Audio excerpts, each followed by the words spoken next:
That fucking freak has a debt he wants paid by the Irish. This should be between him and them alone. Now there's going to be a target on our backs, too. I turned to level a cold look at him. And what exactly should we do about that, Hades? His jaw clenches. I'm just saying, if he's after Nev, you know. He chokes as I grab him by the collar and slam him against the wall behind him. Who is my wife? I snarl savagely, in case you've forgotten that. Hades glares at me, knocking my hands away before straightening his shirt. Chill, he mutters. I was just saying. Kindly do yourself a favor and never just say it again. He lifts a curious brow at me before his gaze darts to Nev, then back to me.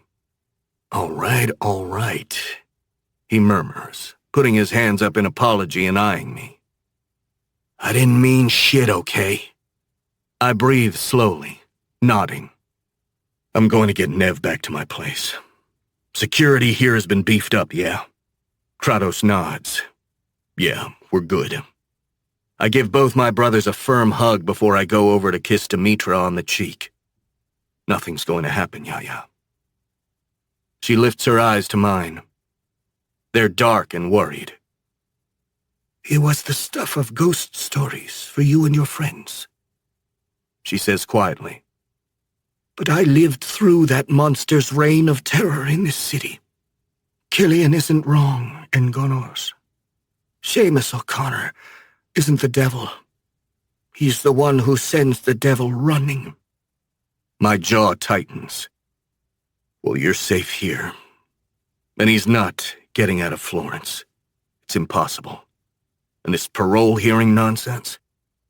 I scowl and shake my head. I'm going to call in some favors, just in case anyone on that parole board is criminally insane enough to even consider freeing that son of a bitch. She smiles nervously, patting my hand. Go home, Ares. Take care of your wife. As everyone starts to leave, Nev and I finally catch each other's eye. She chews on her lip as I walk over to her. Come on, let's go home and... Can we? Her brow knits. Can we go for a drink or something? Are you fucking serious, woman? We can have a drink at our place. I know we can, I'm going to feel trapped if we go straight home right now. I need to get out. Nev. Look, you lock your door and listen to death metal until your ears bleed when you need focus and escape, right? I smile wryly. Well, I need the hum of pub conversation around me and some whiskey in my hand. She looks up into my eyes, still chewing on her lip. That motherfucker is behind the most secure walls in the world, Ares. He's not coming for me. He did come for you. My brow furrows. And while we're on this subject, can we get off it? I frown. And while we're on this subject, I'd like to know fucking why he's coming for you, when you had fuck all to do with his incarceration. Ares. She sighs. Please. I'm going to lose my fucking mind if we go home right away. I'm used to being out and about in the world. Can we please just grab a drink somewhere? My jaw grinds as I let the idea percolate in my head. Fine. I finally grunt reluctantly. Fine. But we're bringing security. As long as they keep their distance. I nod. Both of us go quiet. You understand I'm choosing to let some of these questions go. For now. Nev smiles a wan, crooked smile. Then reaches out and squeezes my hand. Thank you. Chapter 20. Ares. There are Irish bars in New York, and there are Irish bars in New York. The former are full of kitschy Irish shit. Fake vintage Guinness ads, shamrocks all over the place. The same 4 beers on tap. They make a fortune on St. Patrick's Day. The latter is the kind of place you damn well better not step foot in unless you look the part and are the part. Thankfully, the Banshee, where Nev insists on going, is the former. No old-school IRA type side-eyeing you, or conversation coming to a dead stop when you walk in. No, this place is the Disney World version of an Irish pub, full of hipsters, finance dude bros, and regular day-to-day New Yorkers who felt like having Guinness or a whiskey tonight. It's got the kitschy four-leaf clover and Erin Go Bra shit on the walls, and modern indie rock music playing on the sound system. I feel utterly out of place. Places with multiple TVs, guys in sports jerseys high-fiving each other whenever the right team scores, and a goddamn bell the hipster bartender keeps fucking ringing whenever someone orders a round of shots aren't exactly my kind of places. I prefer a more sophisticated drinking experience. A dress code. Dim lighting. Subdued. Elegant. Demure. The Banshee in the West Village is the polar opposite of all that. Amusingly, it's also so fucking Nev that I can't help but grin and shake my head when we step inside. Grab one of those booths. I'll get us drinks. Nev fades into the crowd, in her element, heading towards the bar. I shove aside a couple of loud Knicks fans and snag the last unclaimed dark green vinyl booth along the wall. It's a bigger crowd than I'd like, given the day's events, but I've got men parked outside and another one watching the back entrance to the alley. And again, that psycho motherfucker is locked up tight in the most secure prison in the world. We're fine. Nev's mood and general color has improved on the drive over here. She doesn't look as cold and shut down as she did earlier. It's as if she's shaken off the shadow that's been looming over her since the TV broadcast. My thoughts drift again to the place my head went when all that shit went down today. How my immediate reaction was to look to her, to make sure she was okay, to protect her. I wouldn't have expected that. There's a part of me that wants to say that's just who I am, or at least who I've become since ascending the throne. But that's a cop-out. That's the easy excuse. It's also just plain fucking wrong. Because I'm not that guy. Not unless the person in trouble is family. If it were Callie or Yaya or any of my brothers who was being threatened like that, I'd storm into hell to make sure they were safe from harm. Of course I would. Aside from family, though, I can't think of a single other instance, especially a single other woman, where I've come close to even approaching this level of vicious protectiveness. With Nev, it's stronger than anything I've ever felt. This need to shield her, to snarl at the world until it backs off when it gets too close, to scare away the shadows and keep the devils at bay. What the fuck is wrong with me? I frown, shoving those thoughts away. Way too complex. Or at least I'm way too sober to be diving into those waters right now. Instead, I let my mind wander to even earlier, before that monster on the TV, to dragging Nev into the guest bathroom, to losing myself in her. I grin wolfishly at the memory, turning to scan across the crowd, my gaze searching for her. My pulse quickens when I spot her bright, gingery red ponytail at the bar. And then quickly, that surge of something inside me when I see her turns to something else. Something black. Or maybe green. My blood pressure spikes as I watch her throw her head back, laughing raucously at something the smug hipster bartender with the tousled hair and the pretty boy looks says. Nev grins widely, and I see fucking red when she leans over the bar and hugs the guy before lifting the drinks he sets down and wandering back over to our booth. I know your penthouse only has $1,000 a glass vintage scotch. She snickers sarcastically as she slips into the booth across from me. But here, we drink Jameson. Nev grins as she slides the glass of Irish whiskey on ice across the table to me. Sláinte. Silently, darkly, Still brooding over the confusing and unwanted feelings of such possessive jealousy, I pluck up my glass and down half of it. Nev lifts a brow, eyeing me as she sips hers slowly. Whoa, what's going on? My eyes snap to hers. Who was that? Her brows knit. Who was who?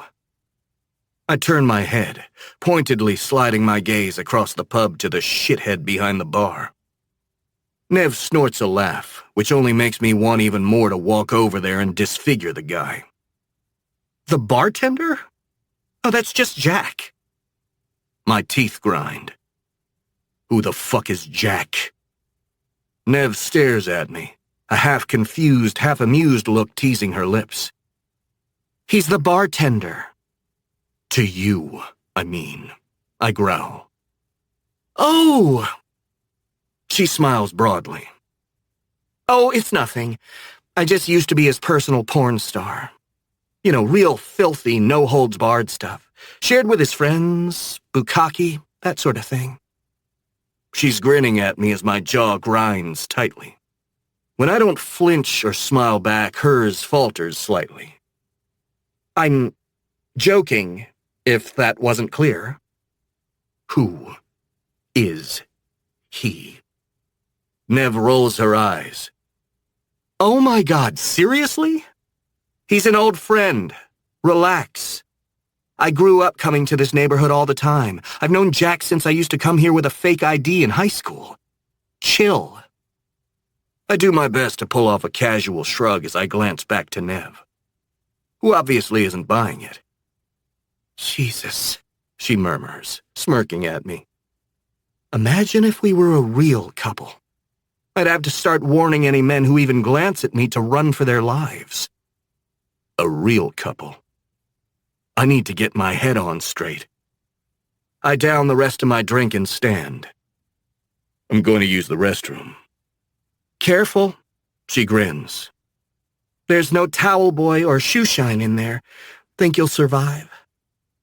I give her a look, biting back my grin when she giggles.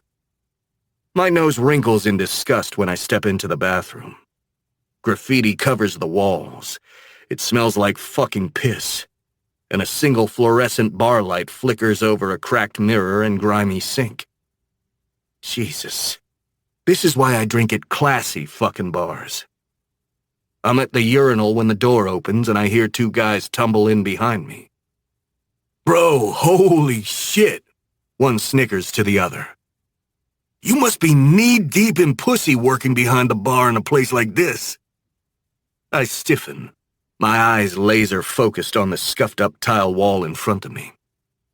The second man, who I'm guessing now is the infamous Jack, laughs as I hear him pissing into the stall toilet behind me. I mean, it's a tough gig, but someone's got to do it, right? The first guy wheezes out a guffaw. Man, I gotta come here more often at this time of night. Yeah, bro. The talent gets unreal this late sometimes. Dude, guy number one blurts. You see Nev Kildare out there? Jack whistles. Sure did. She's looking great, too. I grit my teeth. Then I remind myself that it's not a crime for another man to find my fake, arranged marriage wife attractive. If he keeps talking, though, I might just commit one. Who's the tight-ass douchebag she's with? Jack snorts. I don't know, man. Could be some sort of mafia thing. You know her family. Yeah, true. The second guy snickers. Well, whoever he is, hope he's got a second cock. They both crack up loudly. Two dicks bear Kildare! Both of them crow it out practically at the same time, as my vision starts to tint red. Slowly I zip up, moving to the sink to wash my hands. In the cracked mirror, I can see Jack stepping out of the stall and the second guy taking a piss in the urinal I just vacated. Man, Jack laughs. I can't believe you and Leary did that shit with her that night. The second guy chuckles as he finishes taking a piss. Dude, she was so fucking wasted. We should have brought in the whole fucking football team and run a train on... They both go silent when I reach over and deadbolt the bathroom door shut with a harsh clicking sound. Dude, what are you... I start to roll up my sleeves. The unnamed second guy clears his throat. Hey, buddy, can we help you? What? They both stiffen when I turn to face them. Realization of me being that tight-ass douchebag with Nev dawning in their eyes. Look, bro. Say it again. Jack swallows. He and the other guy glance at each other nervously. What? Say what you just said. Again. I growl quietly. About Nev Kildare. Impossibly, they go even more pale. Look, man. The second guy looks at me nervously. It was a long time ago. I move towards him. He flinches, stumbling back until he hits a wall. It was just some pictures, man. No harm, no... My fist slams into his stomach, doubling him over as he cries out in pain. When he tries to stand up again, I hit him in the face so hard I feel his nose shatter under my fist. He screams in pain, blood pouring down his face. I hit him again. And again. And again. I hit him until the throbbing, snarling, vicious god of wrath inside of me retreats enough that I don't actually kill him. It's only then that I stop. My shoulders heave, my teeth bared as I spit at the piece of shit blubbering in a pool of his own piss and blood on the bathroom floor. I turn to Jack, who's now pressed to the far corner of the bathroom, a look of abject terror on his face. What was he talking about? Look, man, Jack blurts. I've worked here a long time. I don't want any trouble. Then start talking. There was a party, he mumbles, shaking. Like 5 years ago. I wasn't even there. I just... Talk. A bunch of people Nev went to high school with still come in here. I mean, they all used to party here with fake IDs back in school, so this is still their spot. And you know, I hear stories. Tell me, I rasp coldly. He flinches, shivering as he eyes me warily. You guys really married? I'm not going to ask you again. Someone took pictures, he blurts as I step towards him. Savage fury rips through me. Pictures. What fucking pictures? I'm fucking seething. A bubbling, shaking bomb of napalm about to detonate and take out a whole city block. Just him and another guy, Jack snivels, cringing deeper into the corner. That's all I know. I've never seen them. I've just heard... What? Jack swallows, his face ashen. Apparently there were pictures of, like, her and them. His gaze drops away from mine. His hands are shaking. Like, pictures of her with them. In one motion, I whirl, wind back, and kick the piece of shit on the floor as hard as I can in the ribs. Jack winces when I wind back again. I do so very much want to hurt him. I want to hurt the world right now. But I restrain myself. I leave the two of them shaking and sniveling in the bathroom, and I storm out and back into the bar. Nev looks up from her empty glass as I approach like a fucking demon from hell. Her smile drops, and her brow furrows. What? We're fucking leaving. What? Ares, we just got here. Yes, and now we're fucking leaving. I snarl viciously, grabbing her wrist and yanking her after me. It's not until we get outside that she manages to free her arm from my grasp, pulling away from me. When I turn back to her, she holds a hand up, shaking her head. Okay, what the fuck? You go to the bathroom for 5 minutes and come out looking like you're ready to kill someone. Her gaze drops to my bloodied knuckles. Her eyes widen. What the hell happened to your... I don't own your past, Nev. I hiss quietly. But I don't need to fucking hear about it in pub bathrooms. We're going home. Now. Her brow furrows. What past? Let's go. No! She plants her feet, glaring at me. Because I have no idea what the hell you're talking about. My past? Ares, while you were out probably fucking half of London, I've had one fucking boyfriend, okay? One incredibly lackluster, G-rated, vanilla... I don't need to hear about my wife getting fucking tag-teamed by... Her face goes white. Then it turns livid. Thank you so much, she hisses quietly. Yeah? I snap. For fucking what? For reminding me of one of the worst moments in my life, you asshole! I just love rehashing the time I got assaulted when I was blackout drunk. Thanks so much, Ares. Fuck. She starts to storm away down the sidewalk. When I catch up to her and grab her arm, she turns on me as she yanks free of my grip. Nev, nothing! Okay? The fuck it is. Tell me. She shudders, tears in her eyes. Did they No.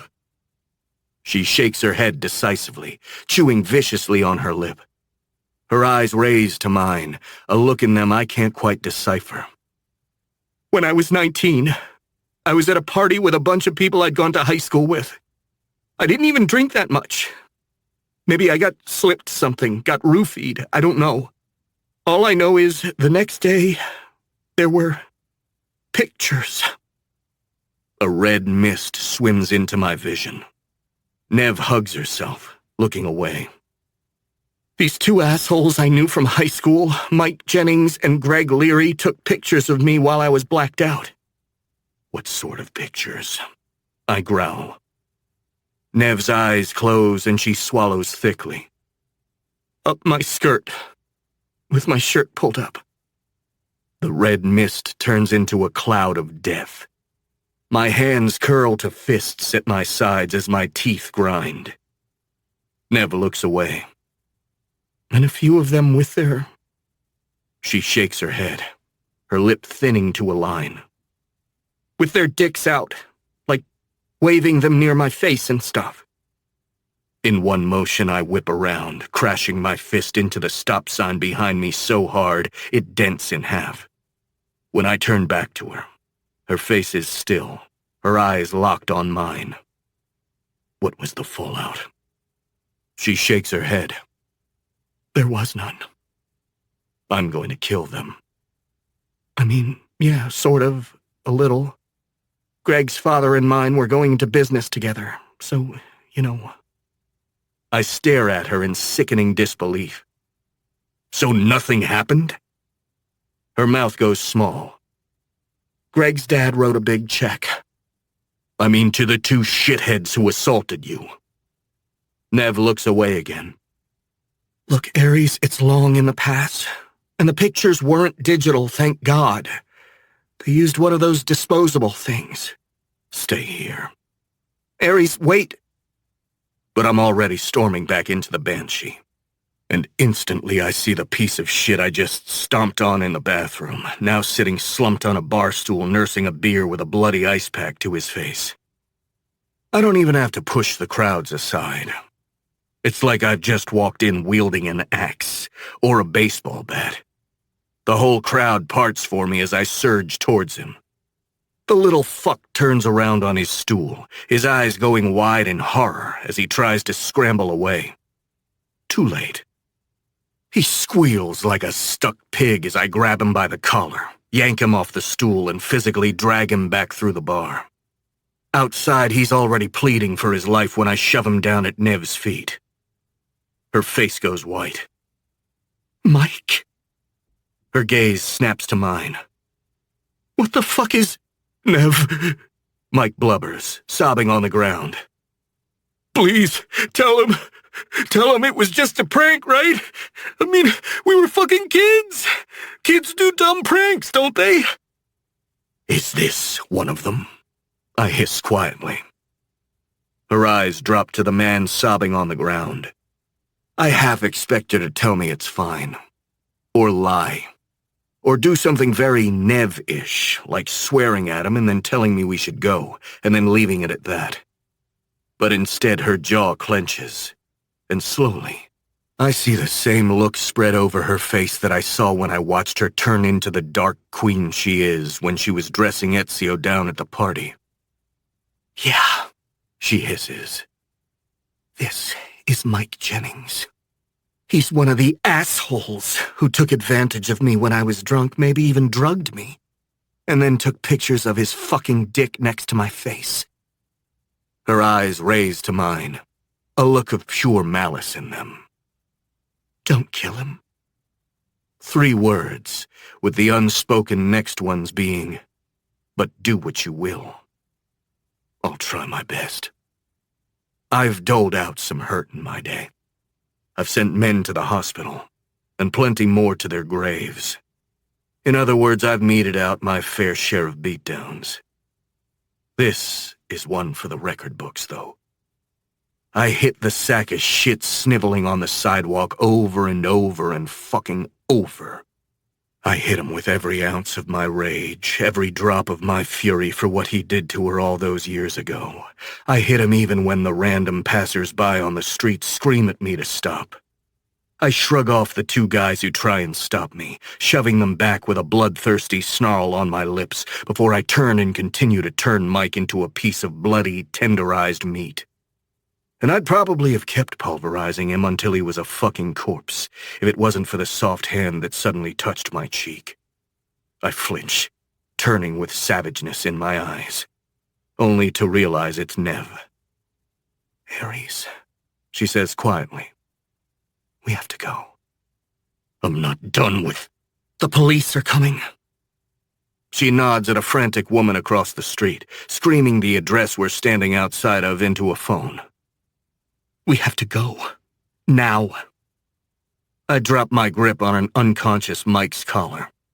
My eyes are still locked with Nev's as I turn and cup her face, possessively, jealously, unflinchingly. The moment is frozen like that for I don't even know how long.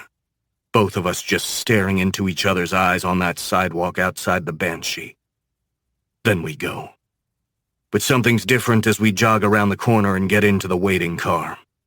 Something's changed as we drive wordlessly through the city back to my penthouse. Or at least, I'm different. Because I left the version of me who was still telling himself that there was anything pretend about any of this back there in the puddles of blood on that sidewalk. My hand slides across the back seat. My fingers entwine with hers, squeezing tight.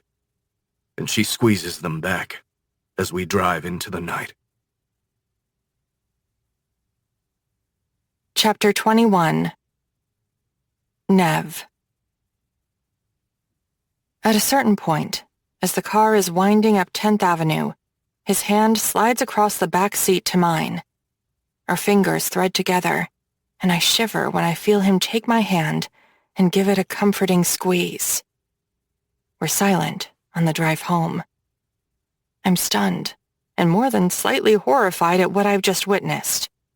When I replay the way Ares dragged an already bloodied Mike out of the Banshee and proceeded to beat the ever-living shit out of him right there on the sidewalk, I can't tell which of the 2 ways my gut is pulling me. On the one hand, horribly, I'm turned on. I'm excited and aroused by the savageness I just witnessed. The totally unbridled fury of the man next to me. The man who dresses in elegant, tailored suits. Who rules an empire with a level head and an unflinching concentration. But also, a man that I just watched turn into an animal, complete with snarling teeth and bloodlust in his eyes. The fact that it was all for me, for my honor, somehow makes it even hotter. I know. Fighting for a woman's honor is ridiculously antiquated and more than slightly sexist concept. But it was still hot as sin to watch. On the other hand, it's the polar opposite. The other way my gut pulls me, when I think back to the brutality I just saw on that sidewalk, is toward fear. And that's as real as the attraction to that lethal brutality. I'm caught somewhere between two damnations. Half of me very much desires the man who just almost killed someone in front of me with his bare hands. The other half very well might be terrified of the man I'm married to, of the darkness and the savagery in him that I've only fully grasped tonight. Nev. I flinch, startled. What? We're home. Inside, I linger in the living room as Aries stalks off down the hallway toward the bedroom. I look down at my hands and I shiver, my breath catching. There's blood on them. Mike's blood, now smeared on my skin from holding Aries' hand in the car over here. I feel a horrible rolling sensation in my stomach as I rush for the kitchen sink. Shivering, a cold knot in my stomach, I quickly fill and then down a glass of water to steady my stomach. Shit. There's blood on the glass now, too. Shuddering, I start to wash it in the sink, scrubbing it clear of the blood before setting it on the drying rack. The water is still running as I look down at my hands. Immediately, I start to scrub them hard, over and over, until they're raw from hot water and soap, and I'm sure every molecule of blood is gone. It's only then that I turn off the water and grip the edge of the marble countertop. Out, damned spot. I may have just washed the literal blood from my hands, but that doesn't make them clean. I've been pushing the notion into the far recesses of my head the whole way home, but it's not going away, even if I've been choosing not to think about it. It, as in what I said to Aries right before he beat Mike to a bloody pulp in front of me. I could have lied, said it was a different Mike. I almost did. I mean, I hate that fucker for doing what he and Greg did to me that night. They might not have actually raped me, but they still violated me. I knew damn well what was implied when Aries asked, "Is this one of them?" He was looking for me to sign off on Mike's punishment, to co-sign his beatdown. I could have walked away, denied it was Mike, but I didn't. In fact, I very much did sign off on it.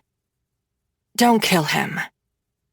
We both damn well knew what that meant. Don't kill him, but hurt him. Hurt him badly, even.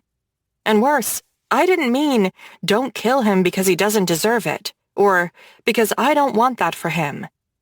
It was because that seemed like a bridge too far in terms of potential fallout or legal repercussions. I tremble as I look down at my hands. Again, clean, but not clean at the same time. My eyes close as I take a shaky intake of breath. My hands are dirty, and I'm okay with that. I swallow as I walk across the still dark penthouse, toward the windows with New York and the Hudson River spread out before me. Then I hear the pad of Aries' footsteps coming up behind me. I can feel and hear him walking closer, until I know he's only a few feet away. What was that? I whisper quietly, not turning around. What was? You know what I'm talking about. That, he growls, was me defending what's mine. I stiffen, shivering as I start to turn. I'm not your... My eyes bulge, my words trailing off and then failing completely. Aries is naked, his grooved, chiseled body glistening and dripping wet from a shower. His cock hangs thick and heavy and powerful between his sculpted, muscled thighs. I whimper as he closes the distance between us, gasp as he pins me hard to the glass at my back and cups my jaw possessively. And I will always defend, and never fucking apologize for defending what's mine. A heated shiver curls and teases through my core. My pulse thuds as I look up defiantly into his eyes. And again, I'm not your... The fuck you aren't. His mouth descends to mine so hard it hurts. So hard that his lips bruise me and take my breath away and almost bring me to my knees just from the heat of it. I moan into him, shuddering and clinging to him as I lose myself in his lips. His tongue assaults my mouth, destroying any possible defenses I have left as it plunges inside. I whimper as I kiss him right back, my tongue dancing with his, as I feel him yank the straps of my dress from my shoulders. I gasp, my hand sliding into his thick hair and gripping tightly, as his mouth drags hotly down my jaw to my neck. He growls, biting me hard as I yelp in a mixture of pleasure and pain. He groans into my skin, lapping at the tender place where he's just bitten, as I moan eagerly. He yanks the dress down, peeling it over my breasts until my nipples are dragging electrically over his bare chest. The dress slips from my hips, dropping to a puddle at my feet. I'm still not wearing panties. Not since hours ago, when he ripped them off me while fucking me like an animal in the bathroom and gagged me with them. Heat and reckless desire surge through me like liquid fire. The two halves of me are at war with each other. The one side terrified of the savagery barely contained in this man. The other utterly and completely electrified and turned on by him. As his teeth rake over my skin, and his powerful hands lift me by the waist to pin me against the glass, and as my thighs spread around his grooved hips, I realize I don't have to pick a side. I can have both. With him, it'll always be both. Power and lust, fear and excitement, sin and salvation. I choke, cooing softly and eagerly when I feel his thick, swollen head slip between my lips. Are you dripping wet because of me, or because of what I did in front of you? I shudder, choking on my own breath as his eyes stab through the darkness of the penthouse into mine. It's as if he's been reading my thoughts. He's been inside of my head this whole time, hearing everything. I don't know what you... Yes, you do, he growls.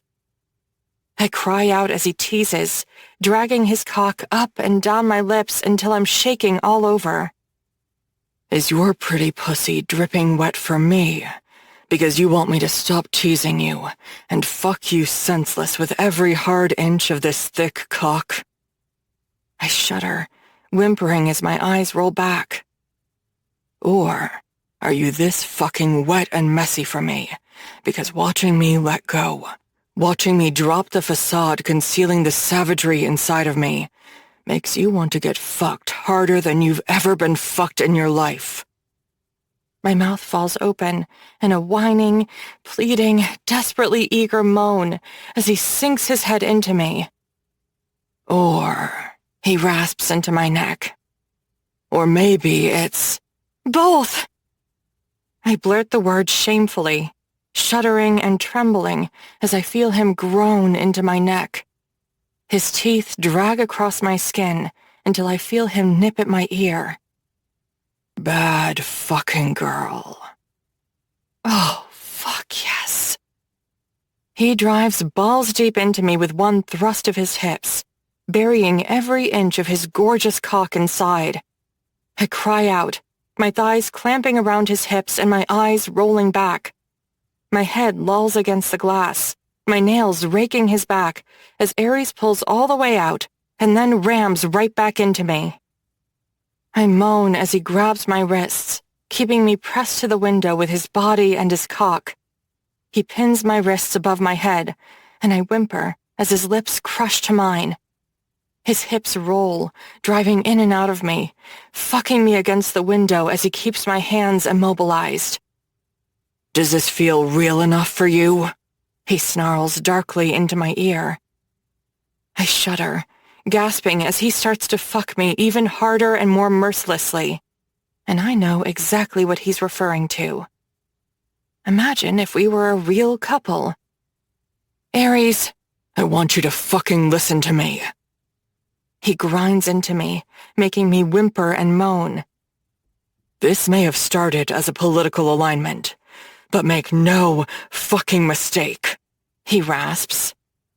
You are fucking mine. My core tightens. My body begins to melt against him, my pulse roaring as my eyes roll back in pleasure. You're fucking mine, Nev, he growls savagely, pounding into me until my whole world starts to dissolve into pure ecstasy. And you can go ahead and warn any man you see not to even fucking look at you. They damn well better fucking listen, because if they don't... I cry out as one hand pinning my wrists moves down and digs into my hip. The other slides down my body, pinching and twisting one of my nipples before his fingers wrap around my throat. My eyes bulge, my body instantly rippling with pleasure as I start to peak. If they don't, he snarls.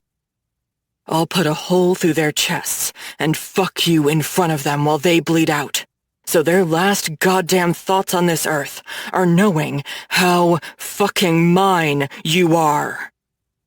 And suddenly, I let go of the notion that getting turned on by Aries' savageness and brutality tonight is wrong, or makes me fucked up. I mean, maybe it is wrong, and does make me fucked up. But what hits me like a ton of bricks is that I simply do not care. I embrace it. I give in to the wrong, to the savageness, to the filthy. And I give in to the pure hedonism of being fucked to within an inch of my life by the very god of war himself. My thighs clamp around his hips tightly as his fingers squeeze my throat just enough to make everything more. Every growl against my ear turns me to liquid fire. Every brush of his lips against my skin feels like pure sin. And every thrust of his gorgeous cock feels like he's fucking my very soul. Come for me, he rasps into my ear. Come for me, knowing I'll burn the goddamn world down just to have you in the ashes. My vision dims. My eyes roll back as the wave begins to sweep me up and crash down over me. Come for me, knowing I'll fucking kill for you. But most of all, Nev, he snarls, ramming his cock so fucking deep that I crash over the edge. Come for me, because you're fucking mine. It takes me a second to realize the wail I'm hearing in my ears is me, crying out as my entire body erupts for him. My ankles lock around his hips. My breath chokes as his fingers squeeze. My skin feels like it's been electrified and then set ablaze as my body grinds against his. The orgasm explodes deep in my core, incinerating me from the inside out as I cling to him for dear life. Aries groans, biting down hard on my neck and sending me spiraling into orbit before his mouth crushes to mine again. His cock pulses thickly inside of me, and I moan as I feel his cum spilling deep, over and over and over. I'm dimly aware of his hand leaving my throat, of being carried all the way into the bedroom with my legs still wrapped around him, his cock still buried in me to the hilt, of him finally sliding out of me, and of his cum dripping down my thighs as he flips me onto my stomach on the bed and slides on top of me. Of the delicious and sinfully hot feeling of him sinking his still hard cock deep into me from behind and taking me again, and of coming over and over again until the sun begins to crest. But he's still not done. I'm still not done. We're just getting started. Chapter 22. Aries. The receptionist smiles politely but warily at me across the desk. I'm sorry, sir. Councilman Leary is extremely busy. I'm afraid you'll need to make an appointment and come back late. Sir? Fuck it. I made a passing effort at doing this the nice way, but the not-so-nice way is so much more fun. Sir! I ignore the receptionist's protests, blowing right past her and yanking open the door to his office. The councilman looks up quickly from his desk, his brows knitting in confusion. Sir, you can't just... The receptionist glares past me at her boss. I'm sorry, Councilman Leary, He'll buzz you when he needs you. I shut the door firmly in her face and lock it. Shame Leary couldn't see into the future to do that before I arrived. Slowly, I turned to smile a sharp, predatory smile at Councilman Leary, also known as Greg Leary. The same Greg Leary who went to school with Nev. The same Greg Leary who, alongside Mike fucking Jennings, got her drunk or roofied or whatever, and then used a Polaroid camera to take predatory pictures of her unconscious body. Up her skirt, with her shirt pulled up. Of his fucking dick wagging next to her face like a complete fucking degenerate. Today, that same Greg Leary is Councilman Leary, whose Manhattan district includes the Lower East Side, Soho, the South Street Seaport, Tribeca, and Washington Square. Not too shabby. He's currently looking at me like I've got 3 heads. Until slowly realization hits him and that dumb fucking confused look on his face drops like a brick as he connects the dots. He starts to pale. Hang on. Do you know who I am? He swallows, his face turning the color of ash. I asked you a question. Greg opens his mouth and immediately snaps it shut again. It's pretty clear he's heard about his little pal Mike's visit to the ER 2 nights ago. And I'm guessing coming face to face with the grim fucking Reaper, aka me, has him about a nanosecond away from shitting his pants. Look, I'm not looking for trouble. Well, that's a shame. I smile thinly as I cross the office until I'm standing over his desk, glaring down at him. Because you just found it.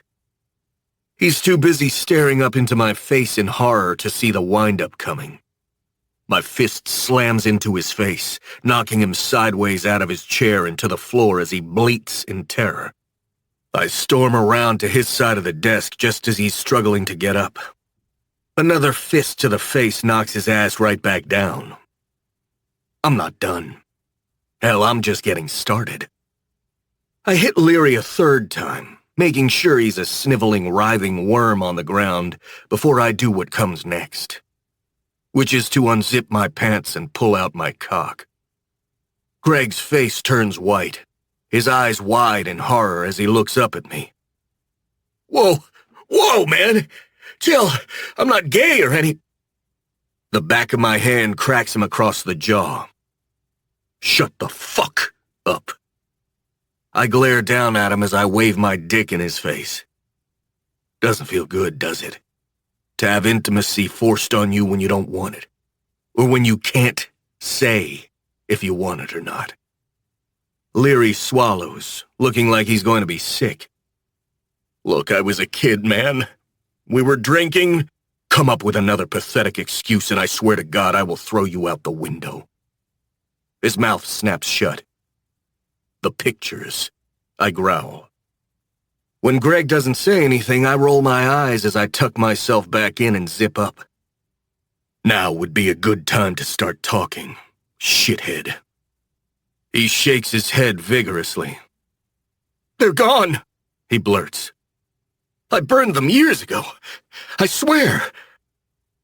I want to believe him. I so want to believe him. Because it would make this so much easier. But there's no fucking way he's telling the truth. I've done my homework on Greg. He comes from a long line of politically minded scumbags who are willing to do whatever it takes to seize power.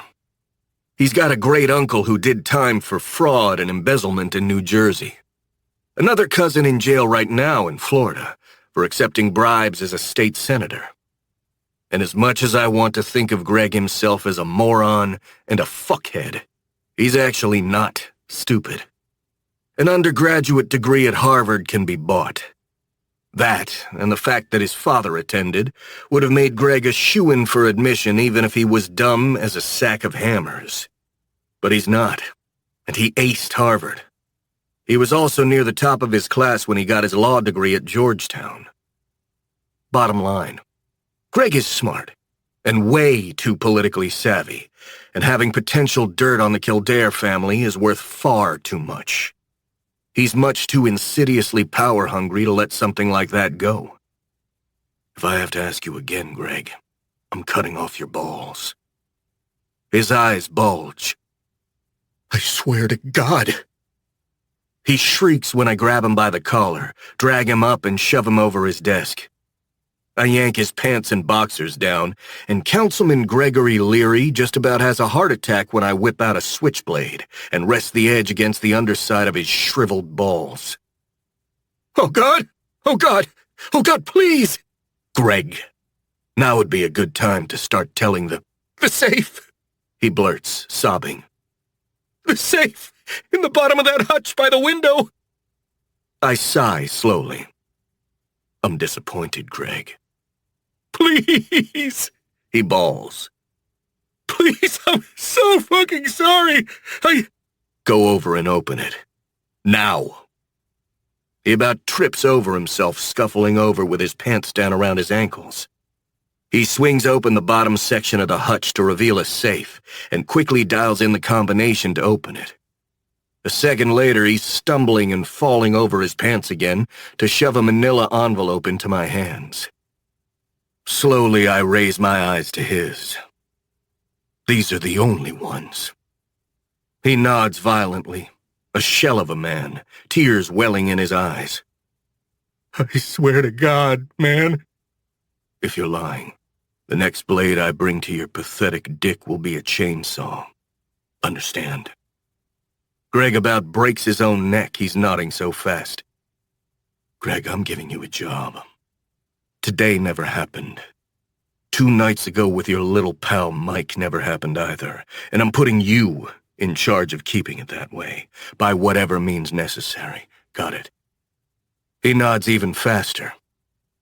Of course. His brow furrows. But I mean, Mike... It's now your job to keep the both of you silent. I don't give a fuck how you do it. Understood? Of course, Mr. Draukos. I turn to leave, then pause. Oh, and Greg. Yeah? I spin back and break his nose with my already bruised knuckles. He chokes, crying out, and stumbling backwards as he clutches his gushing face. If you ever speak to, talk about, look at, come near, or even think about my wife again, I'll be back.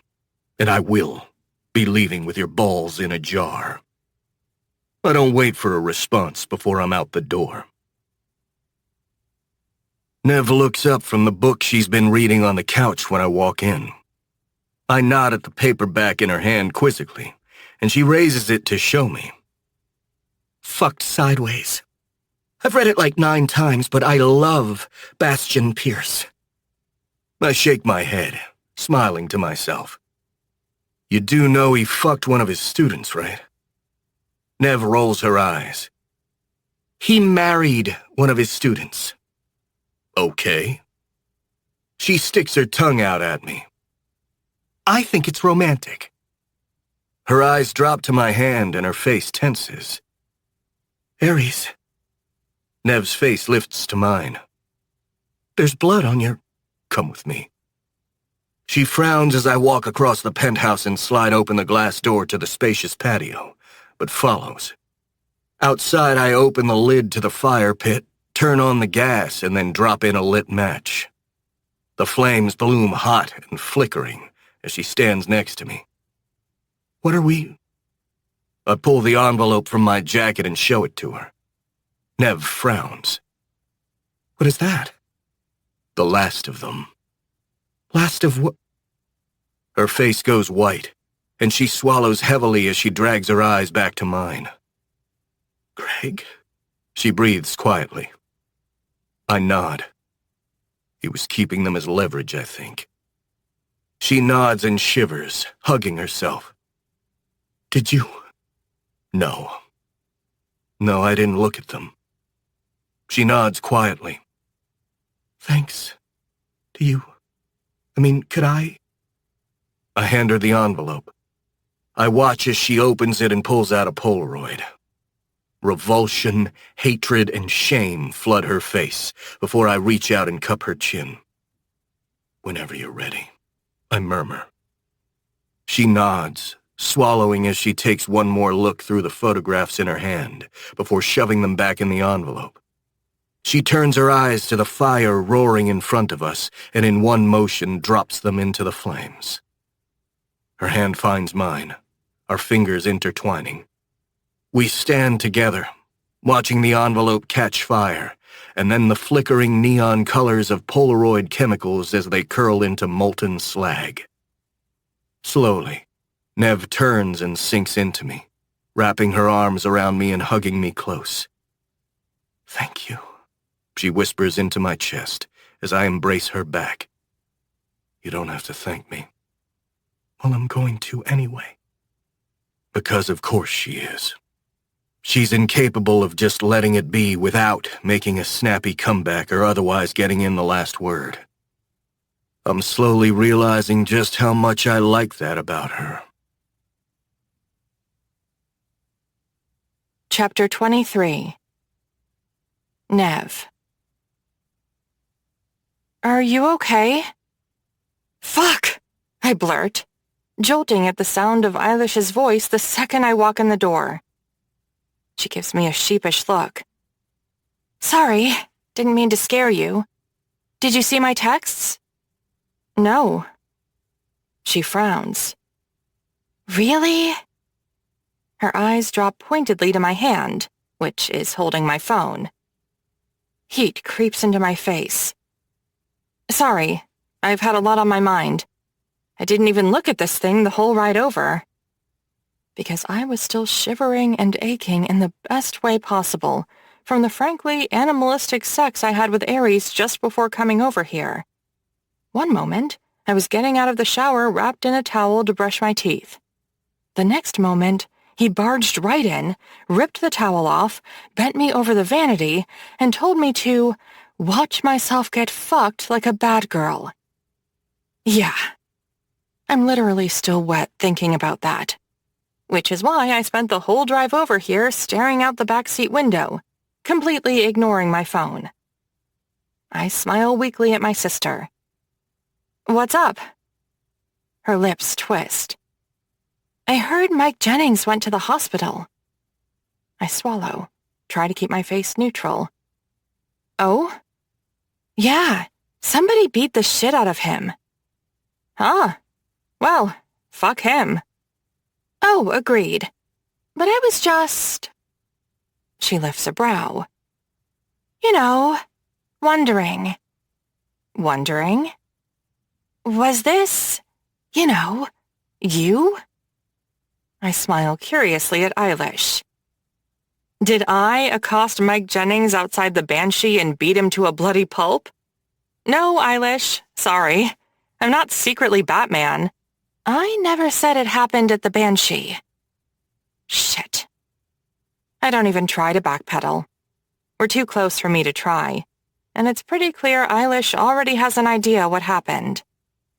Good, she mutters quietly. I'm glad Ares put him in the hospital. Should have happened 5 years ago. But you're okay? I smile wryly and nod. Actually, yeah. It's... closure? Something like that. Yeah. She grins. Hey, Castle is taking me over to the Columbia campus for a tour. Want to come with? Eilish is also currently at NYU, finishing her undergrad degree. But she's just received pre-acceptance at the ultra-competitive Columbia School of Business for grad school. Because she's a smarty pants like that. Nah, you go ahead. You sure? That kick-ass pho place you like is right around the corner. I turn to Castle. I'm sure. You two have fun. Killian wanted to talk to me anyway. Castle nods and then raises a brow. Should I be sending a thank you wine and cheese basket to your husband for what I think I should? I make a zipping motion across my lips. He smiles grimly. Gotcha. Fuck those little shit stains. So, I hear Councilman Leary got tuned up pretty good the other day. Really? Did he? Killian grins. In his own office, even. Fancy that. Wow. Maybe he tripped? My uncle smirks. God of War, I presume. I lift a non-committal shoulder. Good, he growls. That's something your father should have done 5 years ago. My brow furrows. Wait, you knew about that? I did. My face burns as I look away. You've got nothing to be embarrassed or ashamed about, Nev, he mutters. Those little shits got what was coming to them. Well, actually, in my humble opinion, they only got about 1/3 of what should have been coming to them. But it's a good start. He slips a cigarette between his lips and then glances at me. You mind? I shake my head before he lights it with a flick of his Zippo. Your father and I disagreed on certain things here and there. I know. Killian smiles quietly at me. He knows I know. Intimately. What happened with Leary and Jennings? That's something we were polar opposites on. But it fell under family business, not business, which is why I allowed it to play out the way it did back then. But in hindsight, I've always regretted not doing more at the time. I want you to know that. I smile at him, shaking my head. It wasn't on you to do anything, and you've done plenty for me, I add with a small shiver. Killian nods, obviously knowing what I'm talking about. He eyes me thoughtfully as he slowly drags on his smoke. He doesn't know, does he? Ares, I mean. About the full history with O'Connor. I shake my head. No, I murmur. Why? Should he? Killian shakes his head. That's not what I meant. It's not about strategy or business. It's for you to tell him or not. It might help, given what's going on. You know, some context. His brow furrows. There's plenty of other context to take Seamus and his threats seriously. I only asked out of curiosity, not to push you to do anything, Nev. He frowns a little deeper. I've already asked far too much of you anyway. I smile, shaking my head. It's not like you banished me to the moon or locked me in prison, you know. No, but I had my niece marry a man she's considered an enemy of her family for most of her life, without her consent, and without even a say in the matter. I'll expect a lavish and outrageously expensive Christmas present to make up for it. He chuckles quietly. How is the God of War anyway? My mind instantly flashes back to my breath fogging the bathroom mirror, to my fingers clawing at the marble as Ares' hands gripped my ass and tangled in my hair, to his body grinding into mine as his thick, gorgeous cock fucked me over the edge of my sanity until I came screaming his name. Fine, I mumble. He's fine. He lifts a brow, but he doesn't push it. Probably a good thing. There's a quiet knock at the office door, and Owen Foley opens it and sticks his head in. He beams at me as Killian nods, beckoning him over. Owen takes a seat next to me and reaches over to pat my hand. Killian clears his throat. I wanted to discuss the bloodthirsty elephant in the room, so to speak, and I thought Owen should sit in. I nod, smiling at the older man next to me. Look, bottom line, my dear. Owen shrugs. That prick in Colorado isn't going anywhere. I don't want you losing sleep over all the psycho shit he pulled on live TV the other day. I smile weakly. Oh, I'm not worried. Hand on heart, I'm a little worried. Not jumping at my own shadows or checking the closets before bed worried, but that omnipresent, lingering, dim cloud of worry, like the same background noise worry you have about getting skin cancer or being hit by a car. Okay, maybe it's more like somewhere in between. Good, don't be. Owen scowls.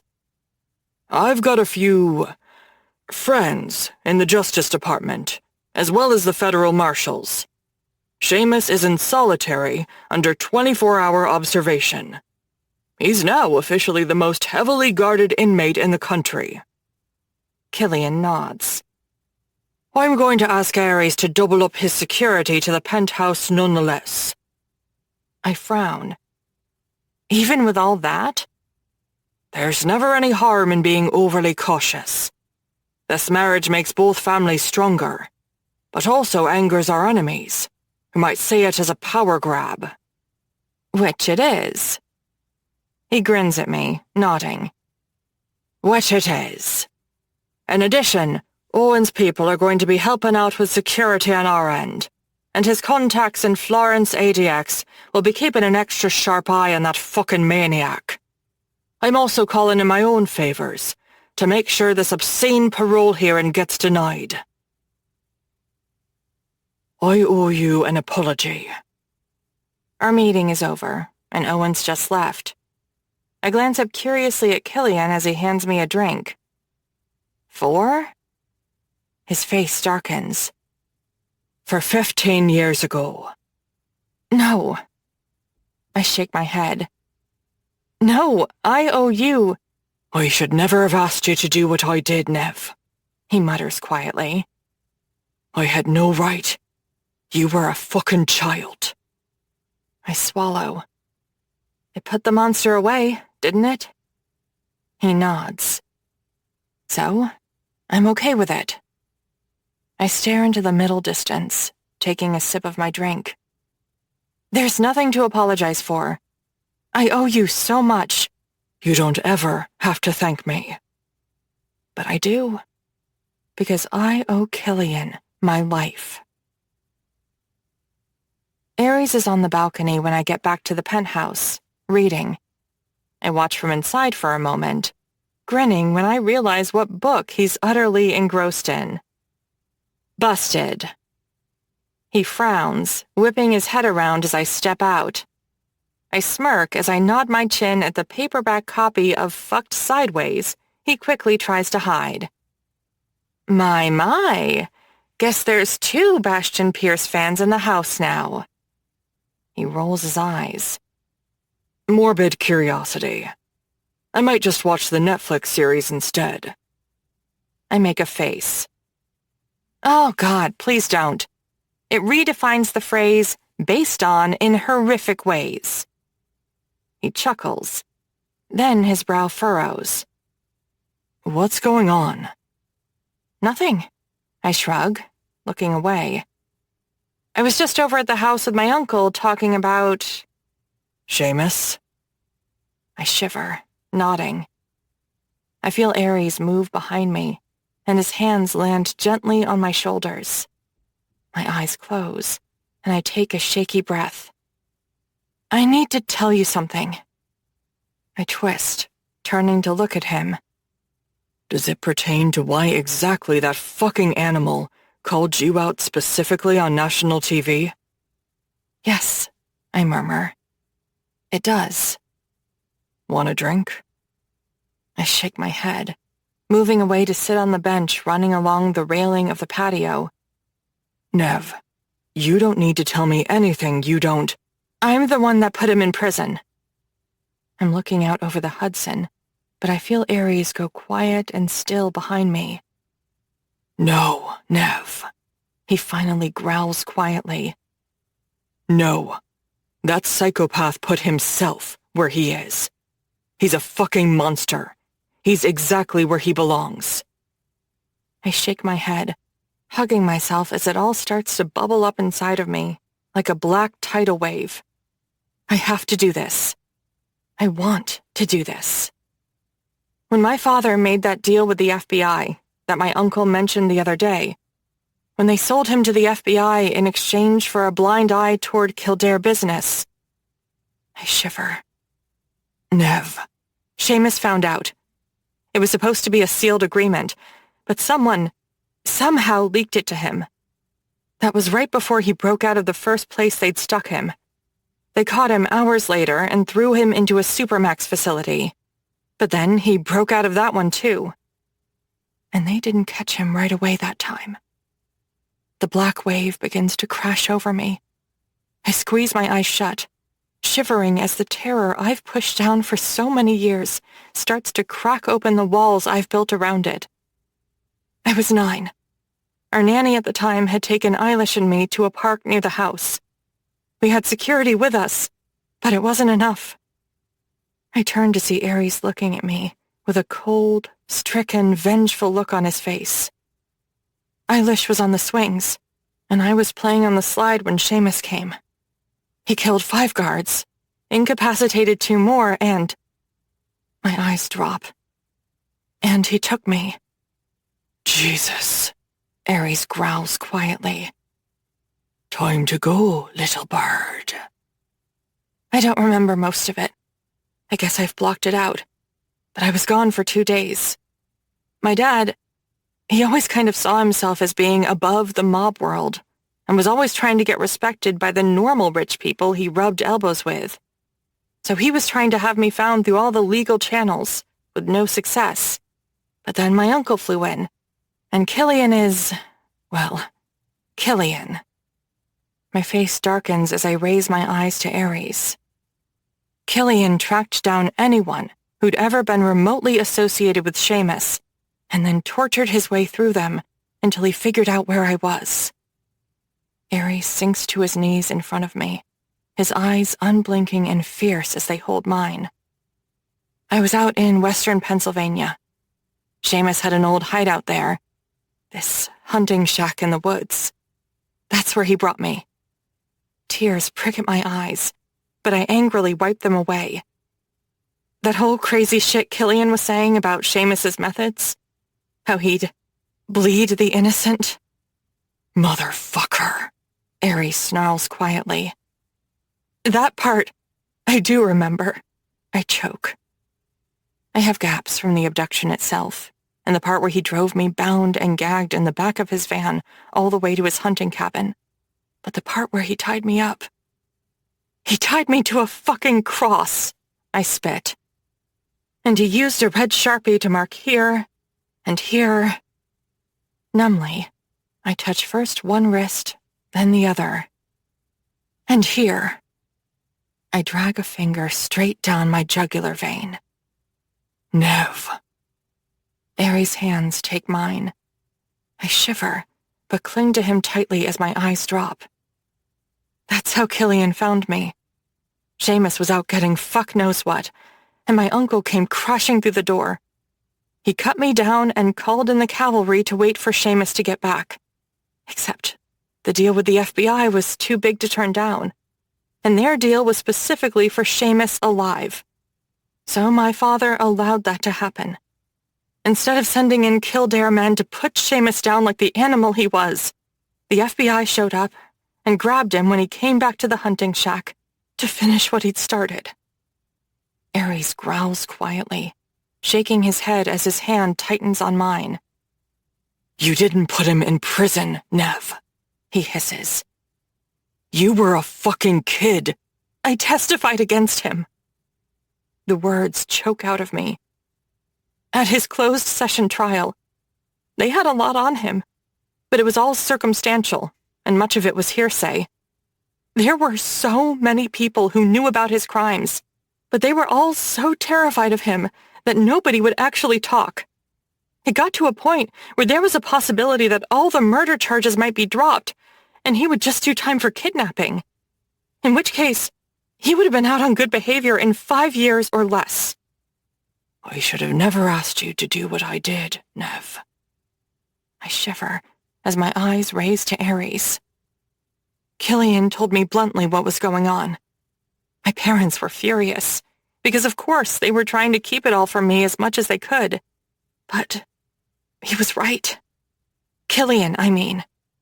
He told me in no uncertain terms that Seamus would go free unless they could pin all those deaths on him. So I swallow, taking a shaky breath as my gaze pierces my husband's. So I lied.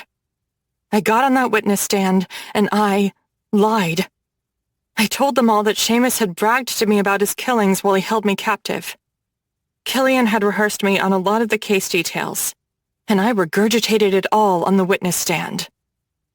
Ares' face darkens with rage. "Motherfucker," he rasps. "You were a kid, Nev," he snaps.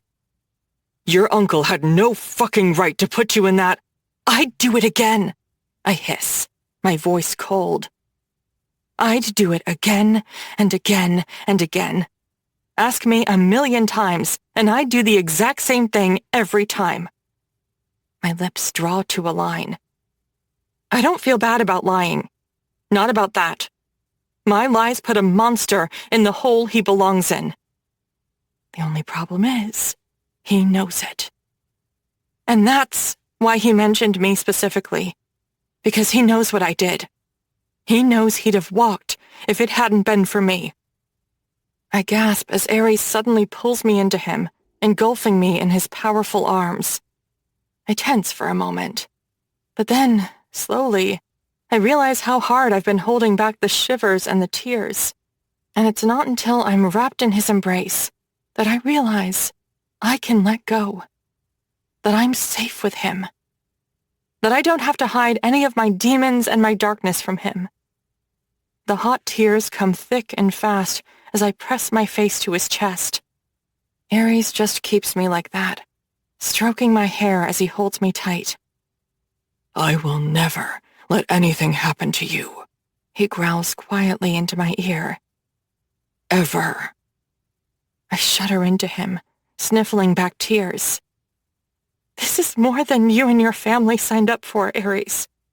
This was all a business move, and the smartest play now is for your family to sever ties with mine, and sever them quickly before there's any fallout that lands on—" "You're my wife."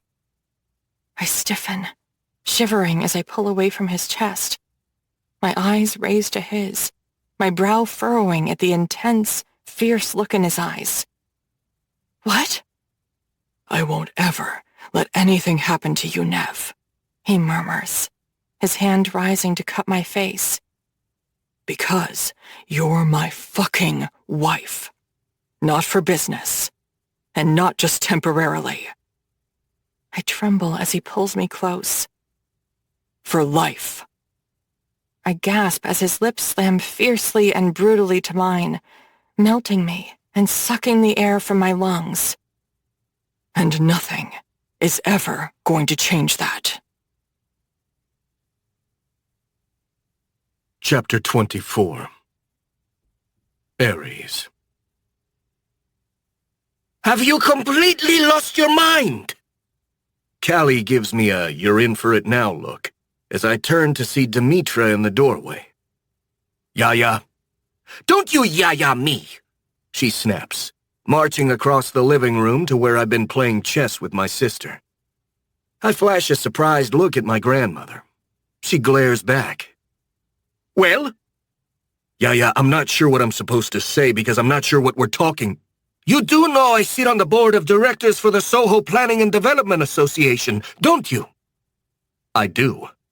Just as I know she sits on about a dozen other planning, zoning, city improvement, and charity boards. 1, she enjoys it as an excuse to get out.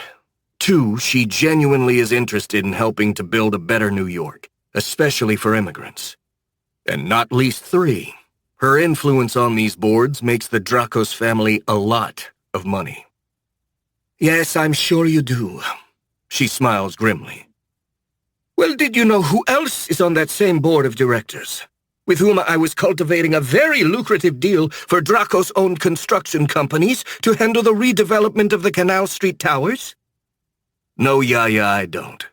So why don't you tell Councilman Greg Leary? The smile drops from my face. Demetra glares at me even harder. Well? I try to look innocent as I stand. Well, what? Don't you dare give me the who-me routine?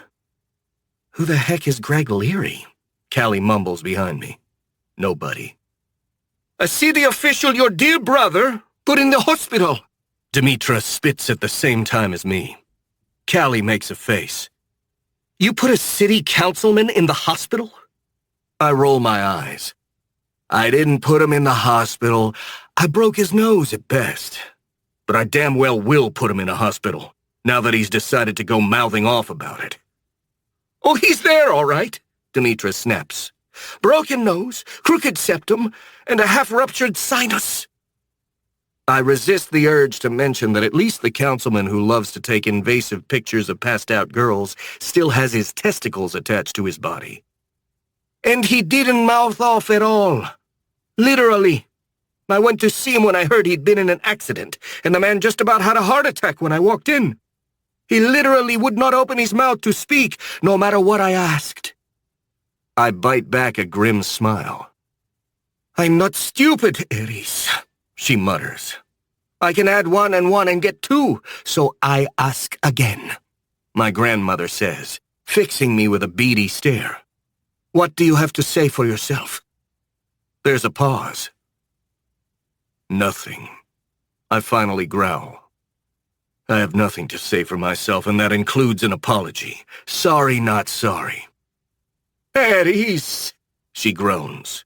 You are the head of this family now. You can be seen walking into city officials' offices and punching them in the face. I'm not planning on making it a regular occurrence, I snap back. It was one-off personal business that had to do with Nev. I don't care if it had to do with me.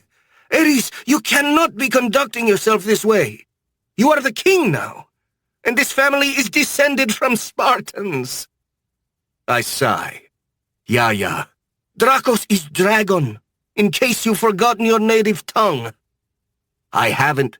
We are the house of the dragon, Ares, and you can't... Callie snickers behind me. I start to grin too, in spite of myself. Demetra glares at the both of us. Exactly what is so amusing, may I ask? Callie giggles. Nothing, Yaya. It's just there's this TV show. I don't watch TV. Which is fine, but when you say House of the Dragon, that's what people are going to think. Demetra silences her with a look before turning back to me. You are king, Ares. And now that you wear that crown, you need to rise above petty personal issues. My temper flares. My lips curl. Yeah. Now, I'm sorry to hear about whatever squabble Nev has with that man, but he's an important business associate. And she is my wife, I roar. The room goes silent and still. She's my wife, I continue. And crown or not, kingdom or not, I will always put her safety, and her well-being first. Always. And if you have a problem with that, my lips thin, then too goddamn bad, because I'm the head of this family, Yaya, not you. You could have heard a pin drop. Demetra holds my fierce gaze, glaring right back at me as the seconds tick by. And then slowly, her lips curl into a grin. Wait, what? She beams, moving towards me and suddenly hugs me. Then she pulls back, reaches up, and pats my cheek. Good boy. I was wondering when you'd stop lying to yourself. She winks, turns, and heads for the door. Oh, but Ares. She turns back, her brow furrowing. You'll want to settle things with Ezio Adamos, sooner rather than later. He was supposed to sign contracts today with Councilman Leary for that multi-use development in the seaport. He's been banking fairly hard on that, I think. She smiles. Well, I'll see you both at dinner. The door shuts behind her. Dude. I turn to see my sister grinning at me as she taps her temple. You just got yaya'd so fucking hard. I squeeze in a quick video call with Deimos before dinner. It's getting late in London, but my brother's always been a bit of a night owl. He's also the most effective second-in-command I could have asked for, despite being the third youngest brother after Hades and Kratos. But Hades is, well, Hades. And Kratos has no interest or patience for leadership. Deimos was born with a gift for maintaining order. Though truth be told, I'm guessing at least half of the reason things are going so swimmingly back on the other side of the pond is because my brother has a way of scaring the absolute shit out of people. It's been suggested that he maybe lives a bit too much up to his namesake of the god of dread and terror. I'd be inclined to agree.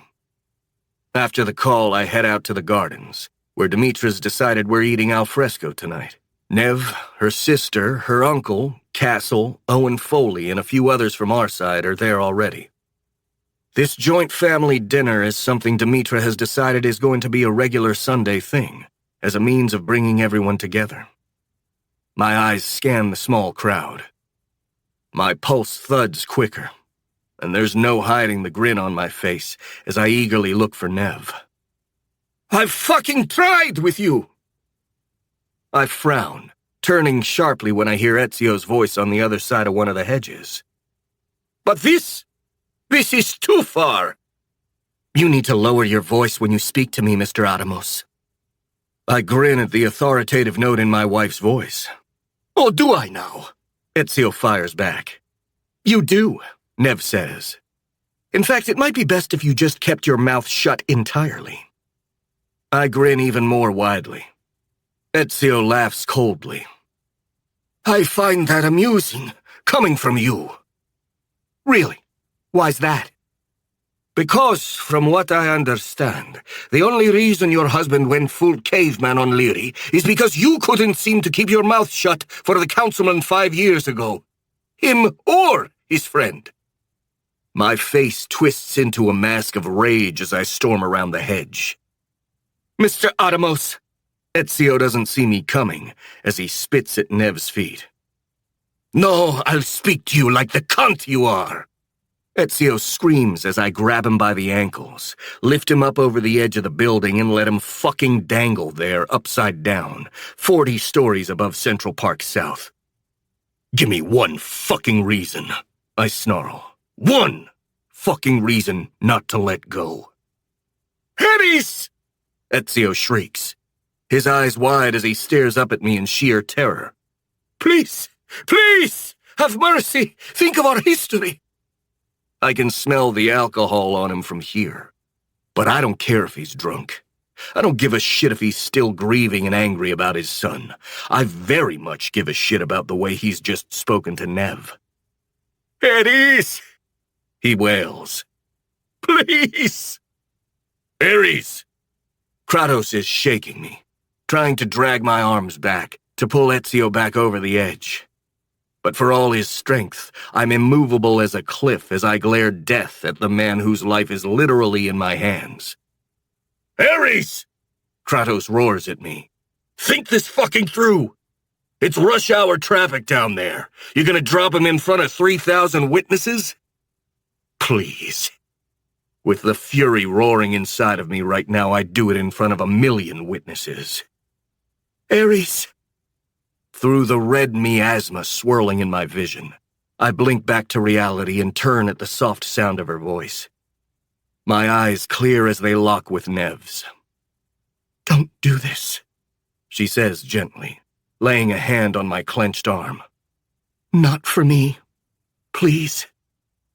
The murderous red mist clears. I blink, and then turn to glare at Ezio. Snarling, I yank him back up and shove him onto the ground at my feet. He sobs, obviously as drunk as he is relieved to be given a second lease on life. "Thank you," he weeps, clutching my leg. "Thank you, Ares." "Go. You're done." He blinks up at me. "From this moment on, until further notice, which I can promise you is not ever coming, the Adamos family is hereby banned and barred from all Dracos business. Whatever color is left in Ezio's face drains completely. Yeah, drunk as he may be, he understands the gravity of what I've just said. I'm not sentencing him to death, though I should. And I'm not declaring war on the Atomos family.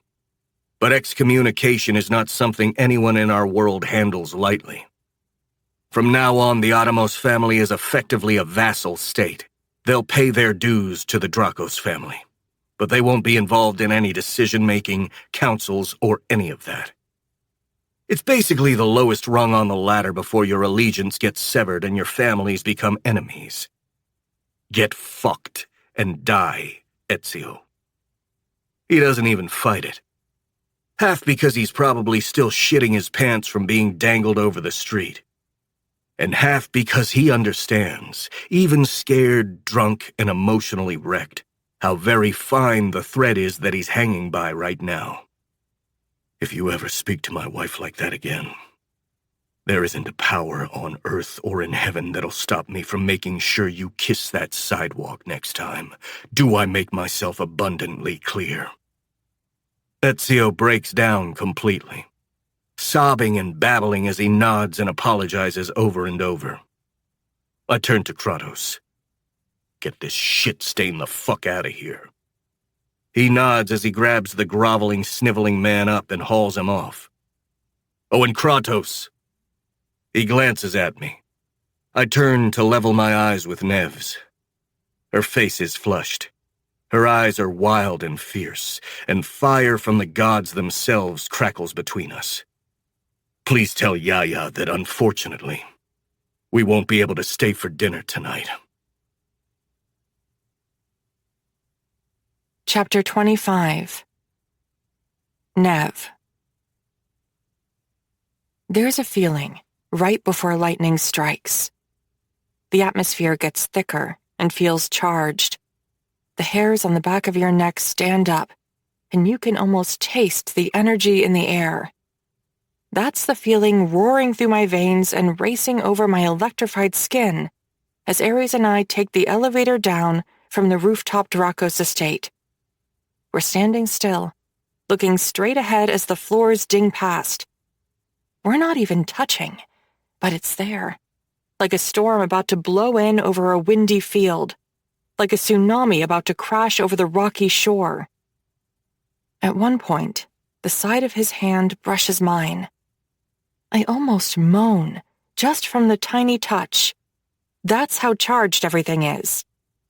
And if he actually were to grab my hand right now, or, God help me, kiss me, I'd rip his pants off, impale myself on his cock, and I'd be coming before we even hit the lobby.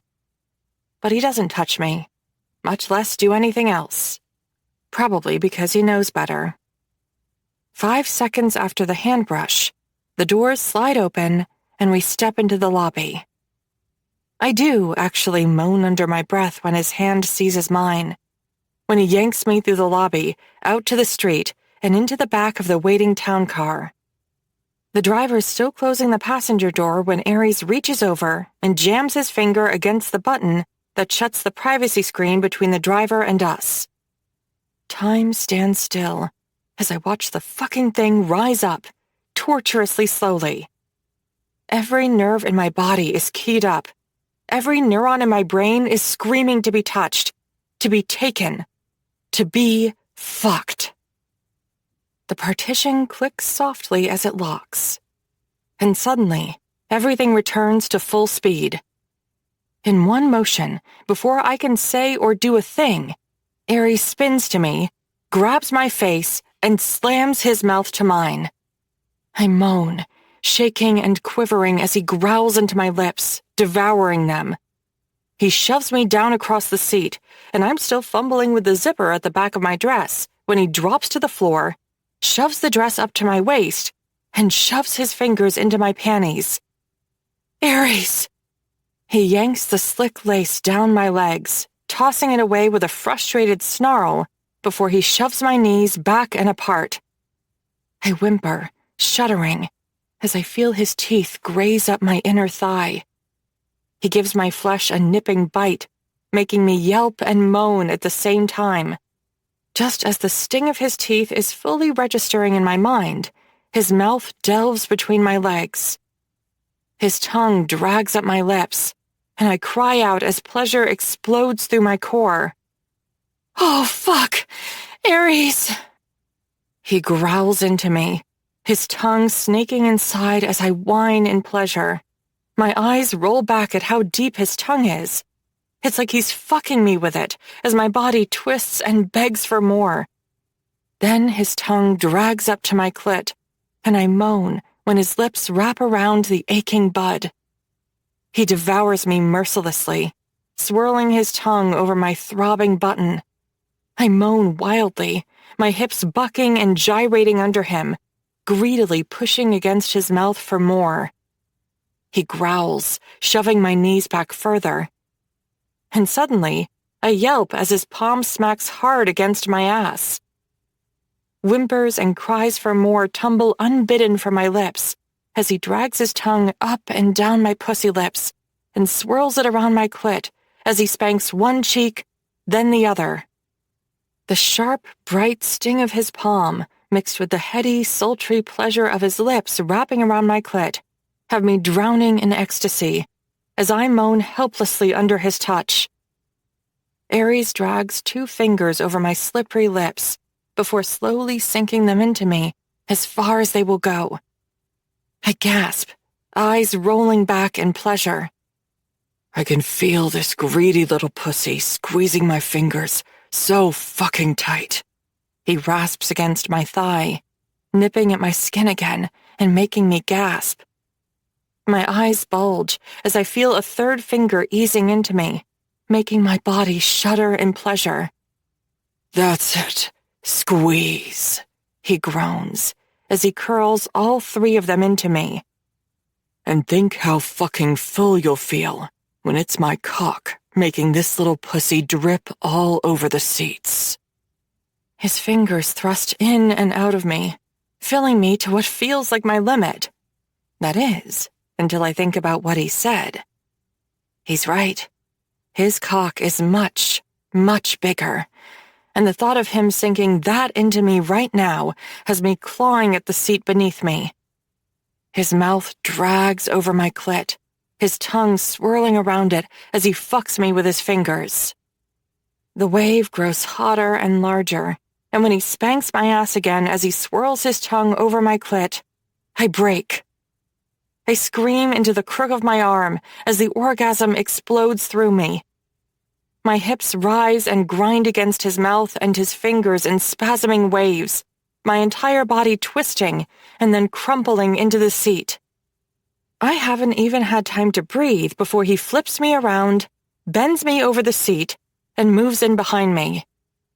I moan desperately as he yanks down the top of my dress, freeing my breasts before he shoves the hem to my waist.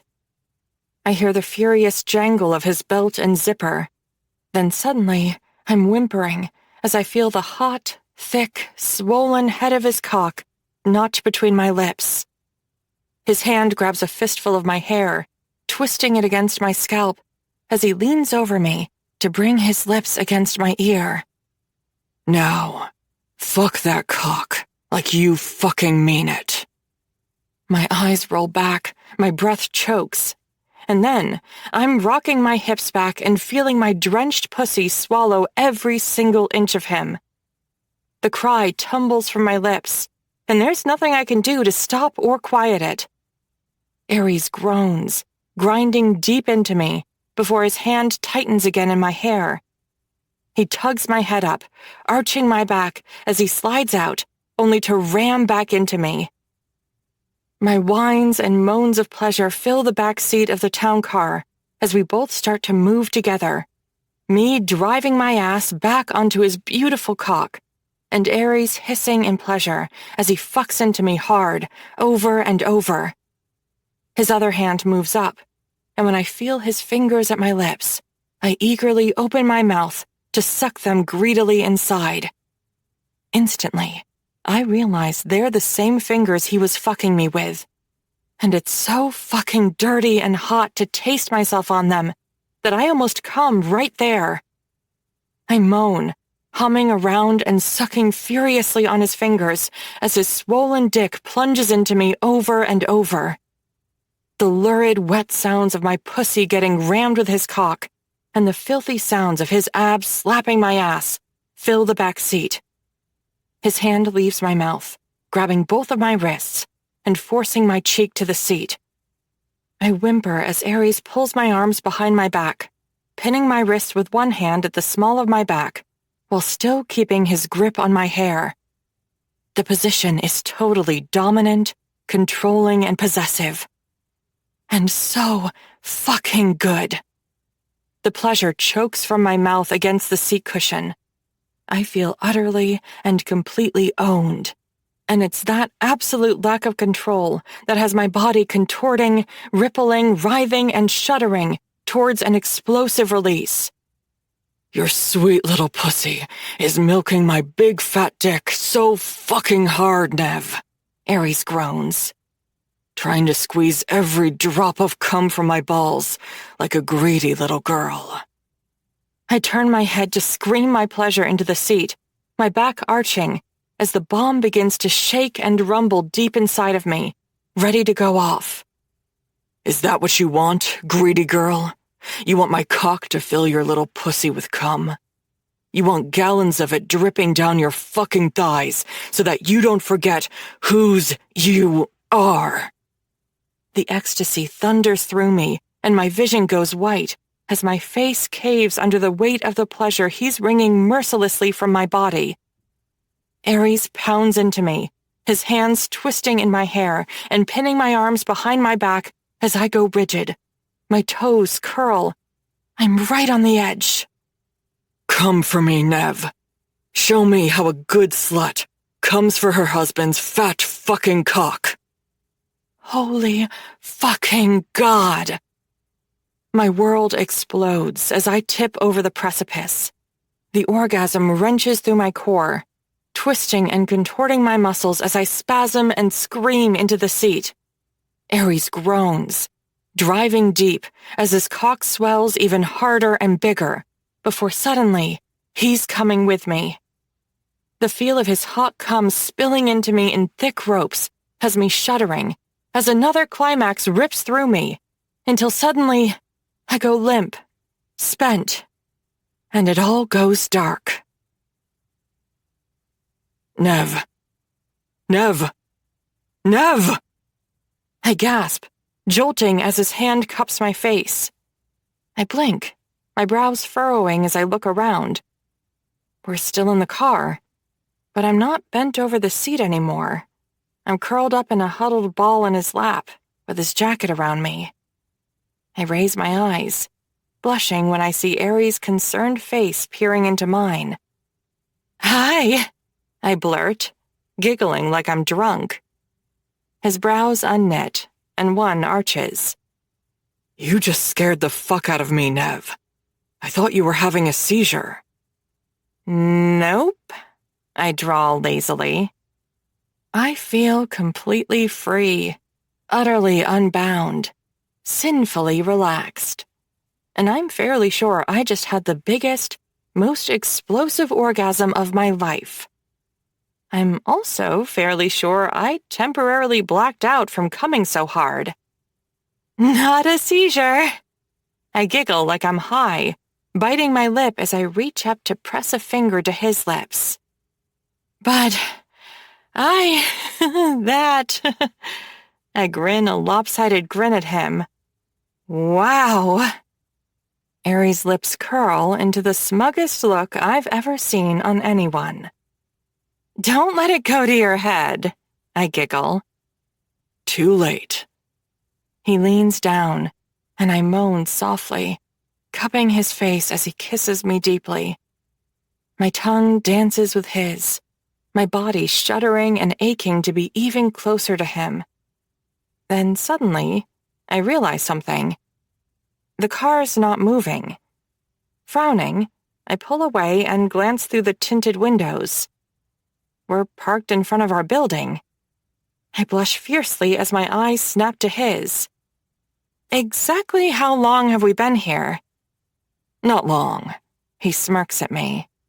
Just since I fucked you so hard you passed out. I roll my eyes, blushing deeply. We should probably get inside. I agree, he growls, leaning down to brush his lips to mine. But not because I'm in any hurry to leave this car. I grin. Why then?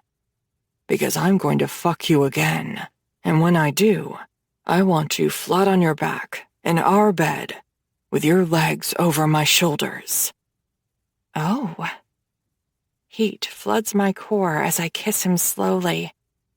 When I pull back, we both dress quickly before slipping out of the car and running, laughing, into the building. I gasp when Ares slams me against the wall of the elevator, kissing me deeply as it begins to ascend. I whimper when his hand snakes under my dress and into my panties. I can feel my cum dripping out of your pussy, he murmurs into my ear. I moan, clutching at him as he starts to finger me again, rubbing my clit with his thumb. I'm going to enjoy using my cock to push it all back inside. I grab him and kiss him heatedly. The elevator dings open, and we stumble into the penthouse.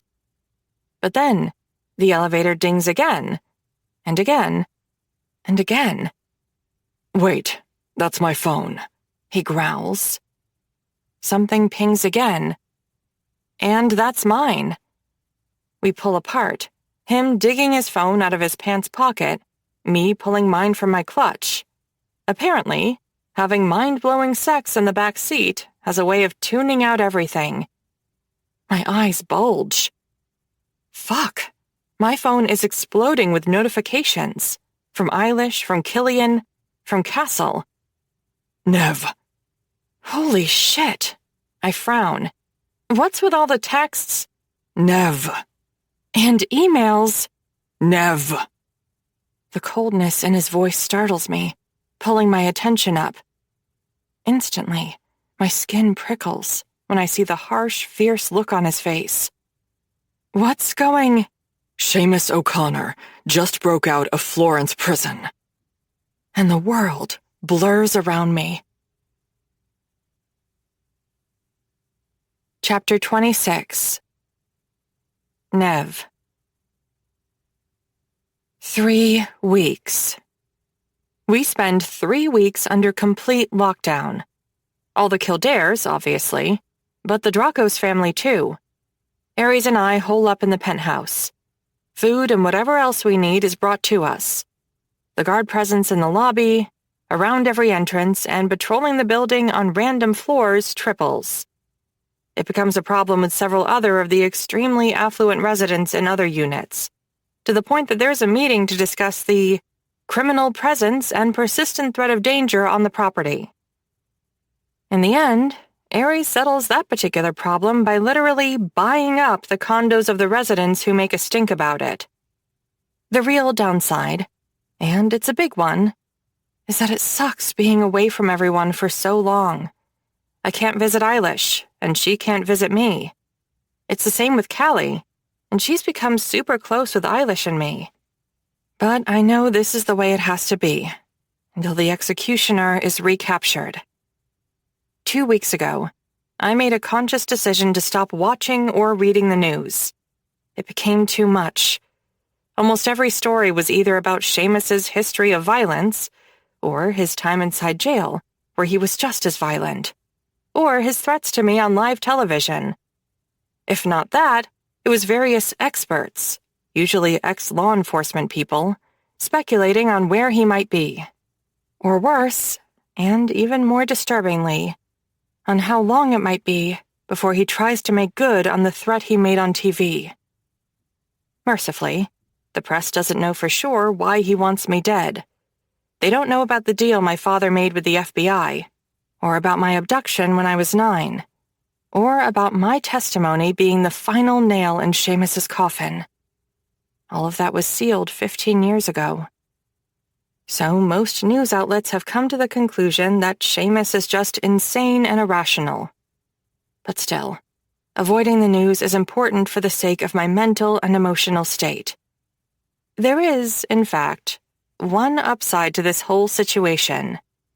I've spent 3 weeks utterly locked up with my husband, the god of war, who also happens to be the god of sex, playing my body like a violin virtuoso and making me come harder and more explosively than I was actually aware the human body was physically capable of. So, yeah, that part's good. That part's really good. Spread your legs. Did I mention how fucking good this part is? I'm lying in the middle of our bed, blindfolded, naked, heat rushing through my face at how extra exposed I feel because of the pillow under my ass, raising my hips up.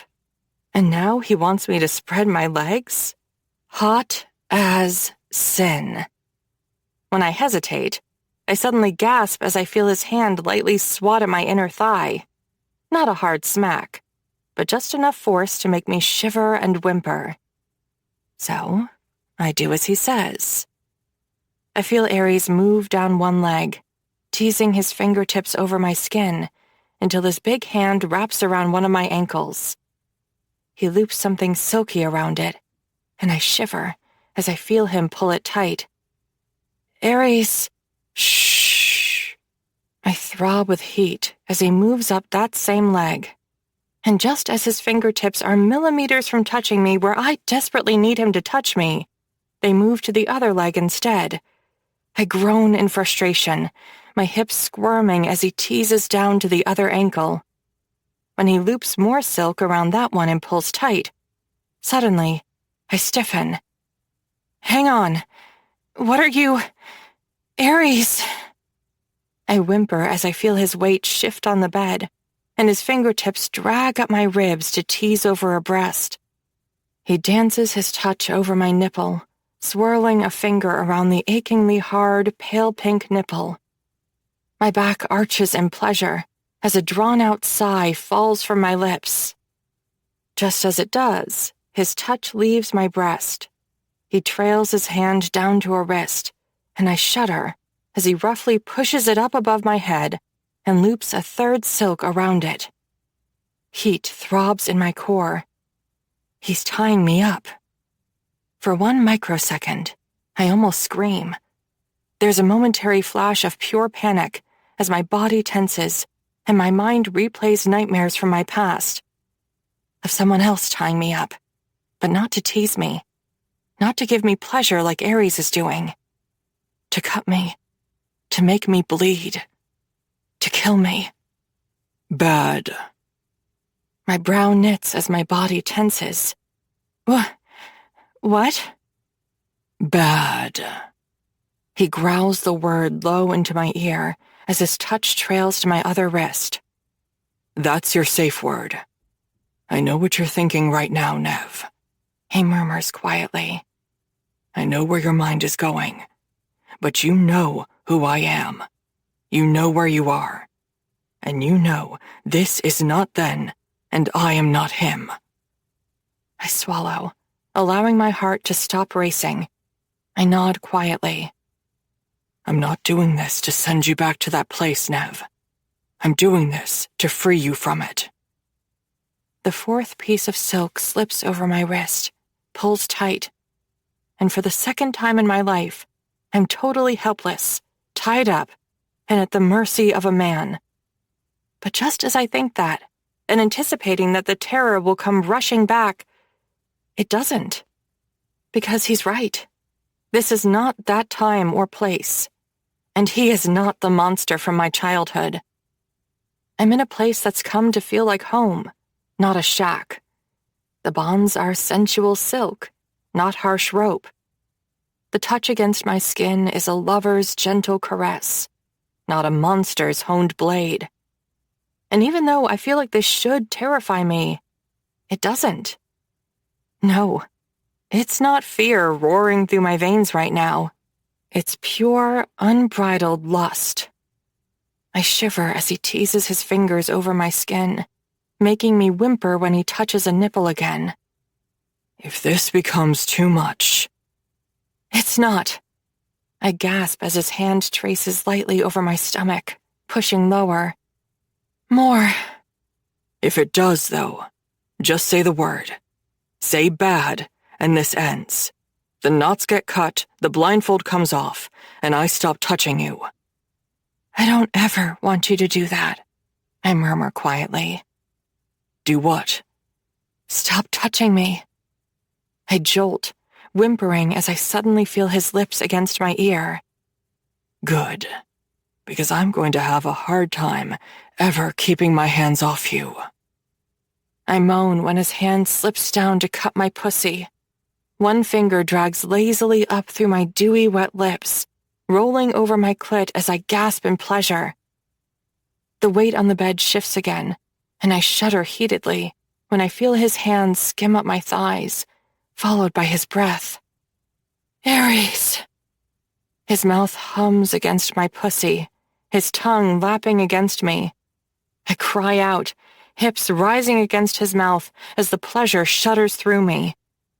His tongue swirls in slow, agonizing circles around my clit until my body is shamelessly, violently bucking against his mouth.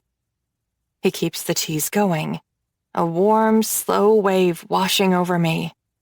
Then he drags his tongue lower, spreading my lips with his fingers before plunging his tongue into me. I groan in pleasure, eyes rolling back beneath the blindfold. Yes! He growls, the rumbling sensation vibrating through me as his tongue drags up through my folds. Ares takes my clit between his lips, swirling the tip of his tongue around the aching bud until I'm begging him, loudly, to make me come. To which he only chuckles darkly. You'll have to beg harder than that, my wife. His tongue plunges into me again, making me squeal as I strain against my bonds. He licks up to my clit again, cranking the pleasure higher until I'm sure I'm going to come then and there. Which is, of course, precisely when he backs off, leaving me a shaking, whimpering, whining mess. Please, I moan. His teeth nip my inner thigh and I cry out. His thumb rolls over my clit as his tongue slowly fucks in and out of me. Then he moves slower. My eyes bulge behind the blindfold, my mouth going slack. Where are you? Oh my fucking God! His tongue touches my asshole, and fireworks explode in my head. The tip swirls slowly around my ring, sending pure fire and lightning through every nerve in my body. An inhuman whine of pleasure melts from my mouth, my body going stiff and then utterly slack as he tongues my most private place. Holy fuck! Ares! You like my tongue there, don't you? Such a dirty girl. I whimper, nodding as I melt into bliss. His thumb rolls slow, deliberate circles around my throbbing clit, as his tongue traces the same pattern against my ass. He grips my cheeks tightly, spreading me farther open and giving his tongue deeper access. I whine in pleasure, my hips bucking as much as they can against his mouth. Good girl. I almost come the second he says it. There's something so unbelievably wrong, almost blasphemous, about him calling me a good girl while he's doing something so wicked and bad to my body. Does my good girl want to come? Ares growls. I whine in pleasure, nodding vigorously. My hips are moving on their own, rolling and arching against his tongue. The pad of his thumb rubs circles over my clit, and I moan as he sinks 2 fingers into my pussy. Please! I gasp breathlessly, lost and drowning in a haze of pleasure.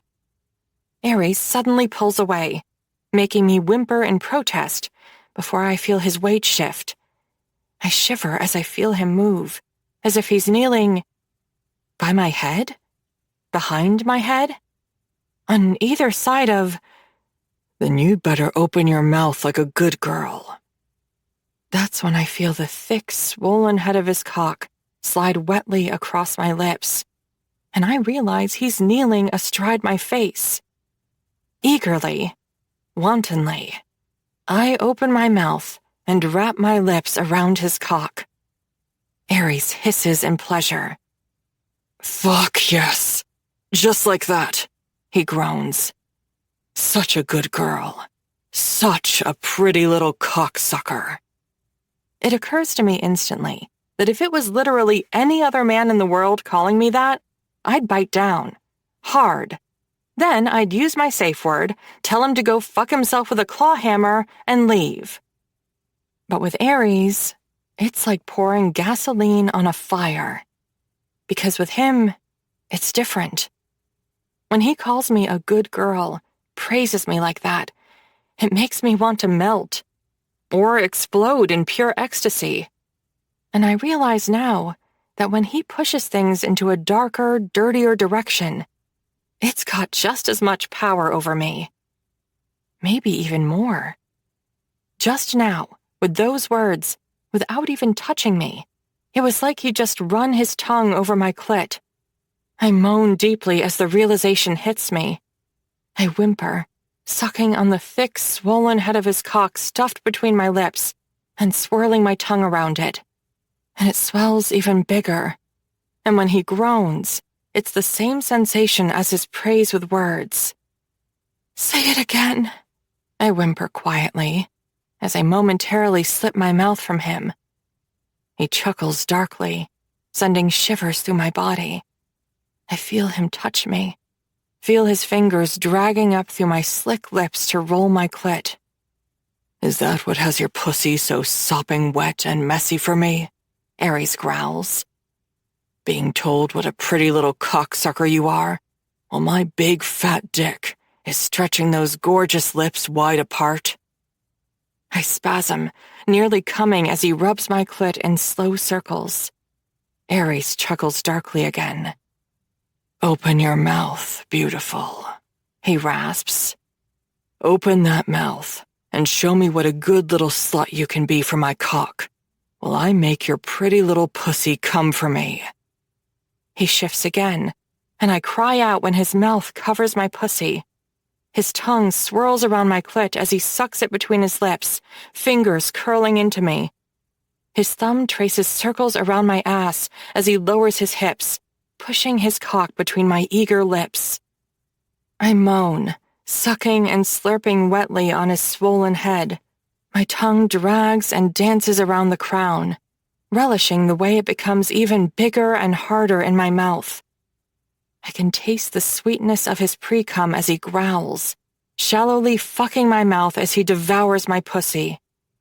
My world begins to blur, my body melting into liquid fire until I can't even think anymore.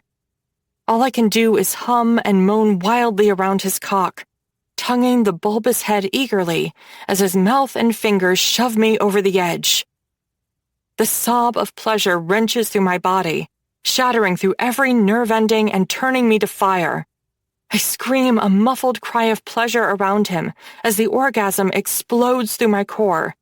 My hips rise, pushing eagerly and desperately to his mouth as his tongue and his fingers turn my world upside down.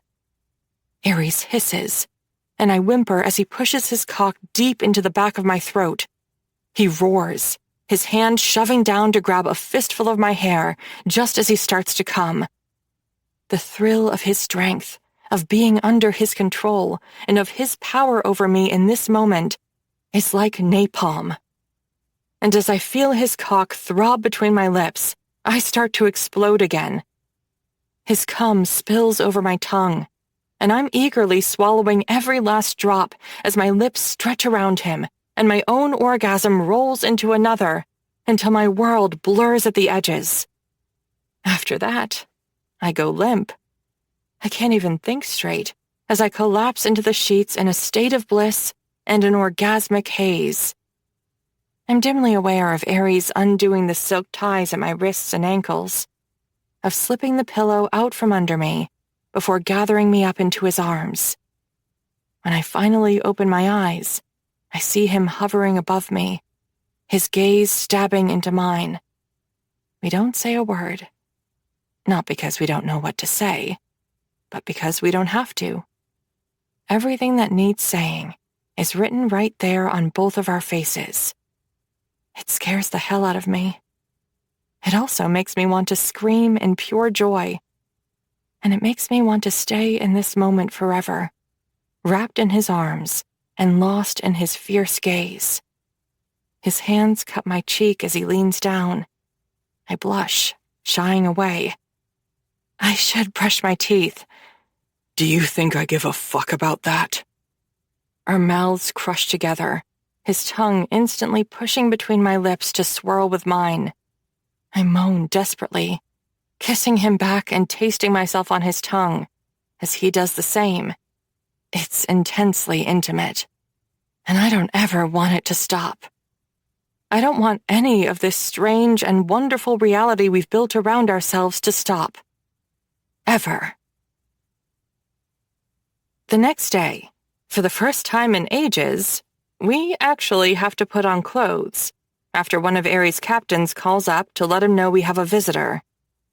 Killian. 5 minutes later, dressed in black jeans and a black t-shirt, Ares is opening the door for my uncle. I step into the main living room from the bedroom, trying to hide the flush in my cheeks as I zip up a hoodie. But I'm sure the second Killian's eyes land on me, he knows. There's simply no hiding a flush that's pretty much permanent now. A second man follows Killian inside. For a second, I frown, trying to place him. Then it clicks. This, Killian grunts, turning to Ares, and then gesturing to the older, handsome man in the suit next to him, is Shane Dorsey, with the FBI. Ares lifts a brow. Exactly what is this about? Surprise! You're under arrest. Killian smirks sarcastically. Hilarious. Agent Dorsey clears his throat and extends a hand to Ares. Shane's a friend of the family, Killian explains, as the two other men shake brusquely. Agent Dorsey turns to smile at me. Great to see you again, Nev. I see the shadow flicker across Ares' face, and the way his jaw grinds dangerously. He loosens slightly as I move next to him and slip my fingers into his. Agent Dorsey was my handling agent before. Killian nods grimly.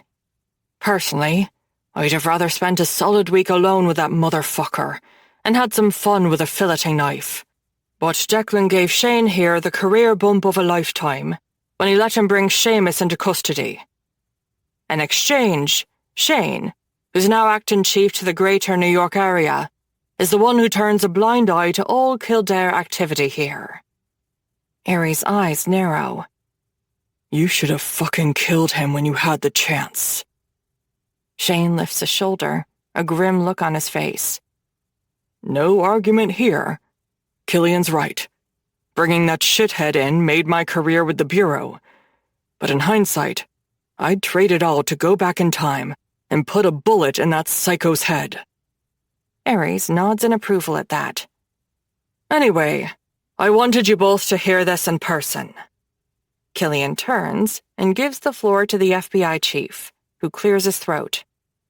We haven't gone public with this yet, but you should both know that the Bureau tracked Seamus O'Connor crossing the border into Mexico yesterday morning. I wish the news was more. I wish it was that he was dead, or tied to the front of a rocket blasting into the sun. But even so, the second I hear it, a certain weight lifts from my shoulders. It's like my lungs open a little more for the first time since hearing about his escape. Ares frowns. You're sure? Shane smiles grimly. The FBI doesn't deal in wishful thinking or conjecture, Mr. Drakos. He used false papers, obviously. But we caught him both on camera and via a number of eyewitnesses crossing into Mexico. He went directly to the main branch of Banco Santander in Juarez and left with 2 suitcases he didn't walk in with. My eyes widen, and my breath comes more quickly. My hand squeezes Ares. There's a number of accounts we weren't able to seize from O'Connor when he was arrested. Accounts under different names, different corporate identities. Mexico isn't the Caymans, but if you pay off the right bank boards or directors, they'll stonewall even the FBI for a couple of decades at least. One of these accounts was at Banco Santander, to the tune of $30 million US. As of yesterday, that account has been closed. Meaning? Ares growls thinly. Agent Dorsey smiles thinly. Meaning, this asshole is gone, Mr. Drakos. The Bureau thinks the most likely scenario is that O'Connor is going to head somewhere without a U.S. extradition treaty and live out the rest of his miserable fucking life drunk on a beach. Holy shit. More and more weight lifts from my shoulders. My heart begins to race. I thought you just said the Bureau didn't do a lot of wishful thinking or conjecture, Ares grunts. Dorsey chuckles. That's not wishful thinking, Mr. Drakos. That's our official theory. Look, the man has 0 connections left in the U.S. They're all either dead, or want him dead, or would happily sell him out for some of that sweet, sweet Bureau immunity. O'Connor's got $30 million in cash. Nothing for him here. I think he was quite clear on national TV about some unfinished business here, Ares hisses. Shane nods, turning to give me a quick look. Look, I'm not saying you should leave your doors unlocked. And of course, I'll keep some of our off-book assets looking out for Nev. But my professional opinion is that the stunt on TV was a deliberate tactic to get put into isolation. Whoever broke him out used the fact that he was in solitary to... I'm sorry. What? Naked fear sinks its claws into my heart. Shane turns to give me a grim look. I'm sorry for the blunt news. But yes, he definitely had help. They used a security flaw in the solitary confinement facility within Florence to break him out. Who the fuck is they? Ares snarls. Dorsey sighs. 30 million buys a lot of friends, Mr. Drakos. We're looking into it. But whoever it is, they won't have any vendetta against Nev. It's more likely a for-hire crew of mercenaries. So, I frown, swallowing thickly. What now? I'd say stay as safe and secure as makes you comfortable, Nev, Shane grunts. You have to live your life. The fact is, O'Connor is out of the country with 2 literal suitcases full of cash, and no logical reason to want to come back. He's also at the top of the United States Most Wanted list. Every border agent and law enforcement officer in the country is looking for him. If I were a betting man, my money would be on that asshole sitting on a beach in Vietnam with a fake name in his passport and a cocktail in his hand by tomorrow night. I blink, my pulse thudding hard. It's over. Yes, if Seamus isn't dead, he's still out there. But knowing he's already across a border, possibly clear across the other side of the planet, with all that cash, and hearing Shane's theory about Seamus wanting to get himself thrown into solitary as part of an escape plan, somehow has the weight on my shoulders crumbling away. It's like finally being shown the underside of your bed and seeing that the monster you've been imagining lurking there every night is just an old t-shirt. Killian clears his throat. I'm going to keep a full security detail on you for now, of course. But I'll leave it to you both to decide how you'd like to proceed in terms of lockdown and all that. Agent Dorsey shakes Ares' hand, and then gives me a comforting, yet professional hug, while my husband death glares at him. Then Dorsey and my uncle are gone, leaving Ares and me alone.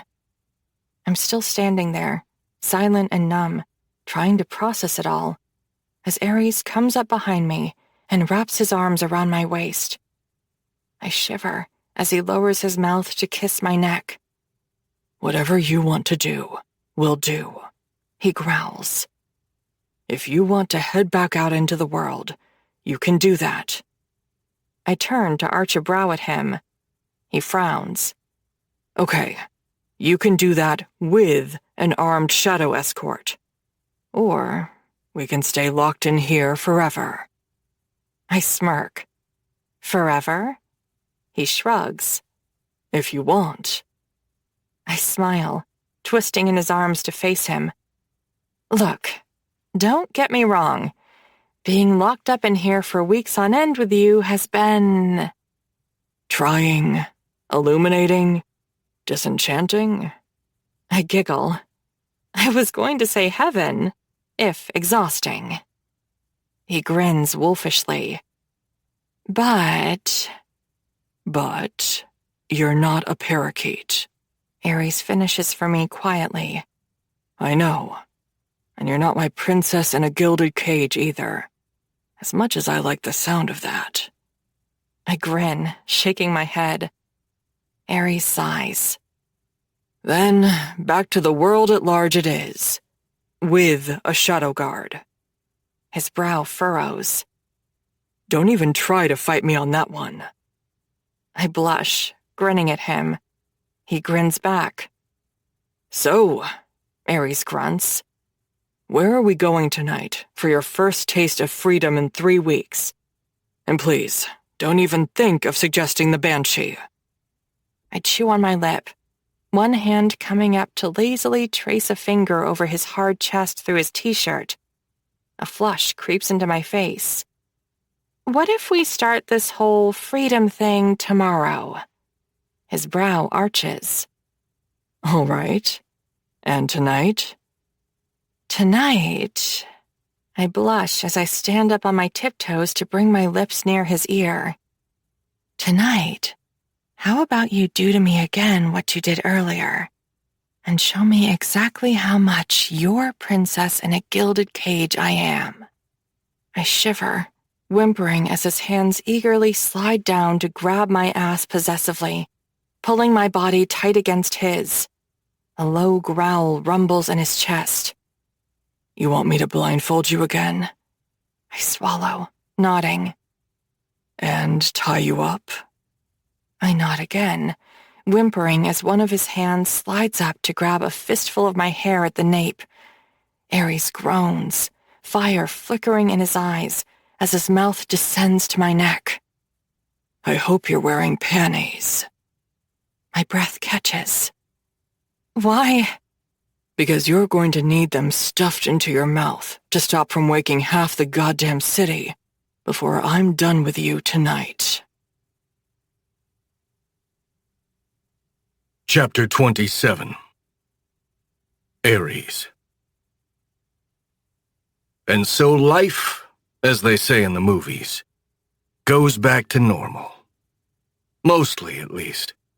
I still have a small army of guards shadowing Nev wherever she goes.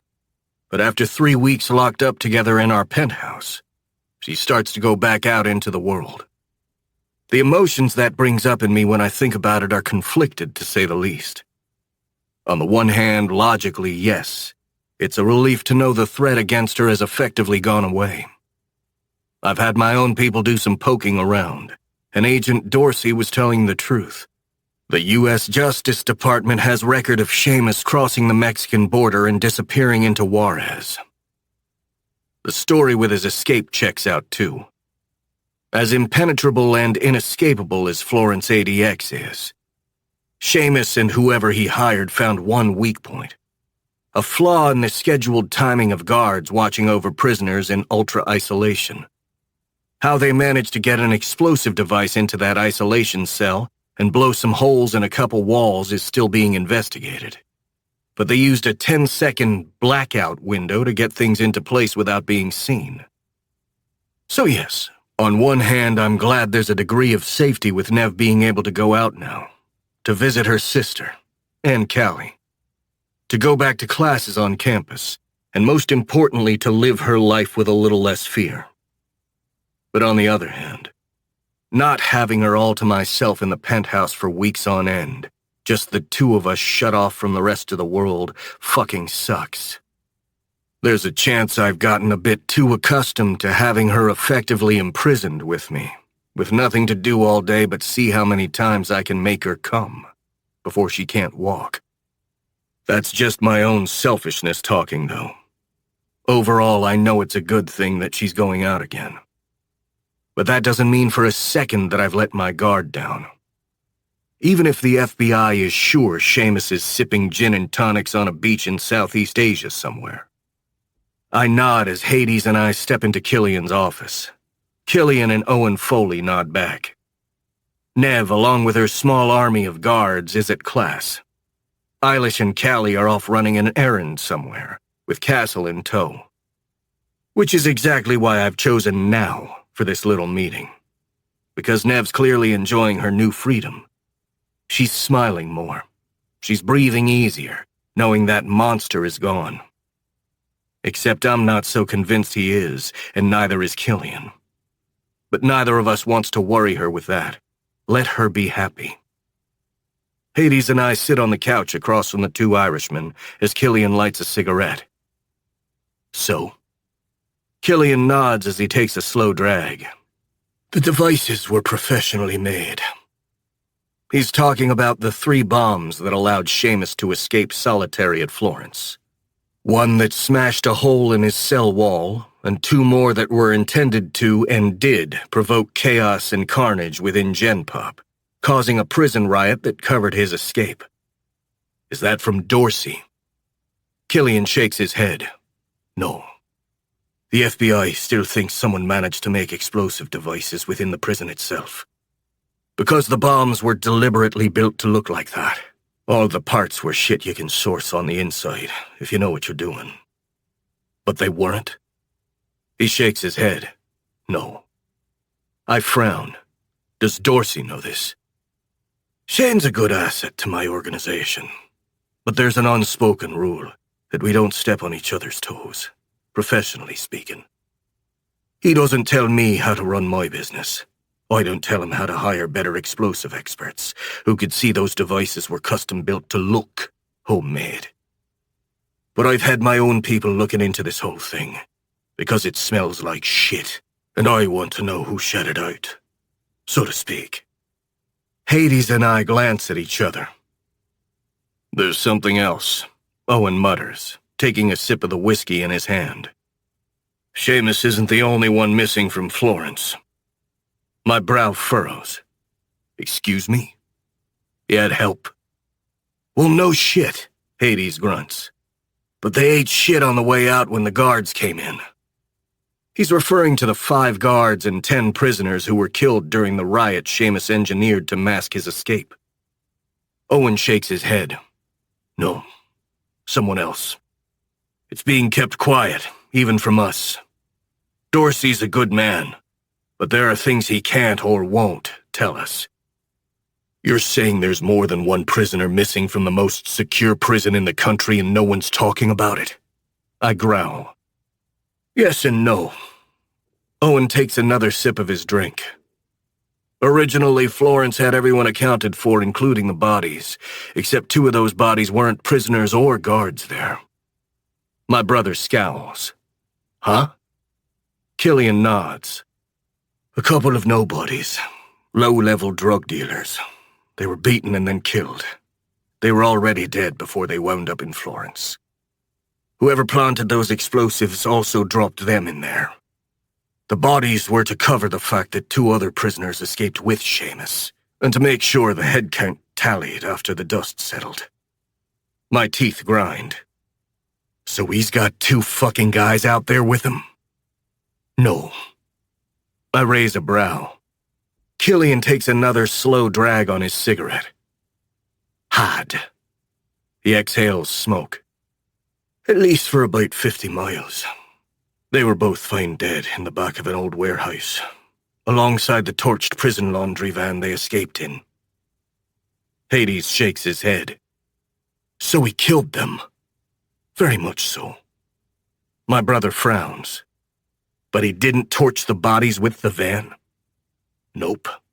Killian arches a brow. He bled them to death. A cold sensation drags over my skin. My mind flashes to the horrors I've heard about the monster who once wanted to do the same thing to a 9-year-old Nev. They were trussed up on makeshift crosses. Killian mutters quietly. And cut. Wrists femoral artery, jugular, all slashed. Like he tried to do with Nev. Dorsey is aware of this? I'd be amazed if he wasn't. Killian grunts. But again, our relationship is multi-layered. Have you dug into the two guys he got out with, their affiliations? Killian glances at Owen, who nods. A bit. And? I growl. We're still looking into... Look harder, I snarl. The older Irishman frowns and glances at Killian, but Nev's uncle just shrugs. You heard the Greek, he growls. Look harder. Do whatever it takes. Find out who the fuck they were, and who the fuck they may have been affiliated with. Owen nods, polishing off his drink and standing. I turn to my brother. Does that Homeland Security deputy still owe you that favor? Hades smiles thinly. He does. Cash it in. I want to know what the feds have on these two. On it. My brother follows Owen out the door. When Killian and I are alone again, he leans back against the couch, steepling his fingers. Nev told you, didn't she? About Seamus, I mean. She did. I growl. And thank you. No one needs to be thanked for doing what they must for family. It's just what you do. We sit in silence for a moment. Do you really think we're out from under this? I ask him. I mean, this theory that Seamus has fucked off to Vietnam or wherever. Killian takes a slow breath. I think Owen and Dorsey are right. Seamus is a psychopath.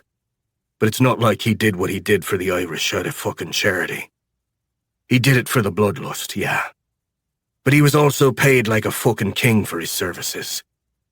When he went down, that money moved real quick offshore, or into those other accounts Dorsey was talking about. Killian shrugs, exhaling. The man was looking at dying alone in a windowless 5-by-5-foot cell. Now he's out, sitting on a beach with close to 30 million in his pocket. He's insane, but he's not stupid. What about angry, though? I hiss. What about vengeful against the woman who was told to lie on a witness stand at the age of 9? Killian's eyes narrow at the edge to my voice. I happen to know, for a fact, that Nev has no regrets about that. But even still, she was fucking 9, Killian. I hiss. And that fucking lunatic almost killed her. He snarls back. You think I did what I did just to fuck him over? He spits. Because I didn't. I made that choice because if there was ever even a chance of that monster getting out, I knew she'd be in danger. I bark a cold laugh. Well, here we fucking are.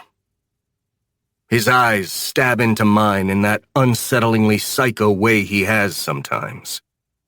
Do you know how I managed to find her? All those years ago.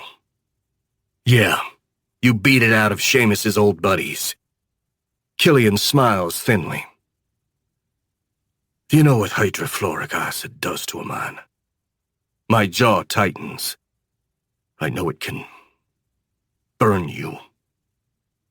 His lips stay pulled tight in a maniacal, off-putting smile as he regards his left forearm thoughtfully.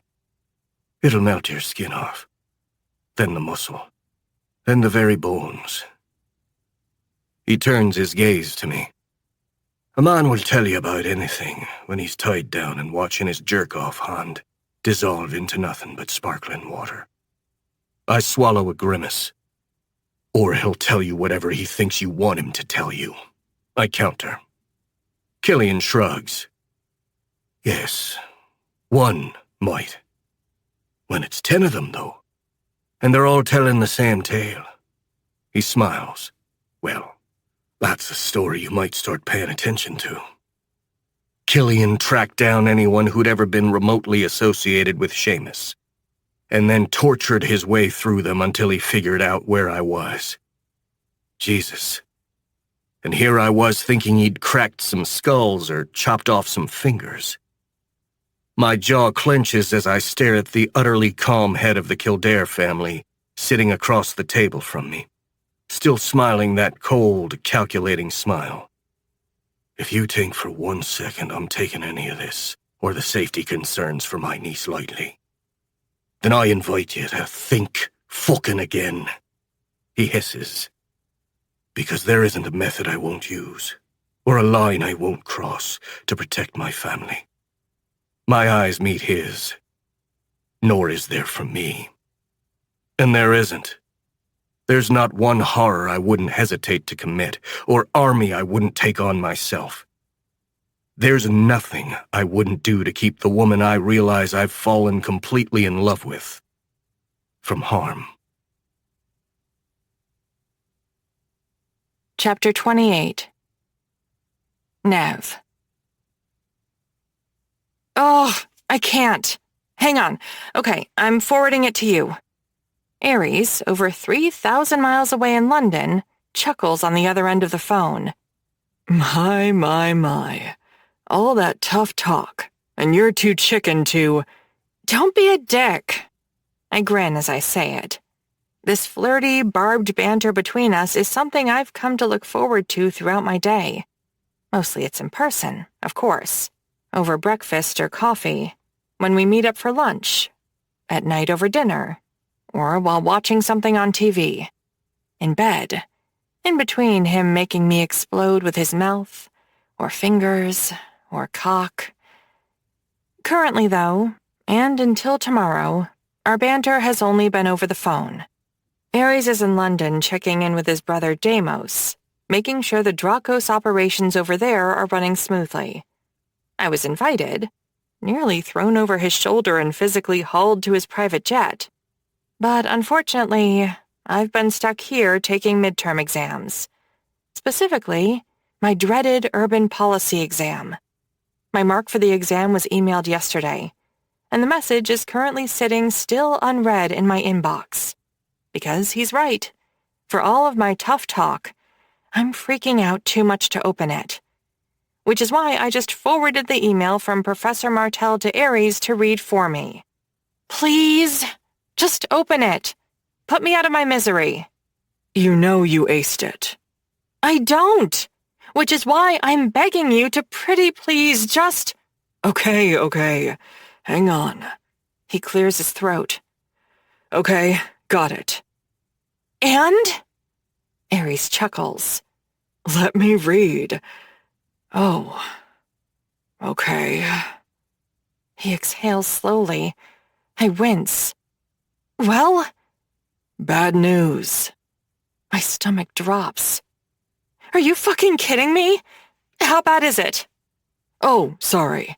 I meant bad news, as in you're going to have to admit I was right. You aced it. 97%. The air whooshes out of my lungs as I literally drop to my knees on the living room rug. You absolute asshole! Aries cackles, which makes me grin, because I'm a huge dork.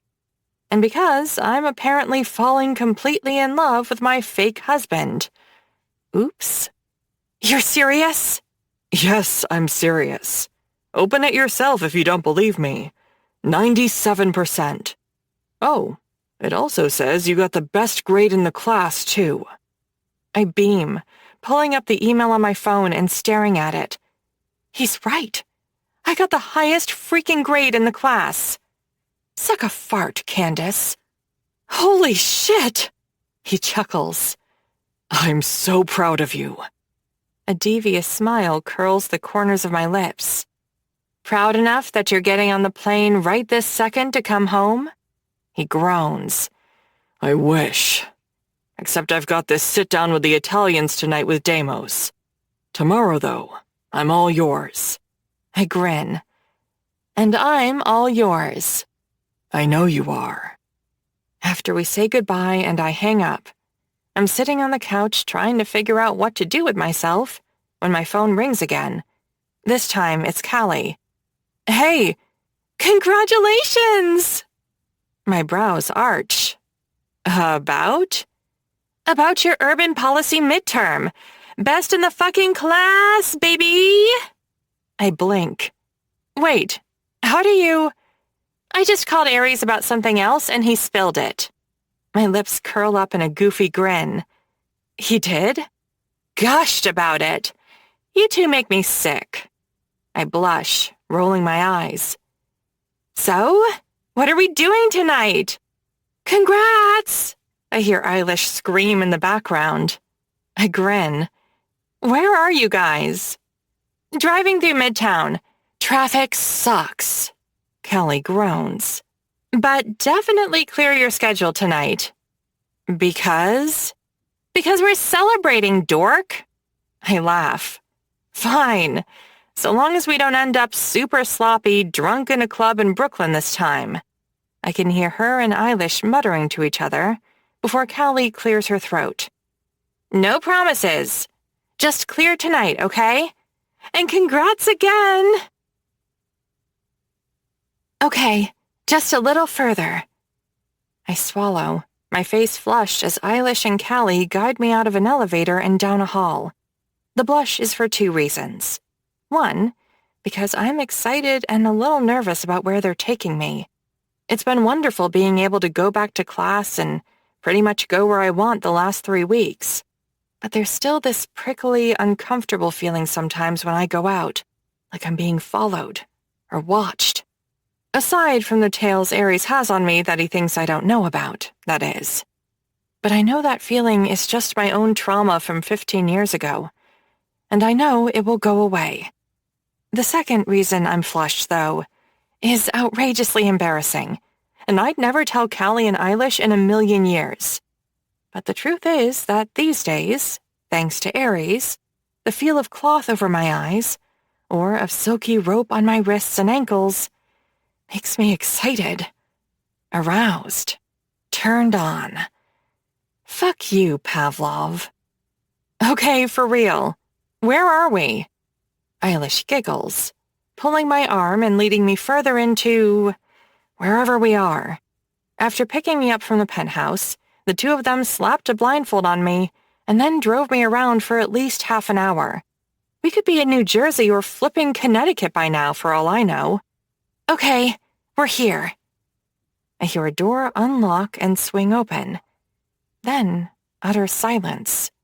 Even around the edges of the blindfold, I can tell we're walking into pitch darkness. Okay, seriously, where? Eilish suddenly yanks the blindfold off.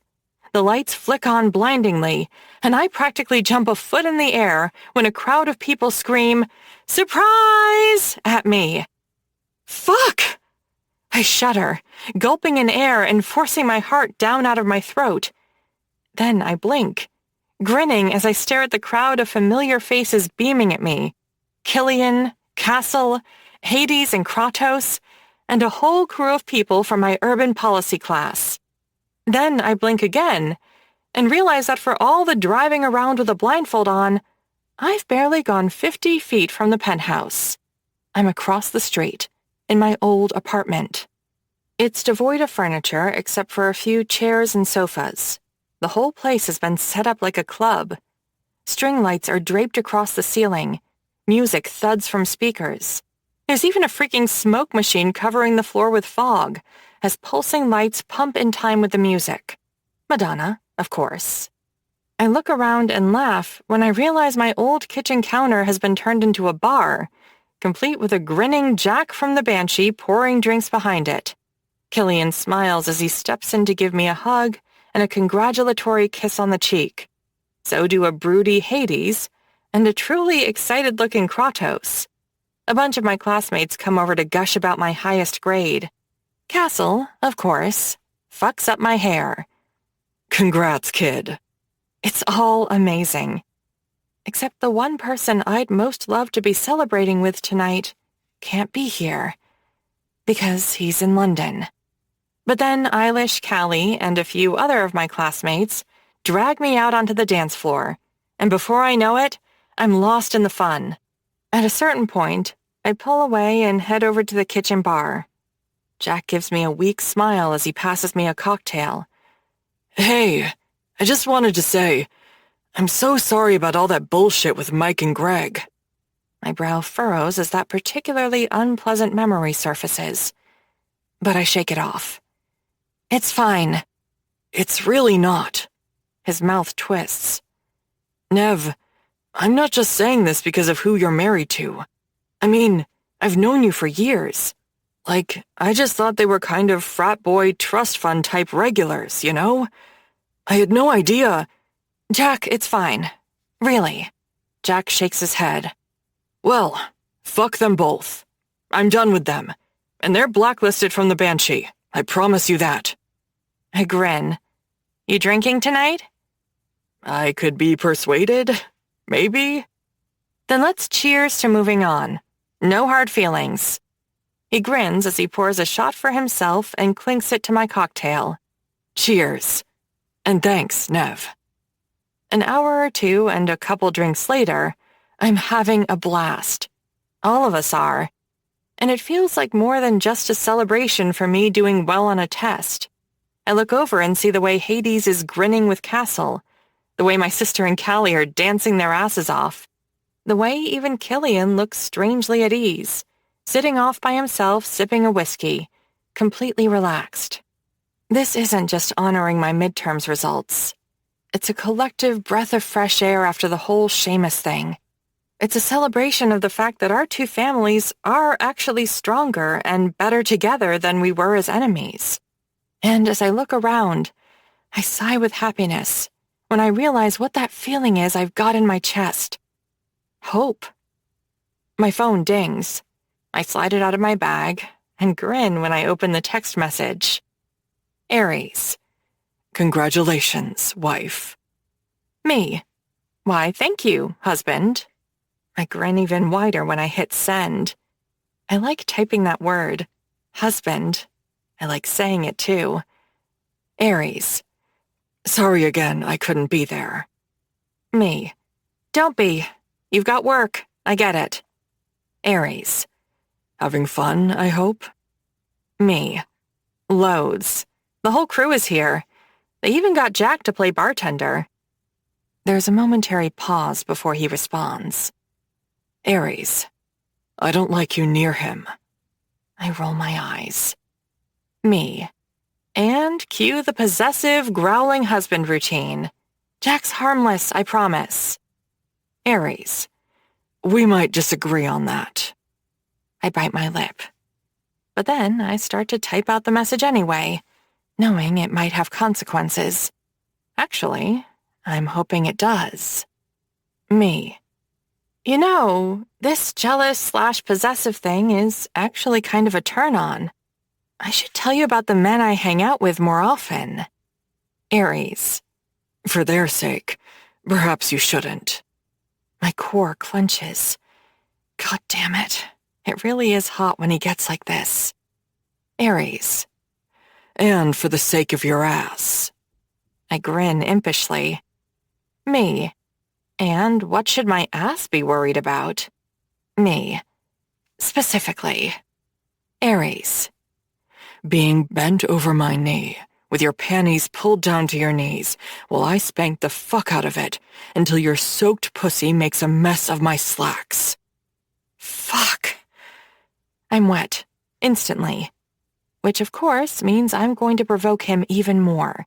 Because between the drinks, the dancing, the adrenaline, and now dirty texts with him, by now I'm on fire. Me. Is that all? And here I was worried. Aries. Careful. Me. Of? Aries.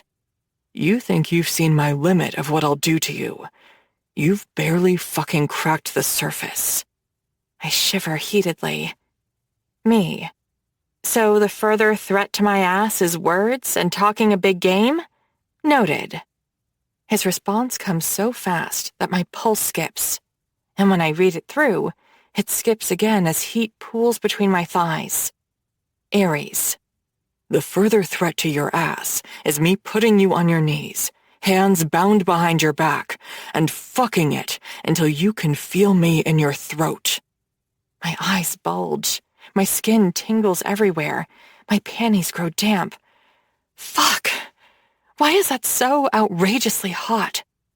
After a few seconds, when I can think straight again, I respond.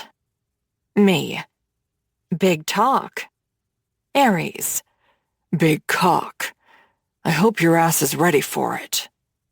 I shiver, panting as I grin at the glow of the phone. Me. I want you so badly. Aries. I know. Me. Tomorrow seems forever away. Aries. Such an eager, good little girl. Me. Stop. Aries. Oh, am I making you wet at your own party? Me. Seriously fucking soaked. Aries. Show me. I flush deeply, shivering, but I don't respond yet. Aries. Show me how wet I make that little pussy. Hey, who are you? Okay. Wow. I jolt, whirling and blushing like mad when I see the look of shock on Eilish's face. Her eyes are wide. I didn't see anything, I swear. My face burns like the sun as I cringe, eyeing her, because it's clear she saw at least the last few lines of my filthy exchange with Aries. Eilish blushes too.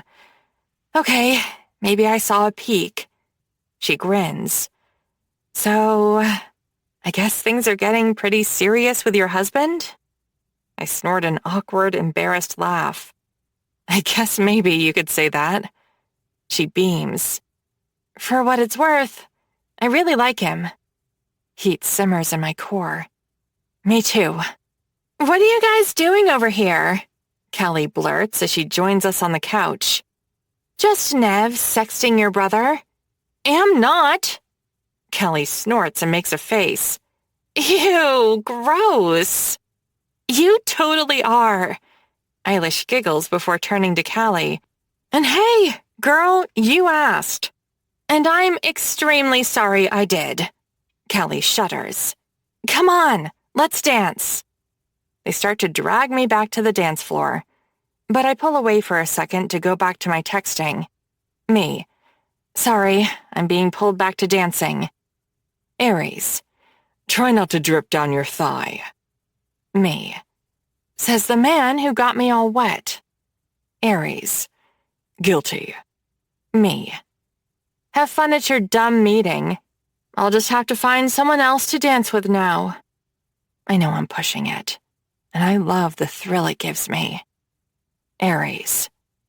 If you go anywhere near Jack, I swear to fuck, I'll fly there right now and put him through the fucking window before I fuck you senseless on the nearest surface in front of everyone. Heat throbs in my core.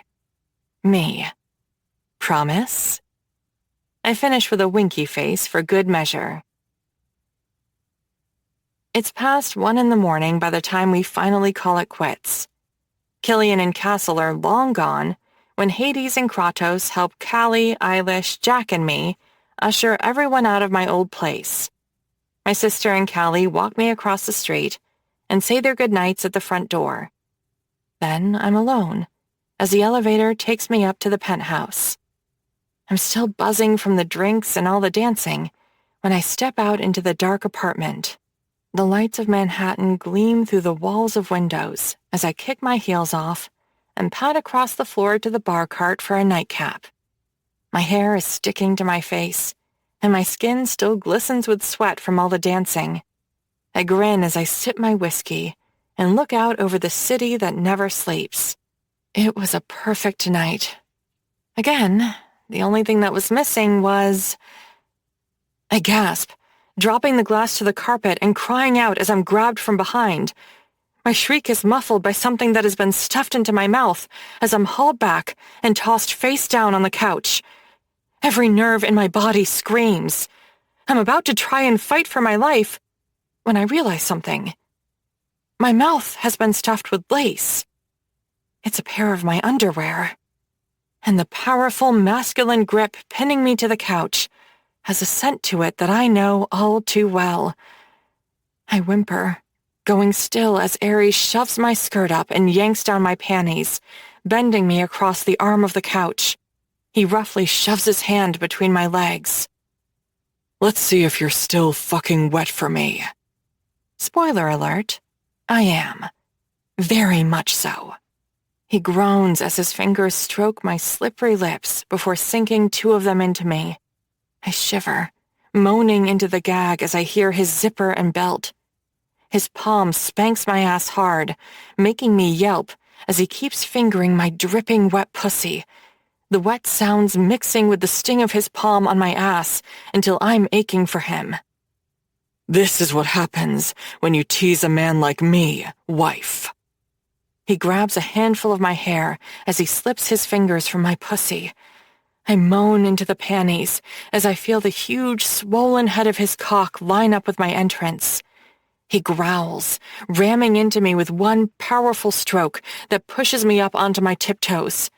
I whine in pleasure, gasping as he grabs my wrists and pulls them to the small of my back. And then, my dark, dangerous, gorgeous husband proceeds to fuck the absolute shit out of me.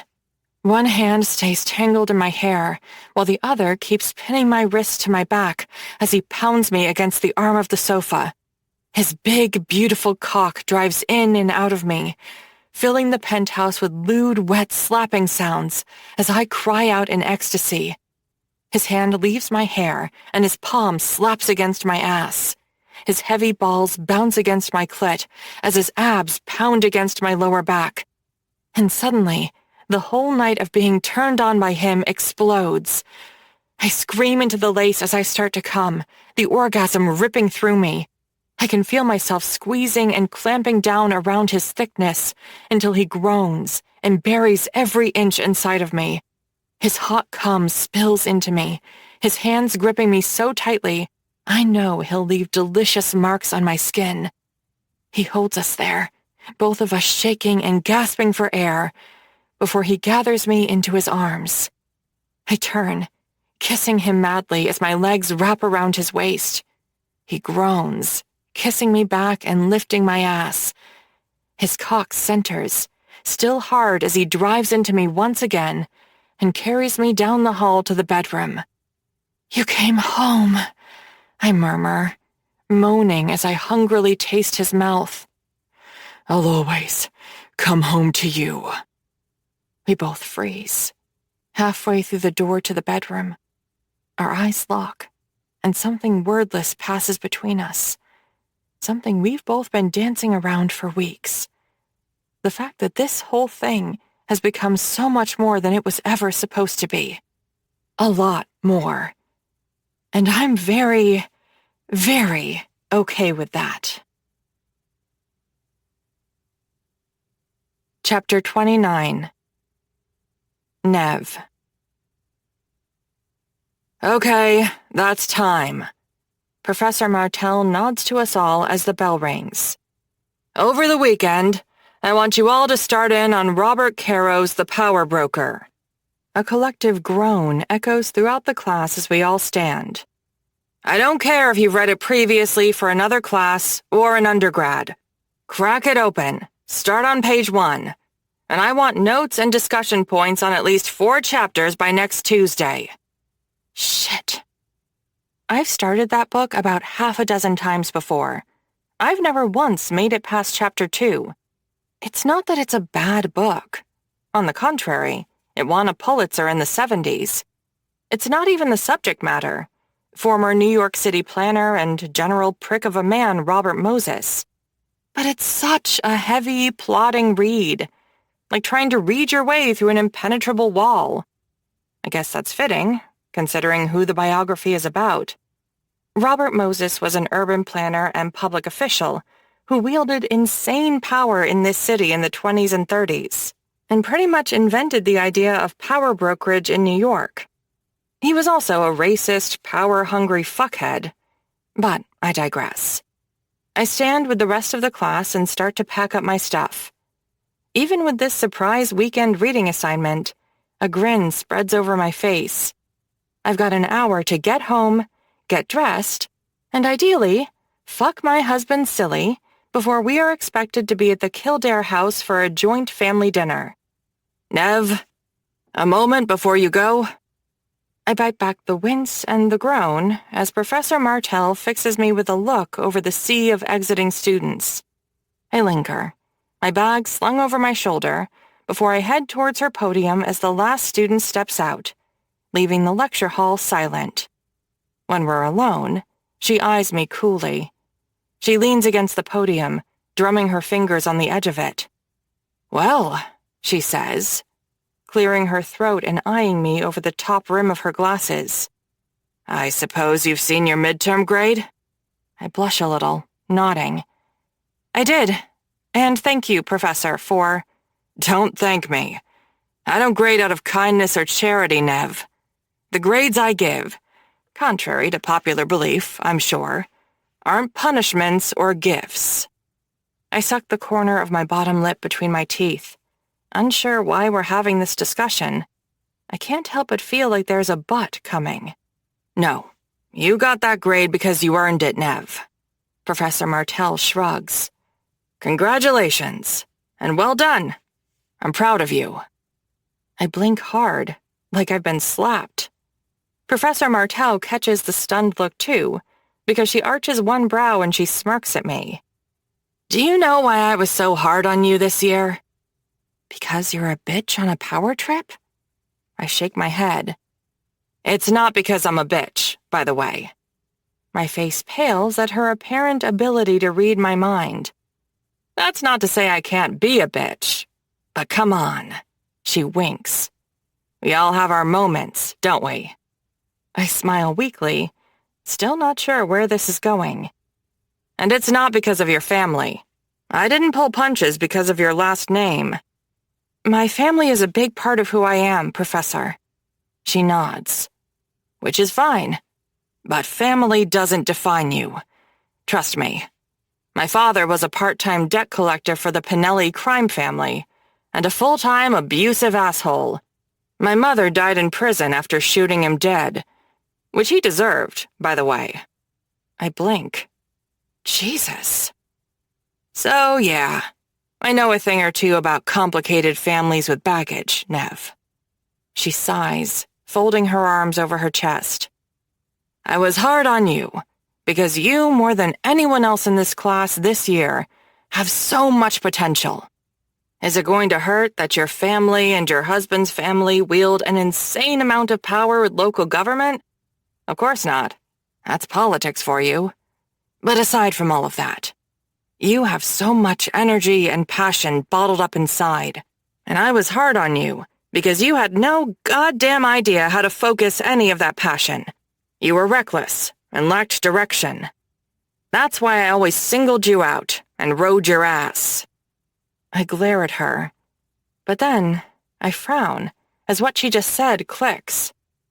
"You said I was reckless and lacked direction." "You were." She nods, her lips curling slightly in the corners. "And then, something changed in you a couple of months ago. It's like you learned how to focus all that passion, energy, and talent. You really hit your stride." I smile wryly. "Well, then I suppose a thank you is in order." She snorts. "Not to me, it's not." I frown. "But whatever clicked with you, Nev, it wasn't me, loath as I am to admit it.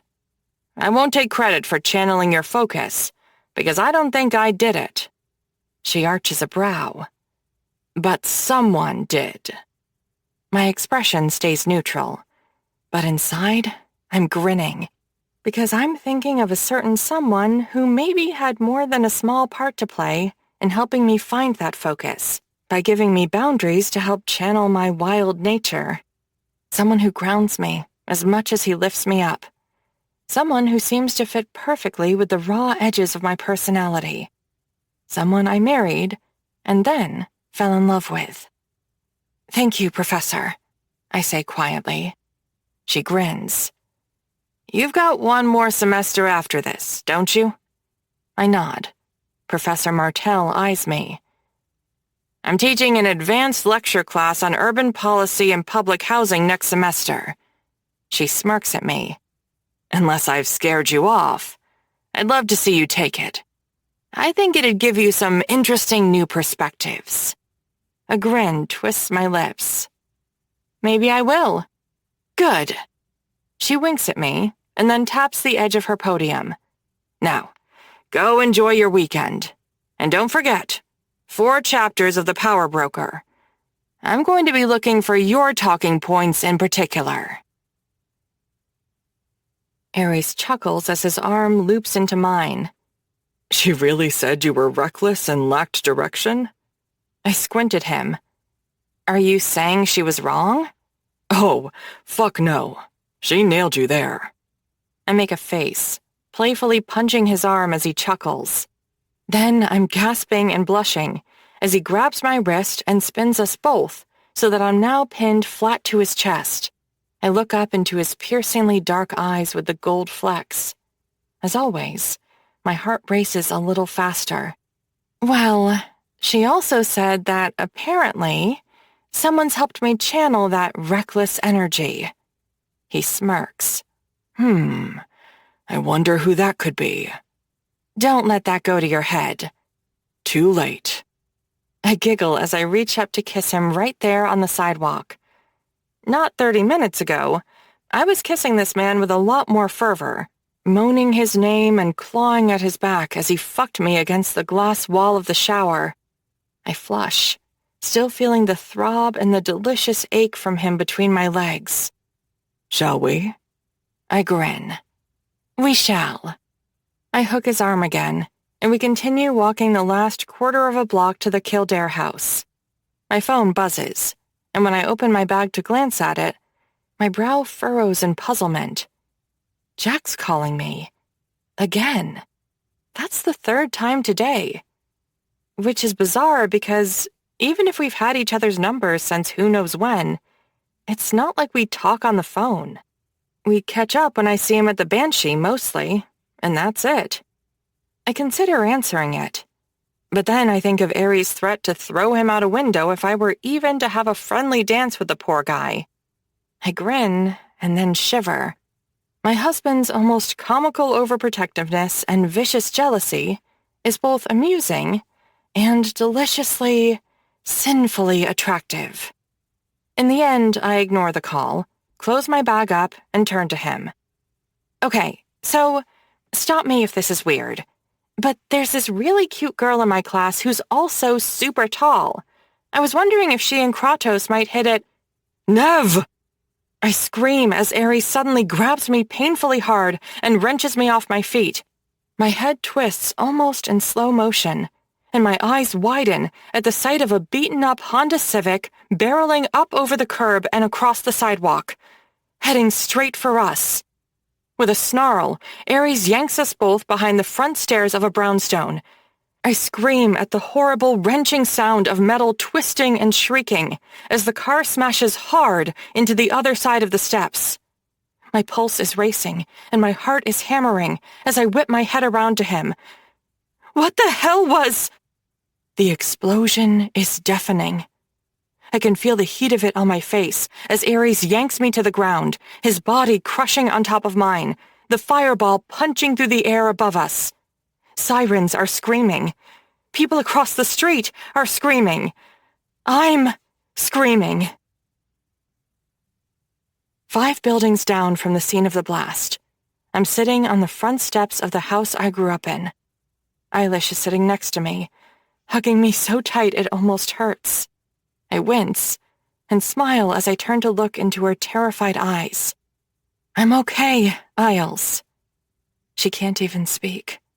She just shakes her head, looking ill, a faraway look in her eyes, imagining a world where Ares and I didn't dodge the car that was obviously heading right for us, which then exploded like a bomb. Because it was a bomb. I shiver, looking at the carnage on the street. Cops and firefighters are everywhere. So are both Kildare and Dracos men, eyes darting everywhere like Secret Service agents. How are we doing, kid? I turn to smile wryly at Castle as he hands me a mug of coffee.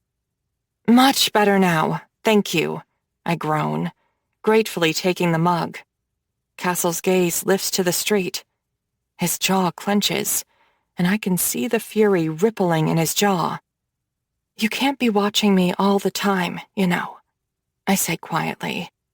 His jaw just grinds even harder. I know what he's so furious about. He wasn't there to save me when this happened. Ares Just moved up about 10 more positions in my book, Castle grunts. He turns to give me a fierce look. I'm glad he was with you. I smile, letting my gaze drift across the street to where Ares is sitting on the back fender of an ambulance. The EMT who's been wrapping the shrapnel gash on his forearm nods as he finishes up. Immediately, Ares is on his feet and striding across the street to me. Hey, I murmur, shivering as Eilish lets me go and my husband wraps his arms tightly around me. You should see one of the EMT. I'm fine. I grin, raising my eyes to his. Thanks to someone being a lunatic and using their own body as a human shield.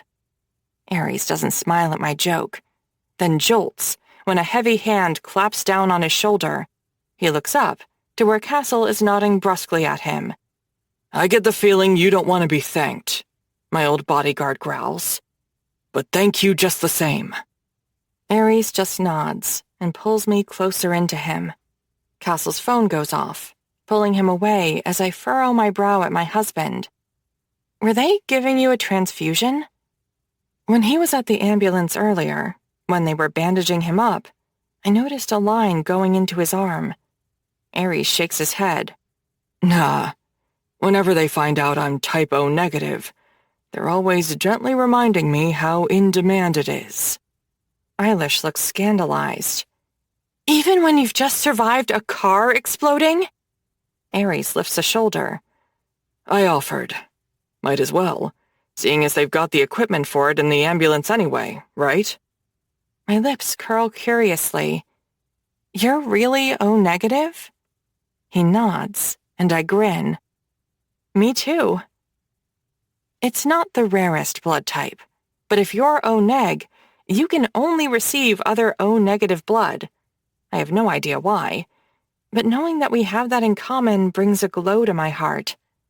Ares smirks. Glad I've got a backup sleeping right next to me. I smile. When I glance back to the street, I swallow nervously as I see my uncle approaching, a cold look on his face. Castle's with him, along with Shane Dorsey, who's carrying a small red and white cooler. Ares stiffens, giving Killian his full attention when he stops in front of us. Tell me I was wrong about the car aiming for us, Ares mutters. Killian's eyes flit to mine. Then he shakes his head slowly. You weren't. His jaw tightens as he pulls a cigarette out of his silver case, slips it between his lips, and deftly lights it. Agent Dorsey clears his throat. The car was clearly rigged to blow. Nothing crazy, but enough accelerant and explosives to shred you both. I can feel the fury throbbing under Ares' skin as he practically shakes with anger next to me. Who? He rasps. The veins on his neck stand out as his jaw grinds viciously. Dorsey glances at my uncle. Killian takes a slow drag of his cigarette, his eyes locked onto me. Finally, he nods. Show them. Dorsey's brows furrow. Killian, it's pretty gruesome. And they're not children. Show them. My uncle's eyes are still locked on mine as Dorsey clears his throat and steps a little closer. He lifts up the plastic cooler in his hands and pauses. Really, if any of you are squeamish, I'd look away. He pops the lid. I steel myself. Even so, when I see what's inside, I almost vomit. Fucking hell, Castle growls, quickly pulling Eilish toward him and turning her face away from the grisly sight before us. There's a hand inside the cooler. Specifically, a hand, a wrist, and part of a forearm, blackened by fire. I almost throw up again as the scent of charred flesh hits my nose. Just as I'm turning away into Ares' chest, something hits me, and it stops me cold. My head swivels back, my eyes locked onto the hand. Nev, I swallow a lump as my gaze meets Killian's. We both understand what we're looking at. We could run some tests to be sure, Dorsey says quietly. but the tattoo would suggest... It's him. Ares snaps his head to me as I choke out the words. My eyes are glued to the horror show inside the cooler. Not because I want to look at a severed hand, but because I can't look away from this severed hand. The one that belongs to Seamus O'Connor. You're sure it's... Positive, I choke, my throat tightening. The hand is charred and the skin is blackened, but there's no mistaking the tattoo. I could never forget it. I still see it in my nightmares. Rosary beads wrapped around the wrist, with a cross dripping blood and riddled with bullet holes across the back of the hand. Seamus's hand. I'm looking at Seamus's fucking hand. The rest of the remains are nothing but ash in what was the driver's seat, Dorsey mutters. but the explosion sent this part across the street. He nods at me before turning to Killian as Ares holds me close. If you're sure it's him... It's him, I breathe quietly. Dorsey nods. Then, I think it's safe to say, this whole thing is really over. Over. I shudder, taking a rasping breath as Agent Dorsey shuts the cooler. On a whole nightmarish chapter of my life. Ares still holds me tight, like I might fall apart at any moment. But I don't, because for the first time in 15 years, I'm no longer afraid. It's over. The nightmare is truly over. Chapter 30. Ares. She's trying to keep her face a mask. Something I'm sure her father drilled into her, along with 100 other rules of engagement, especially when it comes to negotiating deals potentially worth $100 million on his behalf. She's good at this. I know what's next. She'll say she needs to converse with Ricardo first. She'll hem and haw. She'll choose some arbitrary aspect of the terms I've laid out to bitch and complain about. And then when I see the tiniest curl at the corners of Lucia Bolinaro's lips, I'll know we have a deal. Lucia sighs, her manicured brow furrowing slightly. Her nail taps the dining room table of my penthouse. I don't know, Ares. I hold back a grin. Yep, here's the hemming and hawing bus, right on schedule. I mean, look, it's not that I'm saying no. I just... She shrugs casually, the neutral look remaining on her face. Well, it's a good start to a deal. I'll say that much. Bullshit. It's a solid gold deal for both of our families, and she damn well knows it. But again, she's good at this. I'll need to speak with my father, of course. I nod. Of course. I appreciate it's not up to you. You're just here to relay information to him. It's a cheap shot, but it works. I can see the anger flare in her eyes before she swallows it back. Truth. When, not if, we do this deal. It's going to be a deal between myself and Lucia. Ricardo will look at the details after the fact, but I know damn well this is her deal to make, even though that's supposed to be a secret. There's the small matter of covering the operating costs of security. What about it? I ask mildly. Here's where she picks one random issue about the detail to harp about. But even if the deal is dripping in diamonds, it's poor form not to at least half complain about something. Sort of like how it's bad form not to haggle at a street market in Athens or Cairo. Well, if I'm understanding this, we will be covering all costs of that? I shrug. You're the exporter and they're your ships and planes, moving your cargo. So, our cargo. I shake my head. No. Until delivery, it's yours. Then it becomes ours. Protection is on you. It can be your own people, a third party. Anyone you trust to get the job done, but it's on your dime. Lucia's perfectly done nails tapped the tabletop again. Slowly, her eyes raised to mine, a smirk on her lips. Interesting. Which part? She laughs.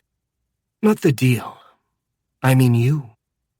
When I frown, she shakes her head. I won't lie, Ares. When we first sat down across a very different table to begin these negotiations, I had you pegged for a mark. Or, I thought I did. No shit. It explains the ludicrously revealing outfit she wore to that first meeting, not to mention virtually every time we've been around each other since, including at my own engagement party. Obviously it didn't work, because I'm not an idiot. I know you did. She laughs. Perhaps half new, maybe. Yes, I had you pegged as the jaded prince of the family. The playboy who was never meant to be king and would fail. But now... She shrugs. You may not have been born to be the king, Ares. But you're quite good at ruling now. My brow furrows. Thanks, I think. You're welcome. But I'm not sure it's you who deserves the praise. Lucia smirks when I give her a questioning look. I'm speaking about your wife, Ares. I think it's safe to say the Dracos family got much more than they were anticipating in their little arrangement with the Kildares. My affect remains flat, but inside I'm grinning widely.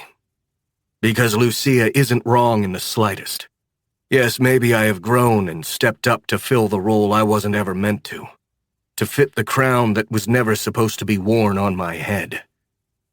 But if Lancelot figured out how to be Arthur after all, he didn't do it on his own. It's not as if Nev sat me down and gave me lessons on how to lead the Dracos Empire, or show me by example. But there's something about her. There's some strange alchemy going on when she and I are together. Apart, we've spent our lives bashing our way through the world using our stubbornness and quick tongues as battering rams against any door we come across. Together, we're the keys to those doors. No bashing required. Well, anyway. Lucia sighs as she sits back in her chair. Her eyes hold mine for another second before she stands abruptly and marches towards the kitchen area of the penthouse. Is there something you need? She glances at me as she opens the Sub-Zero fridge. I'm assuming the head of the Dracos Empire has at least one bottle of champagne chilled in the fridge. She assumes correctly. There's a bottle of Pol Roger in there Found it. I'm still frowning when Lucia walks back to the dining room table by the window and sets down the '99 Winston Churchill edition Pol Roger and 2 flutes. She expertly opens the bottle with a dull pop and eyes me as she pours. Can I assume we're drinking for the reason I think we're drinking? Well, as I said, I of course need to run this by my father. No, you don't. Lucia allows herself a small grin as she pushes a glass my way and raises hers. To a fruitful partnership. I clink my glass to Lucia's, both of us grinning as we take a sip. $110 million deal which will pay out in the next 5 months. Yeah, I can sure fucking cheers to that. Do you mind if I change here? I'm headed straight to the airport after this. I nod towards the hallway that leads to the master's suite. Feel free. Thanks. Lucia disappears with a small bag down the hall. I stand by the window, looking out over the city and allowing myself to smile. Lucia's right. The Dracos family got more than they bargained for when I married Nev Kildare. I got more than I bargained for.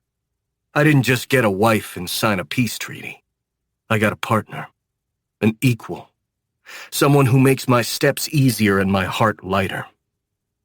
Someone I love, even if I haven't figured out how to tell her that yet. The click of high heels pulls me from my thoughts. When I turn, Lucia is out of her formal business suit and wearing something more appropriate for a lavish garden party. I'm headed to my father's. she explains with a shrug. He's hosting my little cousin's quinceañera. Felicidades. She grins, plucking up her glass and moving toward where I'm standing. Cheers again. To the sons and daughters who take up their parents' thrones. I chuckle. And to making a fuckload of money together. Lucia laughs as she clinks her glass to mine. Which is exactly the moment when the door to the apartment opens and my wife walks in. Immediately, my soaring mood drops like a rock when I see the fury blazing in her gaze. The fury that says she's hoping napalm could come out of her eyes so she could engulf Lucia in flame. Needless to say, I realize how shitty it looks that I'm hanging out alone drinking champagne with a woman Nev obviously still views as a rival. She's wrong, though. There's not a woman in the world that could touch the one I married in terms of my attention and desire. I smile as I move towards her. How was class? Great, she mutters flatly. Champagne? We're celebrating. I can see that. I almost grin at the look on her face, at the thin-lipped, red-headed ball of pure Irish fury that I married. But I don't have a death wish, so I don't. Come, I murmur as I lean in to kiss her. She allows it, barely, but her lips are still tight. Sit and have a glass. My mouth brushes her ear, my voice low. We just nailed down the details on an insane deal. And is that all you nailed? She says icily. So far. I growl into her ear, ignoring her pointed accusation. But let me get rid of our guest and we can easily change. So good to see you again. Nev pushes past me, her voice dripping in saccharine sarcasm as she smiles robotically at Lucia. The cartel princess smiles cautiously and a little less robotically. So good to see you too, Nev. Ares was just... It's so funny. Nev laughs. I almost didn't recognize you when I walked in, what with your tits not hanging out and all. Jesus fucking Christ. Lucia's mouth tightens. I glare at Nev when she turns to smile at me. I should go catch my flight. Lucia sets her glass down and clears her throat before turning back to Nev. You're a very lucky woman, you know. But, bye. Lucia smiles, ignoring Nev's withering look. But, he's an even luckier man to have you. She turns, heading for the door. Ares, I'll have my people send yours the formal agreement for signature. But yes, we are agreed on all terms. Speak to you soon. When the door shuts, I turn to level a cold look at Nev. Who of course just turns and gives me an innocent, who me, look. I glare at her. That, for your information, was the culmination of a 3-month negotiation for a $110 million deal, in case you were curious. Oh, I was curious, but more about what that bitch was doing in our house alone with you. Slowly my glare breaks as a grin twists my lips. Wrong move. Because immediately Nev's face turns a deeper shade of pissed the fuck off purple. I'm sorry, is that fucking funny? No. I shake my head as I move towards her. No, it's not. It's just that I like you like this. Like what, asshole? Irrationally jealous. Her eyes narrow. Fuck you. I grin. I'd almost think you sort of like me. Nev's lips purse, crimson flooding her cheeks. Don't get cute, she mutters. I step even closer until I'm near enough to take her hands in mine. There isn't a woman on this planet who can pull my attention from you. Not even gorgeous and sexy cartel princesses with big... Not a single fucking one. Her lips purse, her jaw grinding as she looks away. She wants you, and it's fucking obvious, and you don't even see it. No, she doesn't. I think she was trying to play me earlier on, thinking I might be an easy mark for skewing the trade terms in her family's favor. I lift a shoulder. But I wasn't. And it didn't. Because I only have eyes for one woman. Okay. Nev's teeth rake over her bottom lip. Okay. But put yourself in my shoes. I mean, you're the one who threatened to fly back from London and throw a platonic friend of mine out a window if I even suggested dancing with him. And then I come home to find her here, dressed like a fucking supermodel, drinking champagne alone with you. I cup her face, lifting her chin. This time when I kiss her softly, she doesn't give me a tight-lipped rebuke. She melts into me, her tongue dancing with mine before she pulls back. I didn't used to be like this, you know, she mumbles. Like what? Like a jealous, needy psycho. I grin. You are not needy. I'm a little needy. Only when it comes to you, though. Well, you're definitely not a psycho. I'm the one that made the window threats, remember? She grins, pulling close. I've an idea. I murmur into her red locks. We've got this open bottle of Paul Roget. I say we order Chinese takeout and watch dumb movies while we finish it. How dumb are you willing to go? Maybe Adam Sandler? She snorts. Try harder, buddy. We're talking mid-90s Jim Carrey. I laugh deeply as I kiss her head. We have a deal. 3 hours later, we're mostly through the Chinese food, finished with the mask, and in the middle of Ace Ventura. We're also almost done with our second bottle of champagne. I get up and head into the kitchen to grab us some water so we don't pay too dearly for all this bubbly tomorrow. From the kitchen, I see Nev's phone light up on the couch next to her. She lazily picks it up. Instantly, her face breaks into a grin, and she types something out before dropping it back into her lap. As I fill the water glasses, I see the phone light up again. Nev picks it back up, still grinning. But then something switches. Her brow furrows, and her face suddenly grows serious. Who's that? Her eyes snap to mine as I step back into the living room area. What? Who are you texting? Nobody. My brow furrows. What? I'm not prying. I was just curious. You looked concerned. Well, I'm not, she says quickly and tersely. And it's nobody. Okay, what the fuck is going on? Look, I just want to make sure everything's okay. Who are you? It's none of your business, she snaps. My jaw tightens. Okay. Chill out. I put the glasses of water down on the coffee table in front of the couch. When I sit back down next to her, though, Nev gets up. She makes a huge show of stretching and pulling her hair into a ponytail before she sits down again. About 3 feet away from me. I turn the movie back on. As it plays, I turn to steal a look at her. She's back on her phone, her stone-cold face illuminated by the screen as she types furiously. Fuck it. I reach over and touch her bare foot. Nev jumps, gasping as her eyes dart to mine. Are you okay? I'm fine. No, you're not. Will you please just tell me what's up? Nothing. Okay? She types something else before suddenly she stands again. I'm going out for a little bit. My brows knit. Excuse me? I said I'm going out. It's 11:30.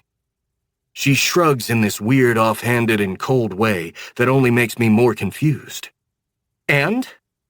Nev, what the fuck is going on? Nothing, Ares, she snaps. I'll be back soon, okay? She marches away down the hall to the bedroom. What the actual fucking fuck? I grind my teeth, glaring after her. What, is she still pissed about Lucia being here? No. She was fine until someone texted her. And now suddenly she's cold and shutting me out, and fucking leaving. I'm still glowering on the couch when Nev suddenly comes exploding back out of our bedroom. Her eyes are livid, her mouth set in a vicious line, and her red hair is fanned out behind her like an apocalyptic asteroid. Nev, what? Actually, she snaps coldly, pure fury in her voice. You know what? Nev, I won't be back. I stand, my teeth grinding. Excuse me? Fuck you, Ares! I stare at her. What the fuck is wrong with me? With me, Ares? She screams. Oh, I don't know. Maybe I'm pissed that I married a fucking liar? What the hell are you talking about? Her face goes absolutely livid. I'm talking about the fucking panties that most certainly aren't mine lying on our bathroom floor, you fucking prick. Shit. Okay, hang on. That is not what you think it... Don't! She snarls icily. Don't you even fucking dare try. She storms for the door. I get there first, planting myself between her and the door as I glare down at her. Nev, get the fuck out of my way. Lucia got changed in there to go to the airport. I'm sure they fell out of her suitcase or something. Nev laughs coldly. Wow, you really must think I'm an idiot. Will you fucking listen to what you're even saying? I snap. Do you seriously think, given everything we've been through, given how long you've known me, given the fire you and I are together, that I'd... Move! She glares at me so hard and with so much venom that I flinch. Nev, get out of my fucking way, Ares. Slowly, I step aside. Nev brushes past me and yanks the door open. Where the fuck are you going? Out. Where? I don't know, dickhead, she hisses. Maybe I'll go find someone's bathroom floor to leave my fucking underwear on. Pure, vicious fury explodes in my chest, bubbling out through my bared teeth and blazing eyes. It's so apparent on my face that even Nev falters for a second. But then she swallows that back, glaring at me. You know what's really funny, Ares? She snaps. I actually thought I was in love with you. Fucking hilarious, right? I'm still blinking in stunned shock as she blasts through the door and slams it shut behind her. I actually thought I was in love with you. I want to go after her. I want to drag her back here. But that won't solve shit, not when she's this fucking angry. She needs to be allowed to explode at something. Maybe get a drink, or vent to her sister, or mine, for that matter.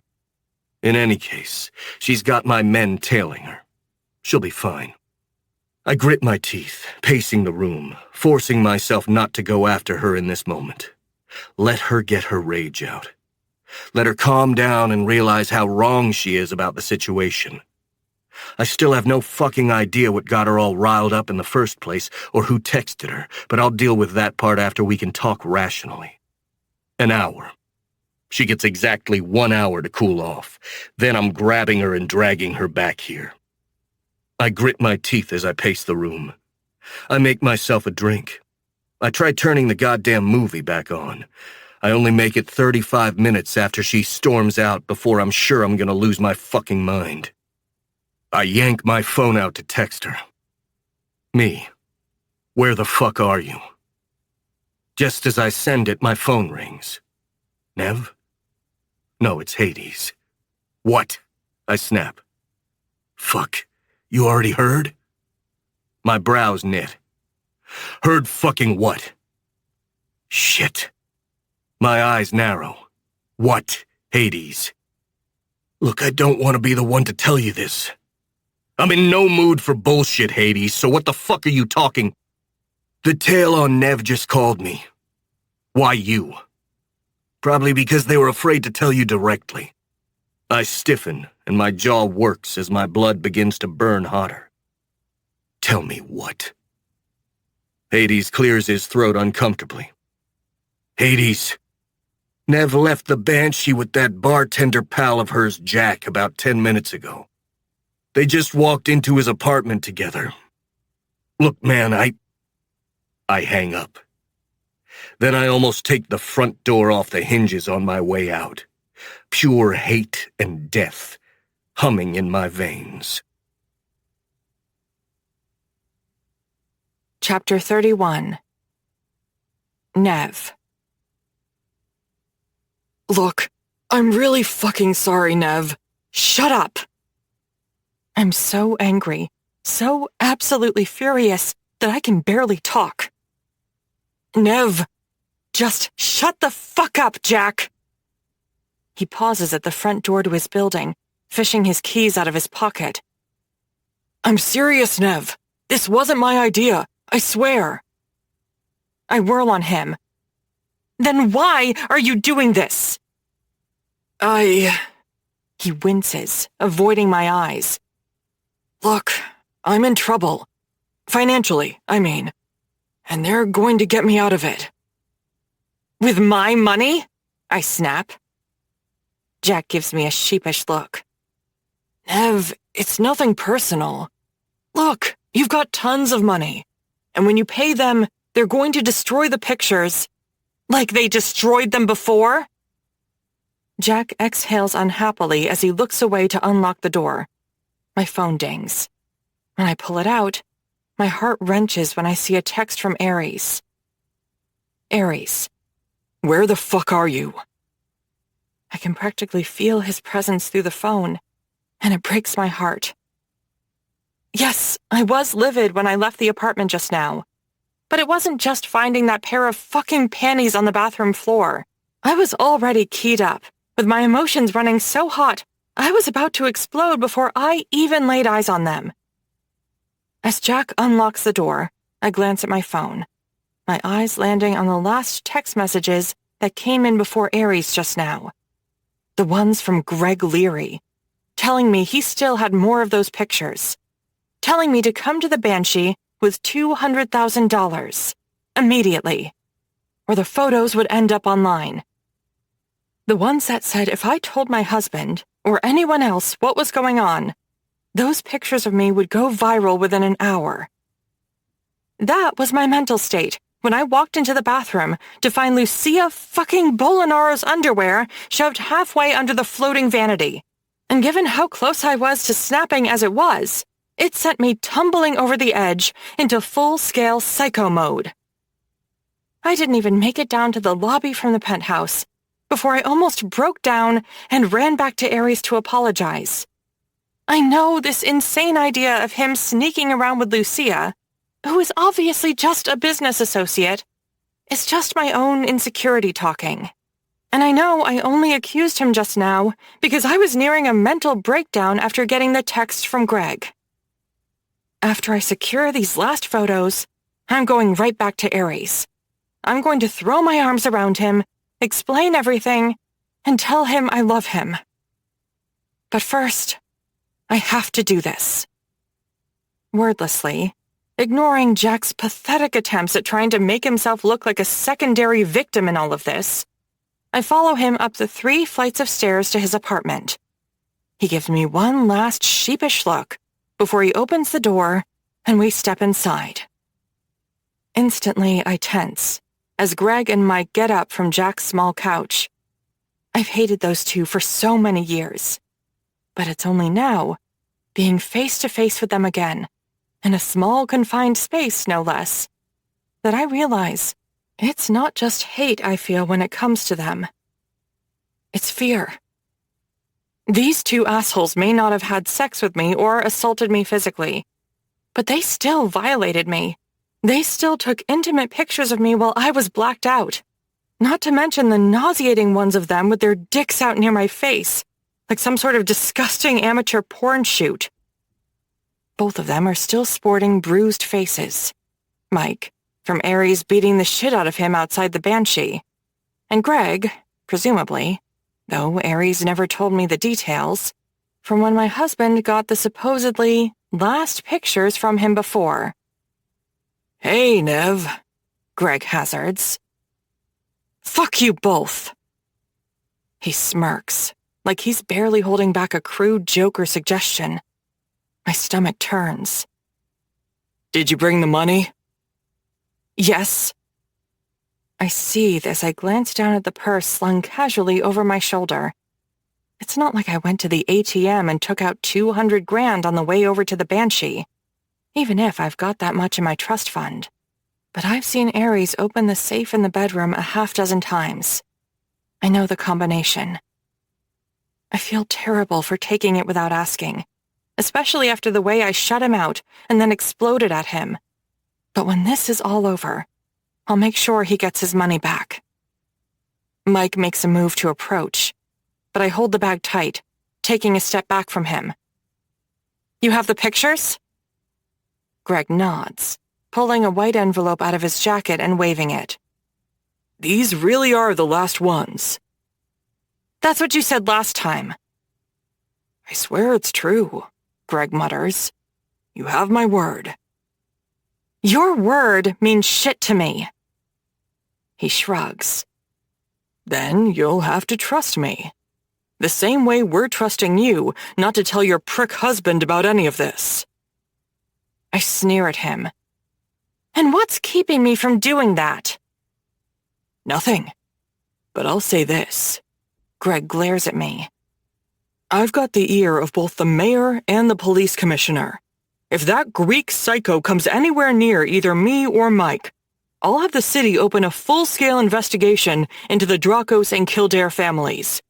You tell Ares about this, and I'll fucking tear your worlds apart. You think your sister has a shot in hell of still going to Columbia for business school after every single bit of your family's dirty laundry ends up splashed all over the news? I swallow, hatred flowing from my eyes into his. Greg just shrugs. It is what it is, Nev. Now, are we doing this or not? My teeth grind. We are. I hold my hand out as I unsling the bag from my shoulder. Greg hands me the sealed white envelope as Mike plucks the bag of money from my grip. I watch the two of them yank the bag open and start to paw through the stacks of cash as I march into Jack's kitchen. Wordlessly, I light his gas stove, touch the corner of the envelope to the flame, and then drop it into his sink. I watch in cold, icy fury as the paper burns away. Then, as the Polaroids within curl and smoke in muted colors, as the chemicals catch fire, I watch until the flames are completely out, before turning to level a chilling look at the three guys. Happy? I snap. Mike grins at me. Happy. Pleasure doing business with you, Nev. Go fuck yourself. I shake my head angrily, holding back tears and emotion. You two are a couple of fucking disgusting excuses for human beings. I hope you know that. Greg shrugs. I sneer at him. And now you managed to even get Jack mixed up in this shit? Because he needs the money? Greg's mouth drops open. Is that what he told you? Jack shoots him a quick look. Leary, come on, man. Jack's doing just fine, Nev.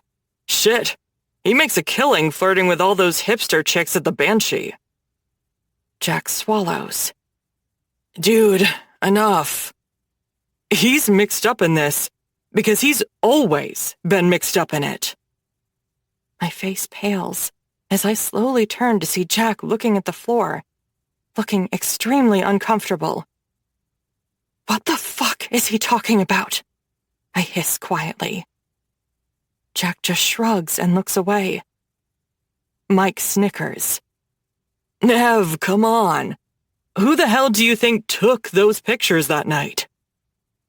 It feels like I've been punched in the stomach. I wince, choking a little as my eyes snap back to Jack. Jack, who's been my favorite friendly bartender for years. Jack, who I've always considered a good friend. Jack, who's been to my goddamn house. Jack? I choke. I want it so badly not to be true. But when he looks up with a nauseated, horrible look on his face, I know Greg isn't lying. You motherfucker, I whisper. Nev, I'm so fucking sorry. Everyone was drinking. And, I knew it was fucked up. But Leary said it was just a prank and... You're all dead. He stops babbling as the words tear brutally from my lips. I turn to level a vicious look at Greg.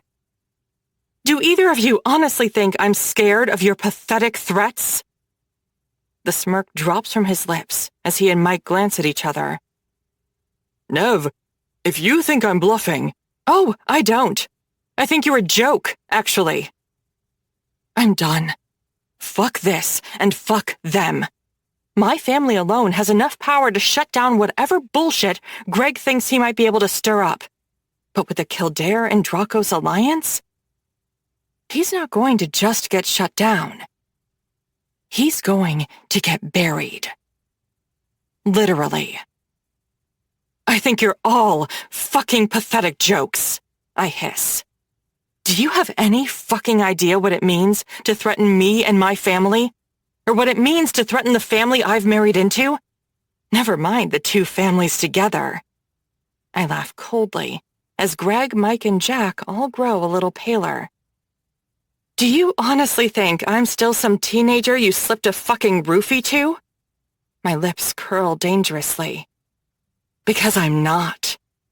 I'm a fucking queen now, you stupid, limp-dicked pieces of shit. Greg swallows uneasily, shifting nervously on his feet.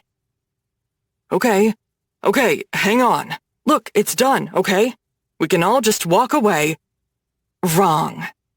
I smile coldly at him as I square my shoulders. In fact, you're so fucking wrong. It's actually funny, Greg.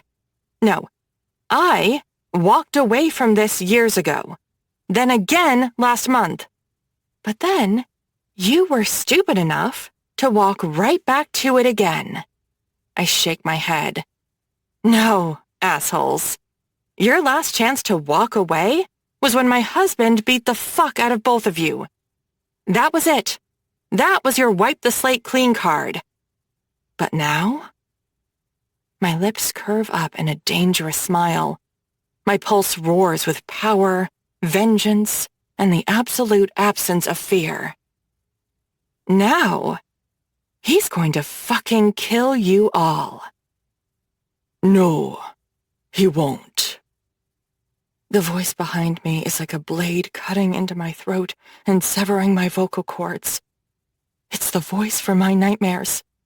The voice of death itself. The voice of a monster. In slow motion, I watch confusion and then fear twist across the faces of the three men in front of me.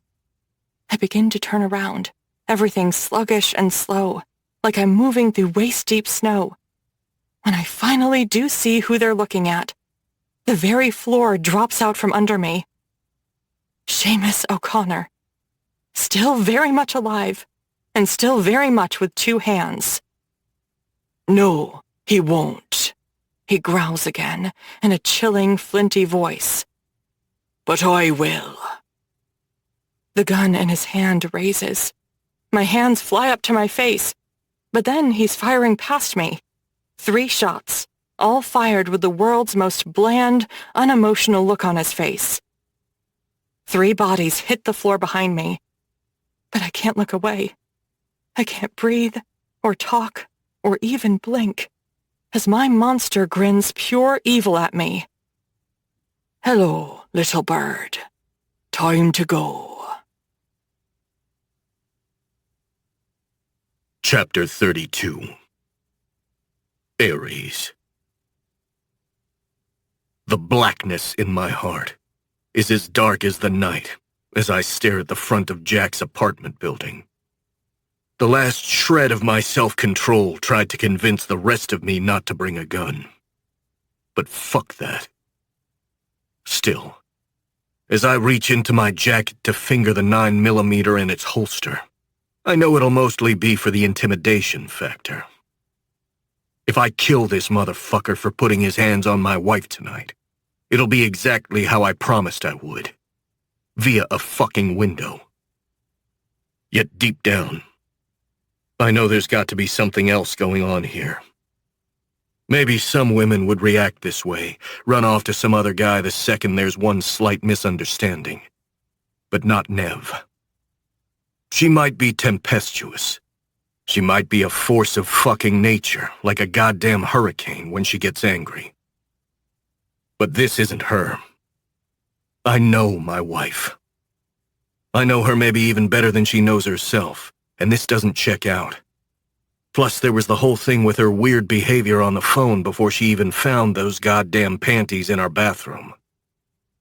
No. Something's up. Something's potentially very wrong, too. Well, whatever it is, I'm about to find out. Before I head in, I march over to the black SUV where two of my guys, the ones who called Hades, are camped out after tailing Nev and Jack here. I'm sure Hades is on his way too, despite me warning him to stay away. Probably to make sure I don't do something incredibly dumb like killing Jack in full view of a security camera or a cop or something. No promises on that yet. But Hades isn't here yet. Good. I want it to stay that way. I sidle up close to the open window of the passenger door, still keeping an eye on Jack's building. Both of you stay out here. If my brother shows up, keep him out here. Is that understood? When neither of them answers me, my brow furrows as I drag my gaze away from the fucker's building. I said, is that fucking... Oh, fuck. Both men are still buckled into their seats, their chins limp against their chests. With wet, glistening blood slicked across their slit throats and soaking the fronts of their shirts. I bolt instantly, rushing to the front door of Jack's building as the low whine of an alarm blares. I smash in the front door with a heel against the lock and go charging in. One of the first-floor apartment doors yanks open, and a grizzled older guy charges out brandishing a baseball bat with a Mets logo emblazoned on it. When he sees the gun in my hand, he stiffens. "Look, pal, I don't want any... Jack!" I snarl, realizing I have no idea what the motherfucker's last name is. "The hipster bartender fuckhead," I hiss. "Where?" The man nods quickly, pointing his bat up the staircase. "Third floor, number 307.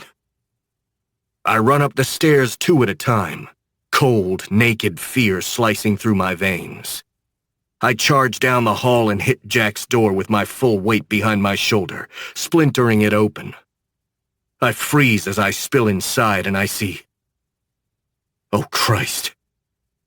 There are 3 bodies on the floor. Blood is pooling under all 3 of them and is splattered against the wall behind them.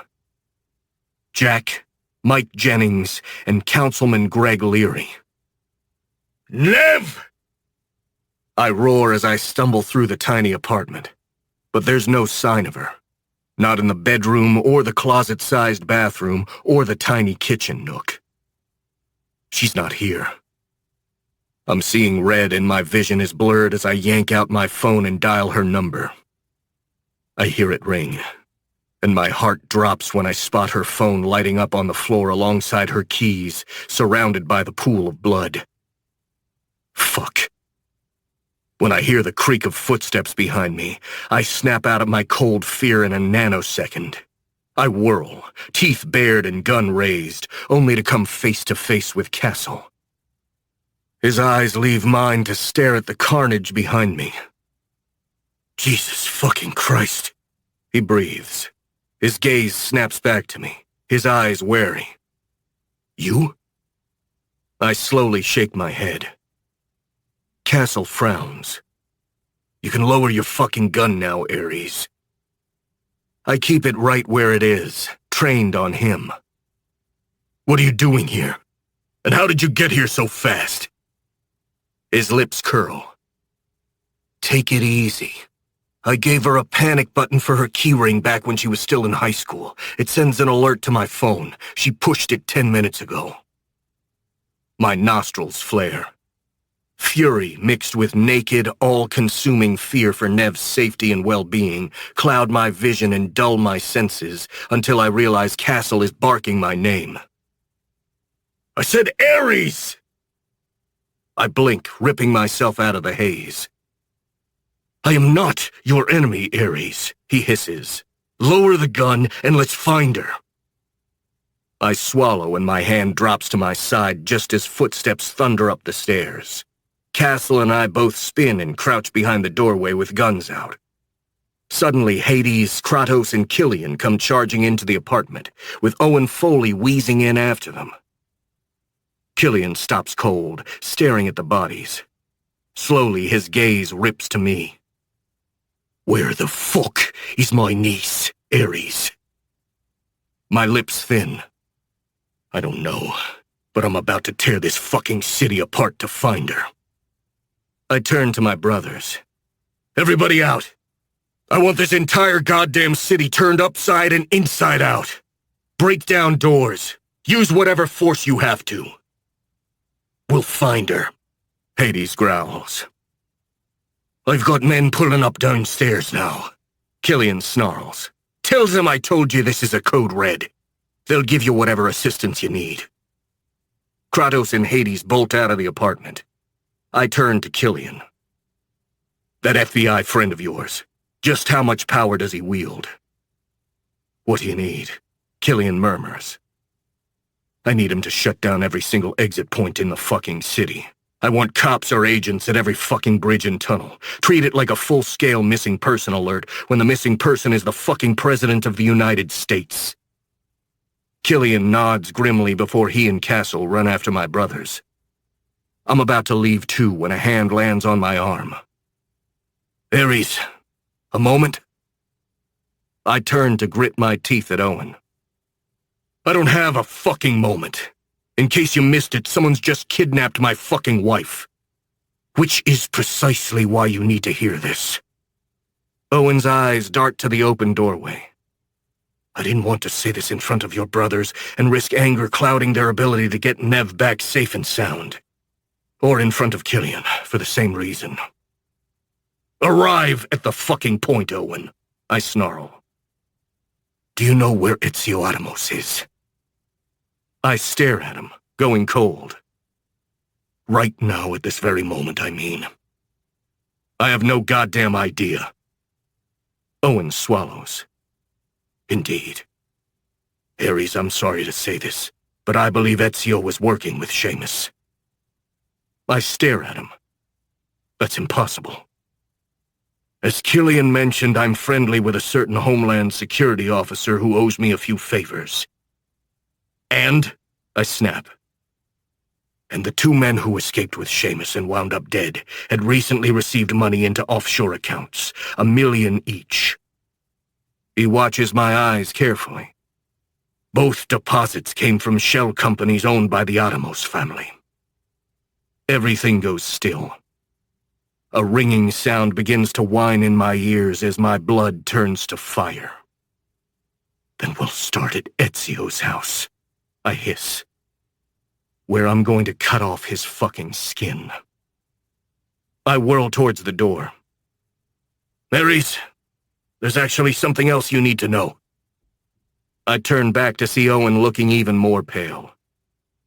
"What?" He swallows. "About an hour ago, NYPD responded to a call from a restaurant next to a tattoo parlor in the Lower East Side, complaining about a smell." Owen swallows again and clears his throat. "They found 2 bodies. They'd been dead about 2 weeks." "Owen, how the fuck is this relevant?" He continues on as if I hadn't said a word. "The tattoo artist was tied up crucifixion style and had been bled out from cuts to his wrists and neck." My pulse thuds. "And the second body was an older man, bound, gagged." Owen's lips draw to a line. "And missing a hand." Reality punches me in the face. I stare at Owen, then at the bodies on the floor as the ground gives way beneath my feet. All 3 bodies with neat execution-style shots right through the center of the forehead, with a second shot through the back of the head after they were down for good measure. Clean kills. Professional kills. Holy fuck. That monster isn't dead at all. And now he's come back to finish what he was stopped from doing years ago to the woman I love. "We need to go. Now." I start to make for the door. Oh, Ares. One last thing. The metal pierces my neck just as I glance back at Owen. My eyelids flutter and my mouth goes slack as something cold begins to instantly drag me down. Owen steps away from me, the syringe still in his hand, as I sag against the doorframe. What the fuck? You look tired, Ares, Owen says meditatively. I think all this stress is getting to you. Motherfucker. I think you'd better lie down. The whole apartment goes sideways as my legs give way. I'm out before I hit the ground. Chapter 33. Nev. They say history repeats itself. So do nightmares. Please, not here. Not again. Every part of my brain screams that this can't be real, that I must be dreaming, trapped in a fever nightmare. Shh. Shh. This is no fever dream. The way the sound of the knife being sharpened against a stone across the room sends ice-cold chills over my skin is proof of that. The way my stomach drops through the floor, and the way the fear threatens to choke me to death is proof of that. No, I'm not dreaming. This is reality, and I am wide fucking awake. I shiver in the chair I'm tied to. The cabin is even smaller than I remember it. The only furniture is the chair I'm sitting in, the one he's sitting in, and a tiny table with the whetstone, a few gallon jugs of water, a toolbox, and a small first aid kit on it. The cabin is also filthier than I remember it. Crumbling, too. The ceiling above me is sagging, the windows are boarded up with rusty nails, and the floorboards squeak, even if I barely shift my weight in the chair, like I just did. At the telltale creak, the man across the room sharpening his knife pauses. He turns, and I swallow back pure terror as his steely gray eyes lands into mine. You remember this place, don't you, little bird? Little bird. 15 years ago, he called me the same thing, in the same cabin, after the same drive, in a similar van. I know we're in the same place. The problem is, I doubt anybody else does. I tremble, trying so hard not to show any fear as Seamus grins at me. But when he just grins wider, I know I've failed. Ah, good. You do remember. I swallow nervously as his eyes stab into me, his hand coming up to push his long hair behind his ear. Again, under wildly different circumstances, in some alternate reality, Seamus O'Connor could be considered a handsome man. He's tall and broad-shouldered, with lean, muscled hips and powerful arms. I mean, the man is in his late 60s, and he looks like he could take on guys Ares' age. His hair is longer than it was all those years ago, silver and straight, down to his shoulders now. But the beard, the same bullet or blade color as his eyes and hair, is still short and cropped. It's actually not even an alternate reality where Seamus could be considered handsome. Before I forced myself never to look into those disturbing corners of the internet again, I saw plenty of the nauseating fan clubs that fixated on him.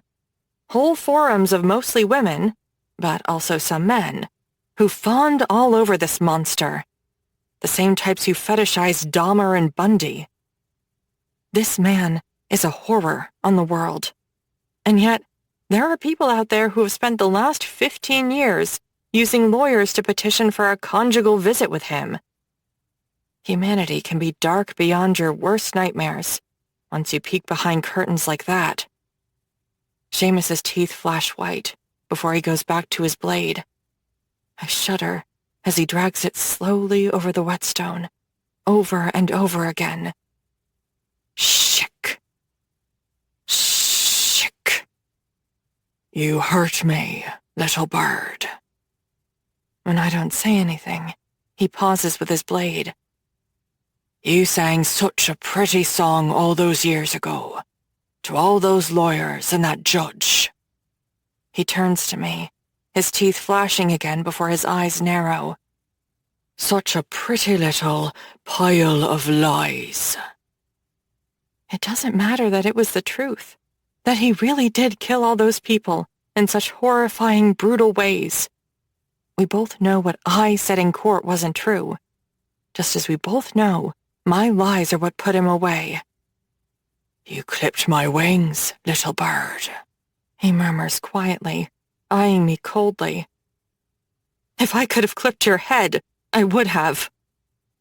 He grins broadly as I croak out the words.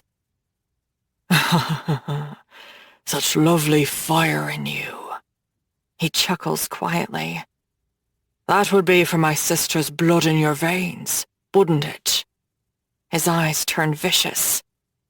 It certainly isn't from the poisonous Kildares. If I could separate the two in your bloodstream, I would. He shrugs, smiling as he twirls the surgically sharp blade in his hand. Pity that's not possible. Suddenly, I hear car tires crunching outside. My heart soars and my eyes dart to the door. But when Seamus just chuckles as he goes back to his whetstone, the fantasy that I'm about to be rescued collapses. Outside, the engine shuts off.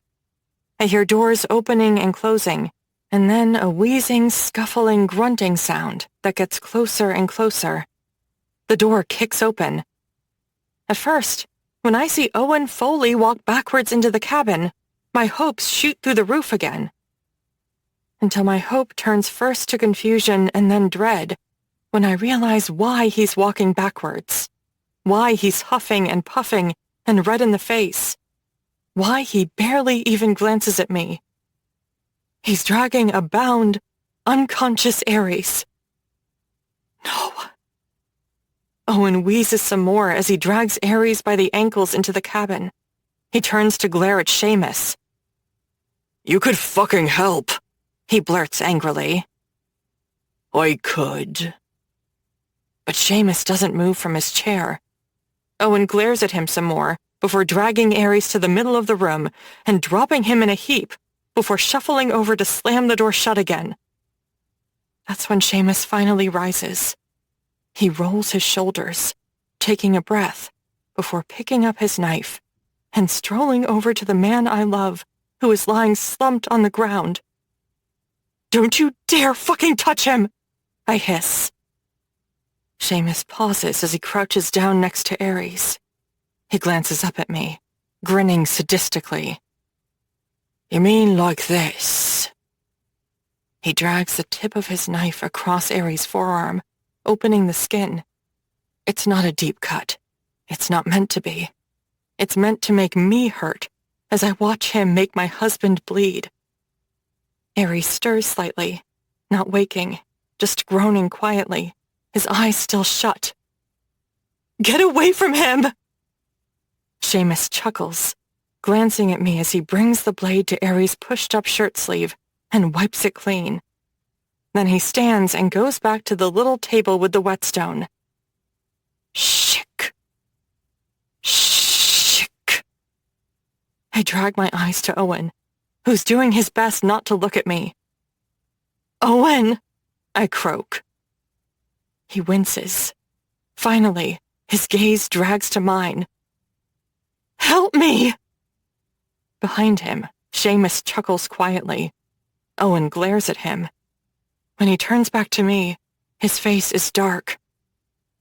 I'm sorry, Nev, but this is how it has to go. I shudder, staring at him in a mixture of horror and disbelief. What?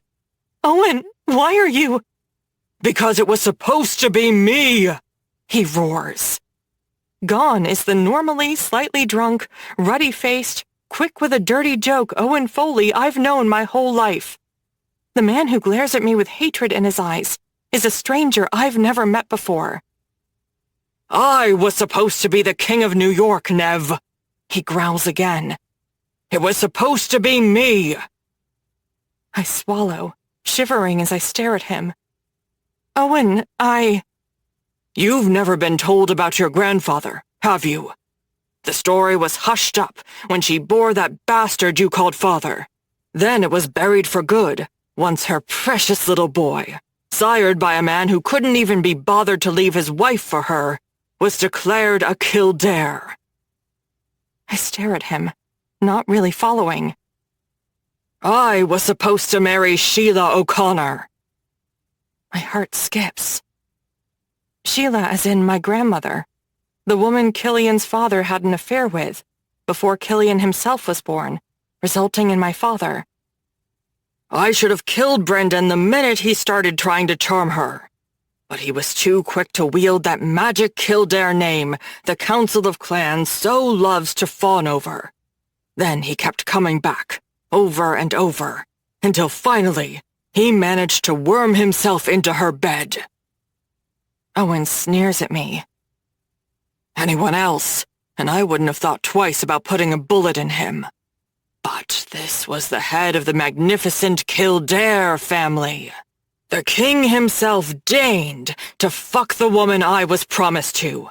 And when she got pregnant with your father, the council dissolved the betrothal agreement between us. Owen pulls a flask out of his pocket, his eyes angry as he takes a greedy swig from it. Declan was an O'Connor first, of course. After all, his father was married to another woman, and his conception itself was a scandal. But then, Brendan and his actual wife, Moira, had Killian back in Ireland. And now that he had a true heir, Brendan petitioned the council to have Declan's last name changed to Kildare, so that he could grow up to act as prince of the second American Kildare Empire here in New York. His eyes stab angrily into me. That was meant to be my kingdom. It had already been decided by the council when my marriage to Sheila was agreed on. The Foleys and the O'Connors were the two most powerful Irish families in New York at the time. A marriage uniting them would have created a true dynasty, with me sitting on the throne. And it all went up in fucking flames when your goddamn grandfather stuck his fucking prick in my sister, yes. Seamus growls quietly, turning to shoot a withering look at Owen. I know. And I'm growing tired of your bleating. He stands, twirling the knife in his hand. Owen glares back at him. Well, are you going now? Seamus smiles evilly. Going where, my fat friend? Owen ignores the insult. To deal with Killian. My eyes go wide. Owen catches it, turning to shrug. It is what it is, Nev. I've done my time. I've acted as number 2 to the Kildare family my entire life. I am owed this. What do you mean, deal with Killian? I choke. Owen's mouth thins. The Foleys are the top vassal family to the Kildares, Nev. And the council is still very much patriarchal, I'm afraid. In the absence of a male Kildare heir, he smiles. I ascend the throne. So, Killian needs to be eliminated. But My mouth snaps shut before I can say, but I'm married to the technical male Kildare heir. Owen reads my thoughts. His eyes drop to Ares, then slide back to me. Indeed. I'm sorry, Nev. No. My eyes bulge. My pulse roars. No! Owen ignores me, turning to glare at Seamus. The monster himself is leaning against the wooden beam propping up the sagging middle of the cabin ceiling. Well, the Kildare forces are spread all over the 5 boroughs right now. There'll never be a better moment to strike. If you leave now, you can be in the city in less than 5... I'll deal with him later. Owen frowns. No, our agreement was to take Nev to sow dissent and chaos within the Kildare ranks. Then you go take out Killian. Then you return here and take out Ares. That's how I seize power. I said later! Seamus snaps viciously, making Owen shudder and take a step back. After I've dealt with her. My blood turns to ice as Seamus's eyes slide to mine. His lips curl maliciously as he twirls the blade thoughtfully in his hands.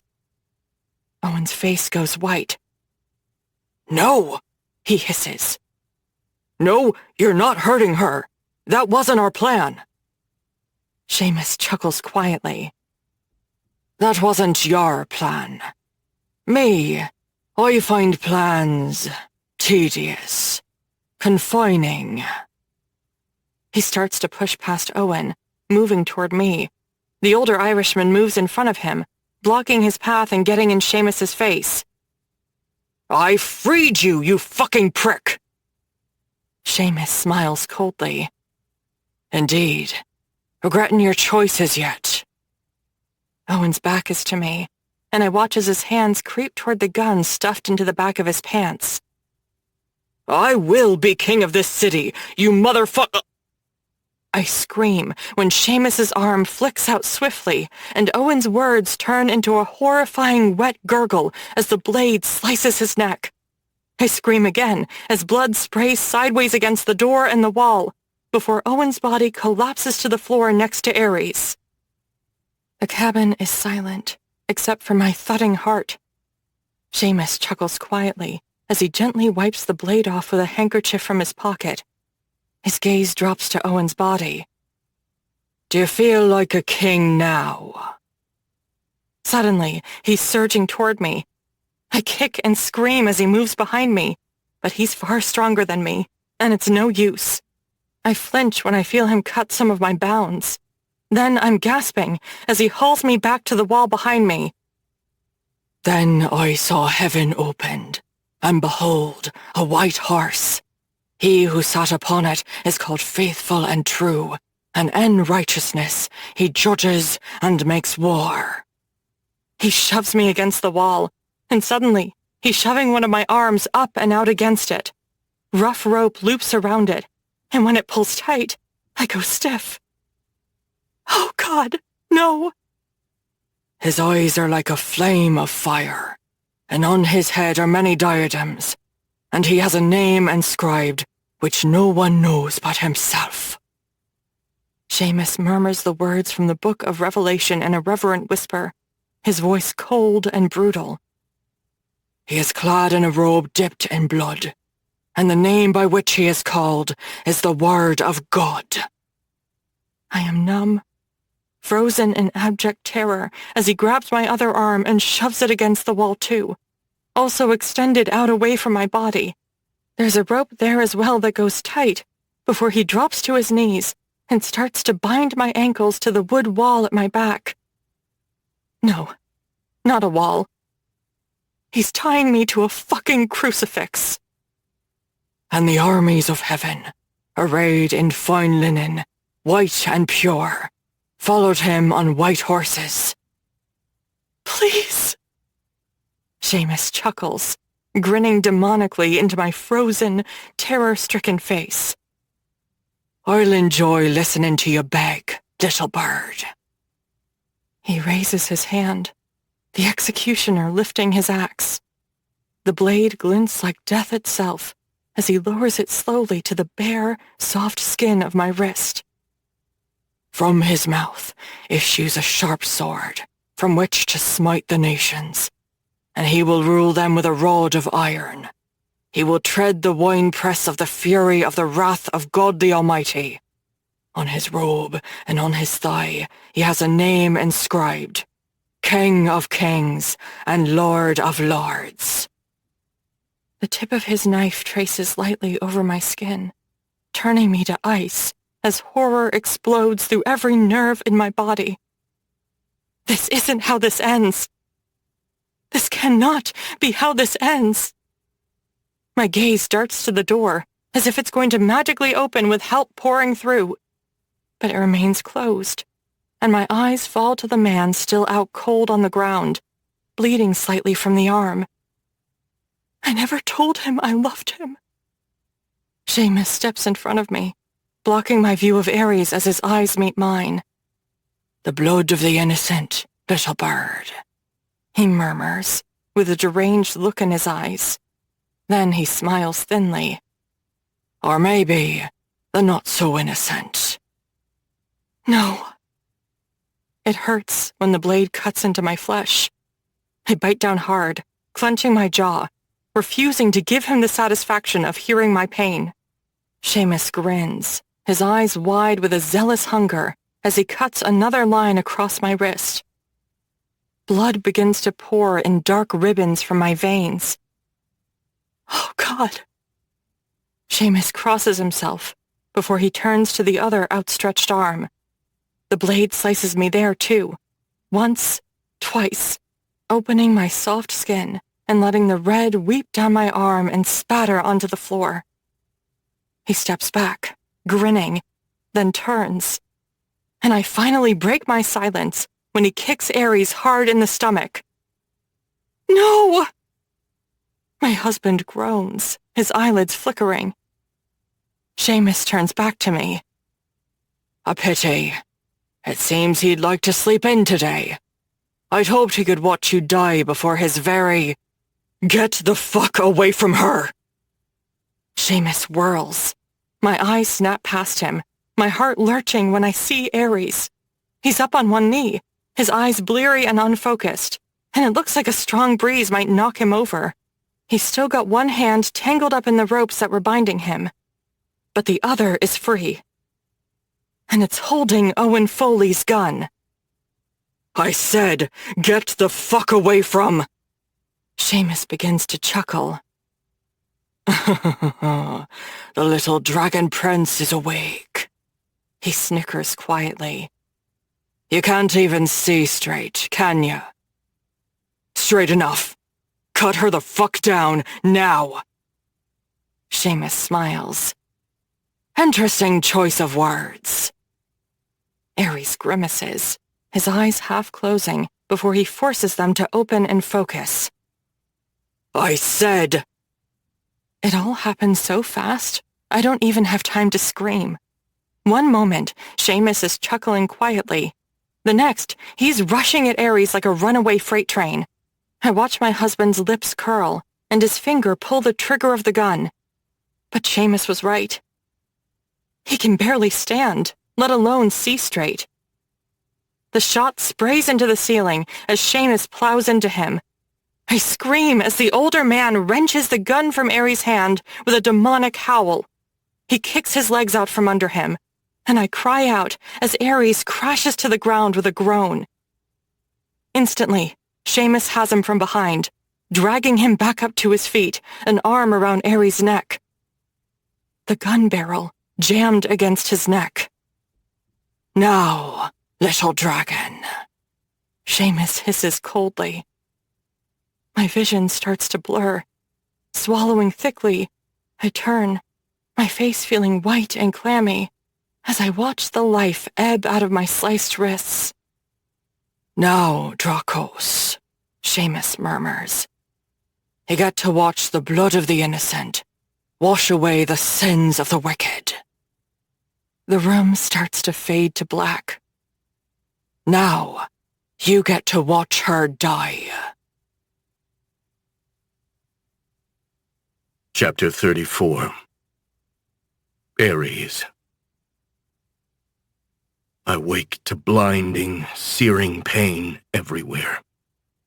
My head throbs, and I think my ribs might be broken.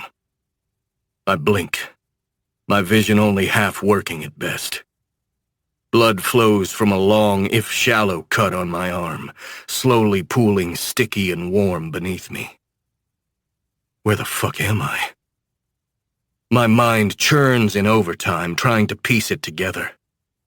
I remember looking for Nev.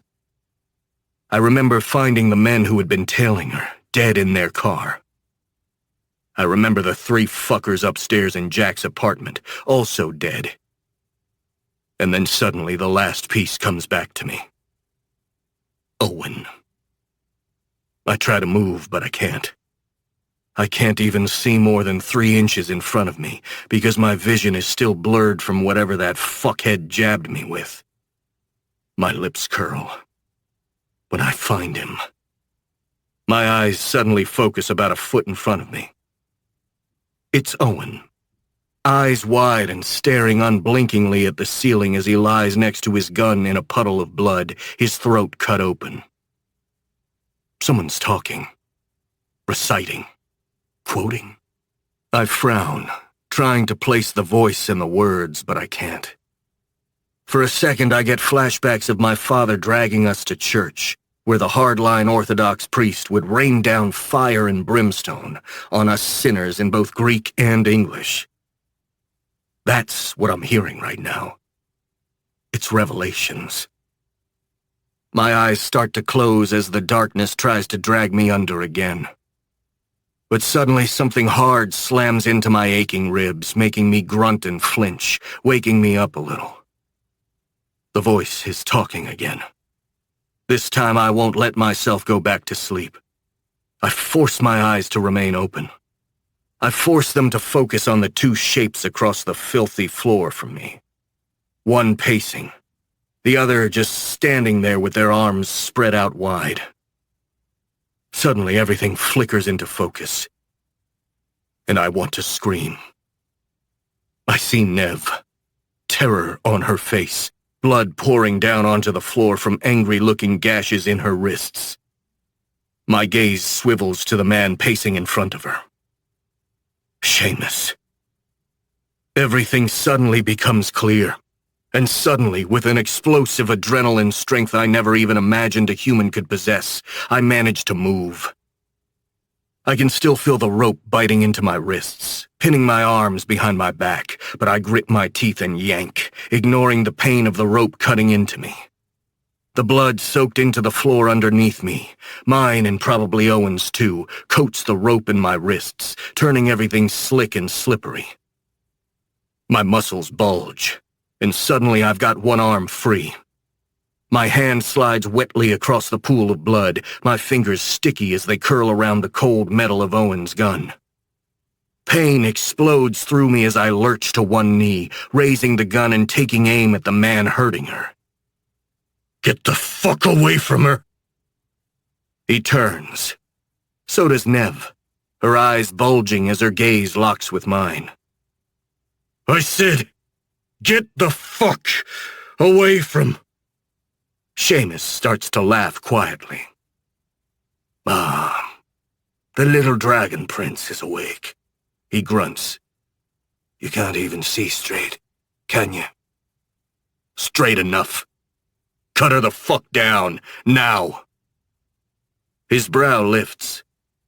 Interesting choice of words. My jaw tightens. I said... Fuck. He charges me like a bull. I aim as best as I can, considering my vision is utterly fucked right now. But it's not good enough. He hits me just as I squeeze the trigger, and the shot blasts into the ceiling. Then it's game fucking over. My adrenaline is gone. So is my grip on the gun, as O'Connor rips it from my hand. His arm circles my neck hard from behind, choking me as he pins my back to his chest. I snarl and try to shove an elbow back, but that arm is still tangled in the rope. The gun suddenly presses to my neck and I go still. No, Dracos, Seamus hisses coldly. You get to watch the blood of the innocent wash away the sins of the wicked. No. Now you get to watch her die. No! My eyes lock with Nev's. I start to open my mouth to tell her it's going to be okay, to tell her I love her. One of those is the truest thing I've ever known.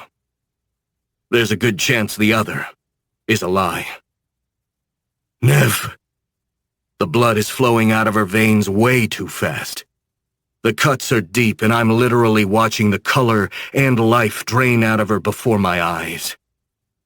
She's fucking dying. She's fucking dying! and I will execute great vengeance upon them with furious rebukes. Seamus starts to recite biblical verses into my ear again. I'm barely listening. All I'm doing is staring at the woman I love. And they shall know that I am the Lord, when I shall lay my vengeance upon them. She's the woman I love. And I will not watch her fucking die. I dig deep. I channel everything I have left within me, and I force myself to move. I wrench one of my arms free of Seamus's grip. My hand flies up, grabbing his hand and the gun it's holding with slick, bloody fingers. Seamus chuckles quietly into my ear. What do you possibly think you can? I use everything left in the tank for one move. My arm yanks, ripping the gun barrel away from my neck and shoving it against my shoulder. My bloodied hand slides over Seamus's. My fingers curl around his, over the trigger. I love you, Nev. Seamus roars as he realizes what I'm about to do. No! I love you. My eyes close, and my finger squeezes as hard as I can. The gunshot is deafening, and slams into me with so much force that it feels like I've been hit by a train. Both Seamus and I fly backwards, as the bullet travels clear through me and into him, the two of us collapsing in a tangle on the floor. At first I can't move. I blink, hearing nothing but the ringing in my ears and feeling nothing at all. Then the pain comes. Hard. Dazed, my gaze drifts lazily to the side, to the jagged bullet wound through me just south of my shoulder. My arm on that side feels useless, and I'm pretty sure my collarbone is shattered. I'm also pretty sure I don't have long before I bleed out. I need to move fast. I only give Seamus the briefest of glances. It's clear he's dead by the gaping, bleeding hole in his chest, right over his heart. I spit on his body as I stagger to the table, to the toolkit and the first aid kit, praying to God I'm not too late. You can't be dead. I won't fucking let you be dead. I grab what I need from both, sending the table crashing over as I lurch back across the cabin. Nev's lost consciousness by the time I reach her, her skin so translucently white that I can see the blue of her veins. My vision starts to blur as I wrap her wrists in as much gauze as I can, followed by as many layers of duct tape from the roll I fished out of the toolbox. It won't save her, but it damn well might buy her some time. I used Seamus's blade to cut her down. I've got zero strength left as my own wound spills my lifeblood onto the floor. I use my body to break her fall, taking us both to the ground in a heap. I fumble, dizzy, losing my sight as I find a vein on my useless arm. Then on hers. We're both O-negative. I stab one of the needles into my vein. The blood starts to flow out even before I twist on the rubber hose at the catheter end. I attach the other needle to the other end of the tubing before I sink it into her arm. This has to work. It fucking has to.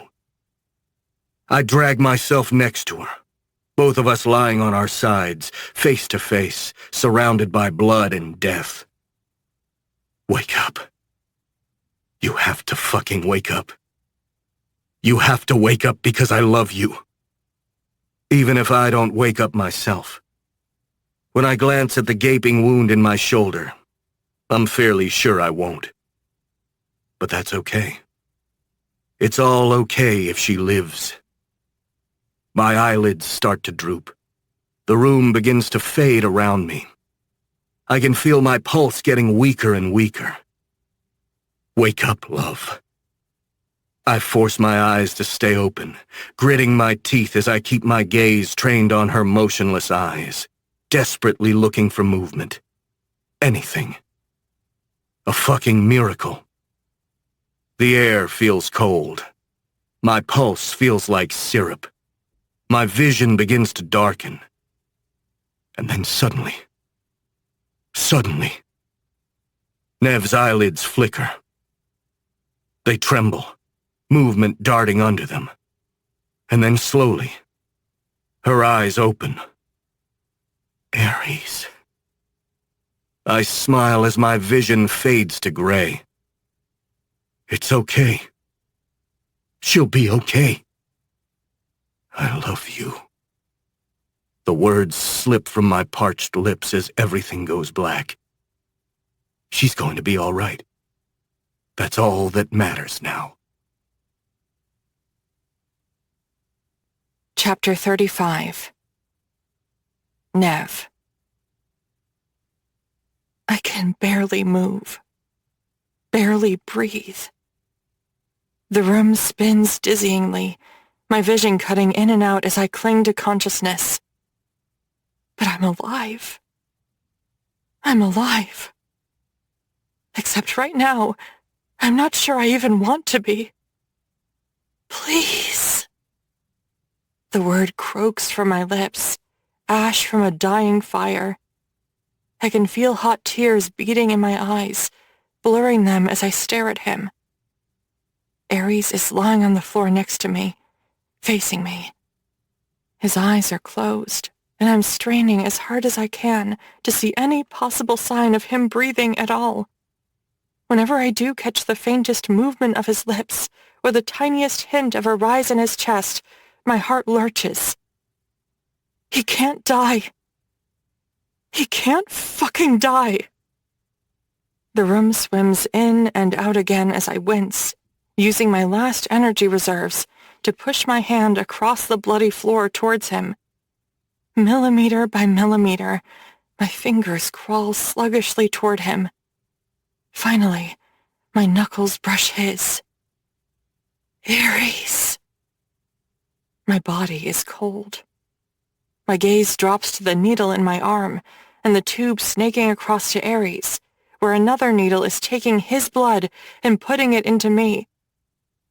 I want to rip it out. I want to stop this man from bleeding out his last drops of life for me.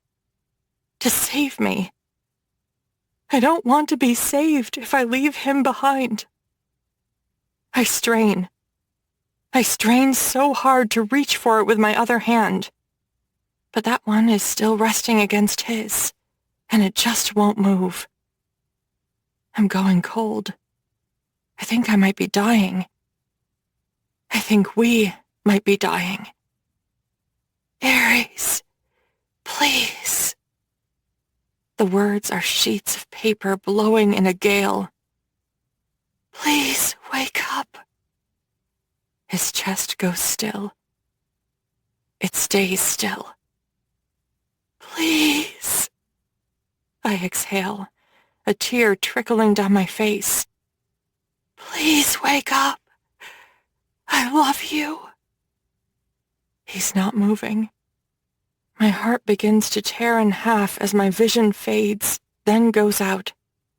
After that, all I know is the touch of his knuckles to mine. Then that disappears too. Lights flash.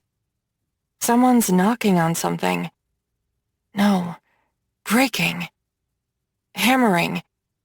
Someone roars, screaming the words, whatever they are. The scream comes again, closer now, but still muffled, as if yelled through a pillow. Nev! The lights flash again, piercing the darkness around me for just a moment. I want to say something. I want to call for help and tell the voice that yes, I'm down here at the bottom of this darkness, but I can't. I can't move. I can't speak a word. But suddenly, I can feel Ares' knuckles again, brushing mine. Nev! Someone's calling my name. And then I have the sensation of being touched. Hands are on me, rolling me. My hand slips away from Ares. It feels like being ripped in half.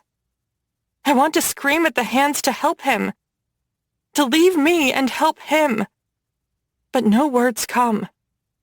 It's like I'm floating in a netherworld between underwater and dry land. Or between life and death. She's here! Get him the fuck in here! Go! More yelling. More hands touching me as something thuds to the ground beside me. Bright lights blare into my eyes. Someone saying my name over and over. Get her into the car! We can't move her. Get her into that fucking car, or I'll rip your goddamn head off right here! Hands grab me, lifting me. My head lolls to the side, and suddenly I'm looking down at him, at Ares. No. I'm being carried away from him. He's just lying there, unmoving, looking so heart-wrenchingly pale. Please don't take me away from him. My vision starts to fade. Then my eyes open once more, landing on him as he falls away from me. Then everything goes black. And my heart truly breaks. Chapter 36. Ares. The darkness consumes me. It surrounds me, filling my senses and carrying me deeper and deeper down, until it's all I know. This is what crossing over feels like. Part of me aches as her face swims into my mind's eye, then slowly recedes. I can feel myself sinking even deeper, knowing that even if I wanted to fight it, I can't. Not anymore. Suddenly I feel a touch, a warmth, skin brushing the knuckles of my hand. And the sinking sensation stops, as if this faint, feathered touch is a lifeline snagged around my soul, holding me back, keeping me somewhere between life and death. Time passes. Seconds, minutes, eons. I have no fucking idea. Time doesn't exist here in the void between being and not being. At a certain point I hear sounds. Voices, maybe. Or just the ghosts and demons from my past hungering for me in hell. Waiting for me. The muffled sound comes again, like a voice spoken across an ocean. Then the touch against my hand disappears. The lifeline snaps. I sink untethered and weightless into the darkness. Then it swallows me whole. Beep. Beep. I flinch in the deep, dark abyss.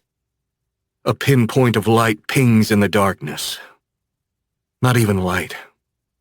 Just a faint, throbbing suggestion of light. Pulsing, like a blip on a radar screen, or a heartbeat. My heartbeat. Suddenly it feels like I'm floating and rising out of the inky blackness. Beep. Beep. The light flashes more frequently now. Brighter. And it begins to linger like the sun slowly rising instead of just the tiny pricks of light piercing the darkness.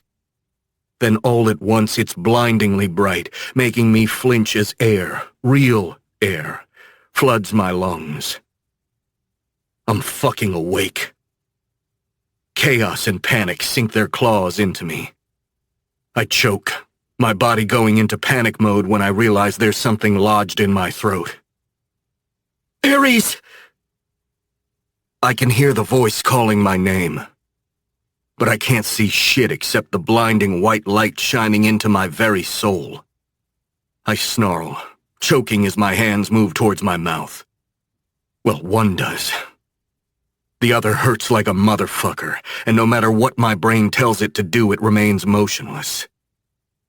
The hand that does make it to my mouth claws at the plastic tubing shoved down my throat. Ares!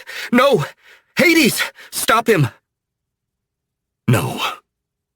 There's nothing that will stop me from getting this goddamn tube out of my throat. I groan, wincing at the pain as I yank the fucking thing free. I retch, twisting as the bile rises, and immediately hissing as pain lances through my ribs. Ares, stay the fuck down, bruh! I flail at the voice, throwing a wild punch that hits nothing. The light begins to bleed at the edges, dark shapes hovering in the white mist around me. I flail at the shapes again, before there's a soft grip on my wrist, pushing it back down. You have to stop, Ares!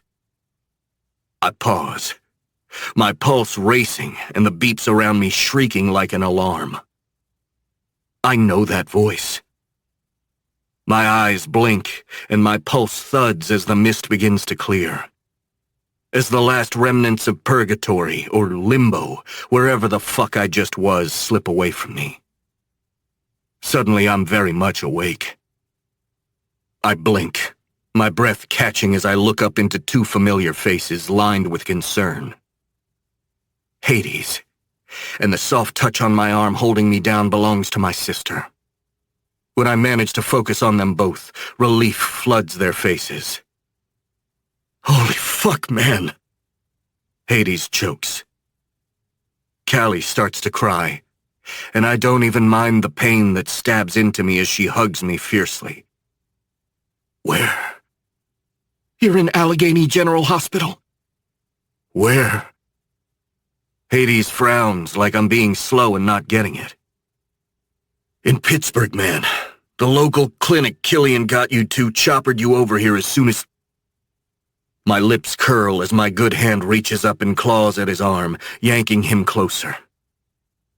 Where the fuck is Nev?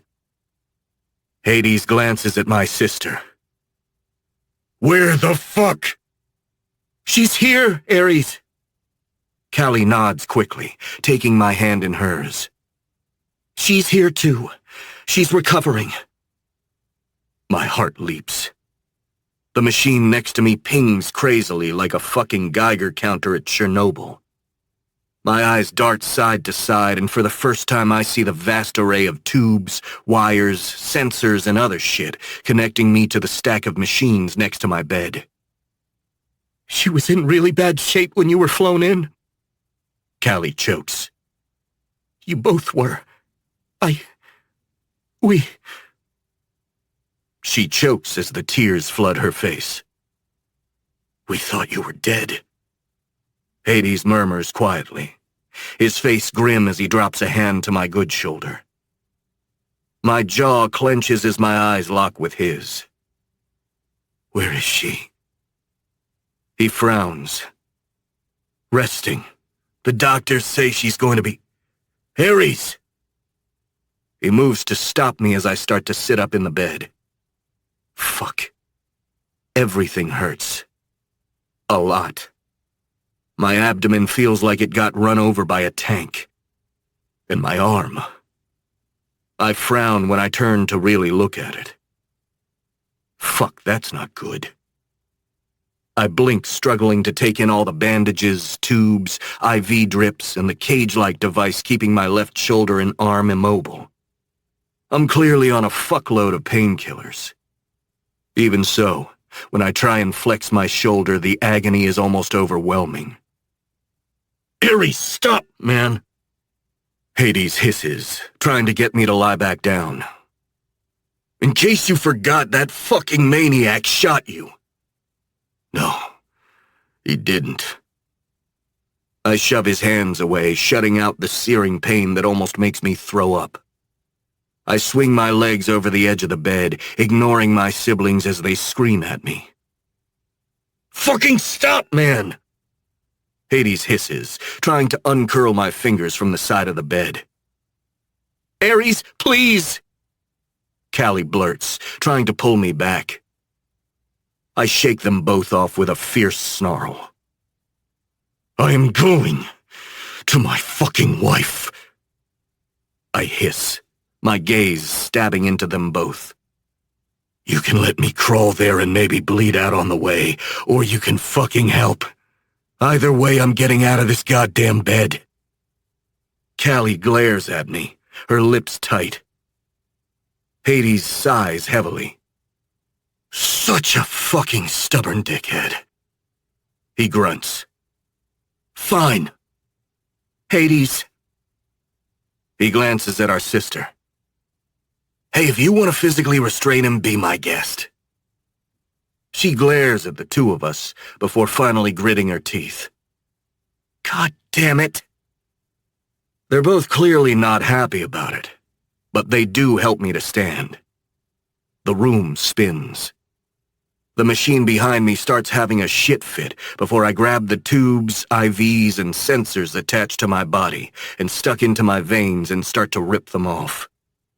No fucking way am I going to let Nev see me with all these tubes in me. Jesus, Ares. Hades mutters as the machines behind me have a collective aneurysm and then fall silent. I swallow. Let's go. Slowly, painfully, I half walk, half drag myself from the room and down the hall. Ares? I turn at the fresh concern in Callie's voice. I glance at my wound and see the blood seeping through the bandages over it. Shit. Keep going. I growl. We keep going. Hey, what did you mean, no, he didn't? Hades glances sidelong at me as I shuffle past a horrified-looking patient on crutches. Seamus shot... He didn't shoot me. I grunt. I shot me. Hades' face pales as he stares at me. What? I groan. Just fucking get me to... Mr. Drakos! A stunned orderly steps in front of us, waving his hands and shaking his head violently. What the hell are you doing? His eyes snap to my two siblings. Are you two out of your minds? He needs to be lying down in bed. Move. I snarl. Mr. Drakos, your wound is reopening. He goes to stop me. Hades throws an arm out. I'd think twice about trying to talk him down right now. The orderly looks between Hades and me. I need to see my wife. And you'd better have a fucking army hidden up your ass if you want to change that. I turn to Callie and Hades. Let's go. We shove past the orderly, who's still screaming at me. I ignore him as my siblings lead me around the corner into another room. Hades swings the door open, and my heart climbs into my throat when I see her. Ares! I ignore my sister's cry as I yank myself free of both of them, and half run, half fall across the room until I crash into the side of Nev's bed. Her eyes flutter open, and her whole face instantly crumples as her gaze finds me. Ares. She sobs as I clutch her to me, holding her tight, like I'm never going to let her fucking go. I kiss her forehead and her hair as she cries into my chest and clings to me. I love you. I hiss into her hair. I love you. I love you. I love you. I love you too. I love her. I'm also losing consciousness. The lights fade, and suddenly I'm slumping into her, as it all goes black again. Chapter 37. Ares. Hey, Ares. How are you doing? Hades trails off when I don't respond. I can hear him moving quickly to my side. His hand lands on my good arm, shaking me slightly. Ares? I don't respond. I keep my eyes shut, practically biting my tongue off to keep quiet. Hades shakes me again. Ares! I still don't move. Ares! Panic erupts in his voice. Nurse! He roars. Nurse! I snort. He whirls back, his face white with terror. Then his eyes suddenly narrow as it clicks. "You absolute fucking shithead!" He snarls as I grin at him. "No. No way, man." He glares at me. "No, fuck you. That's not cool. That's not even one bit fucking funny." "It's a little bit funny." He glares daggers at me. "You're an asshole." "Okay, maybe. Sorry. Too bad. You don't get the throne after all." He rolls his eyes. "If it's ever me sitting at the top, we're all fucked anyway, so just shoot me." He snickers. "Maybe just don't do it through your own fucking body this time, you goddamn psycho. What were you thinking? I mean, that's not how you're supposed to do it. As if that would matter to you." I grin at him. He just shakes his head and grins back. "It's been 2 weeks since I first woke up. That first week I was at Allegheny General Hospital in Pittsburgh. They say it was pretty touch and go for a while. First, when they brought me in with a hole through my chest, and I had lost just shy of half my blood. Then when I woke up and demanded to see Nev, which ended up with me ripping my stitches out, causing a massive internal hemorrhage and royally pissing off the team of doctors who'd spent 19 hours in surgery carefully patching me up the first time. I also managed to pick up an infection from God knows what was all over that grimy floor of the cabin. But now I'm getting better, and I'm back home in New York. We both are, though Nev was discharged about a week ago. The door swings open behind my brother. Instantly, a grin spreads over my face when my eyes lock with my wife's. She was at my side almost every single minute when we were both healing. I mean, literally at my side. She wouldn't let them move me back to my own hospital room for anything, be it kind suggestions or outright demands. She simply wouldn't. Eventually, in part due as well to Killian's chilling, psycho look shutting down any possible pushback, I think, they ended up just moving another bed into her room and pushing them next to each other. Since we got back to New York and she was discharged, she's still been with me almost every minute of every day. Nev's hand finds mine as she leans against the bed. I groan as I pull her down, my lips searing to hers and locking in place there. Jesus, get a fucking room. I glare at my brother. I do have a room. You're in it, that's all. Feel free to change that any time, by the way. Hades chuckles, shaking his head. Nev grins at me. Killian's just outside with Agent Dorsey. Her brow furrows with concern. Only if you're ready, that is. I'm ready. Let's do it. A large part of me would like to pretend that everything that happened back at that cabin was a nightmare. That I invented it, and then woke back up to reality. I'm sure a shrink would say that's PTSD talking. But it did happen. And now, it's over. Or at least it'll be over once I talk with Shane Dorsey, give him an official statement he can take back to his higher-ups, and close the books on this whole thing for good. Nev smiles, leaning down to kiss me softly. My hand entwines with hers, my fingers brushing the edges of the bandages on her wrists. She'll have scars, but they'll fade. She'll have the trauma of what happened to us both.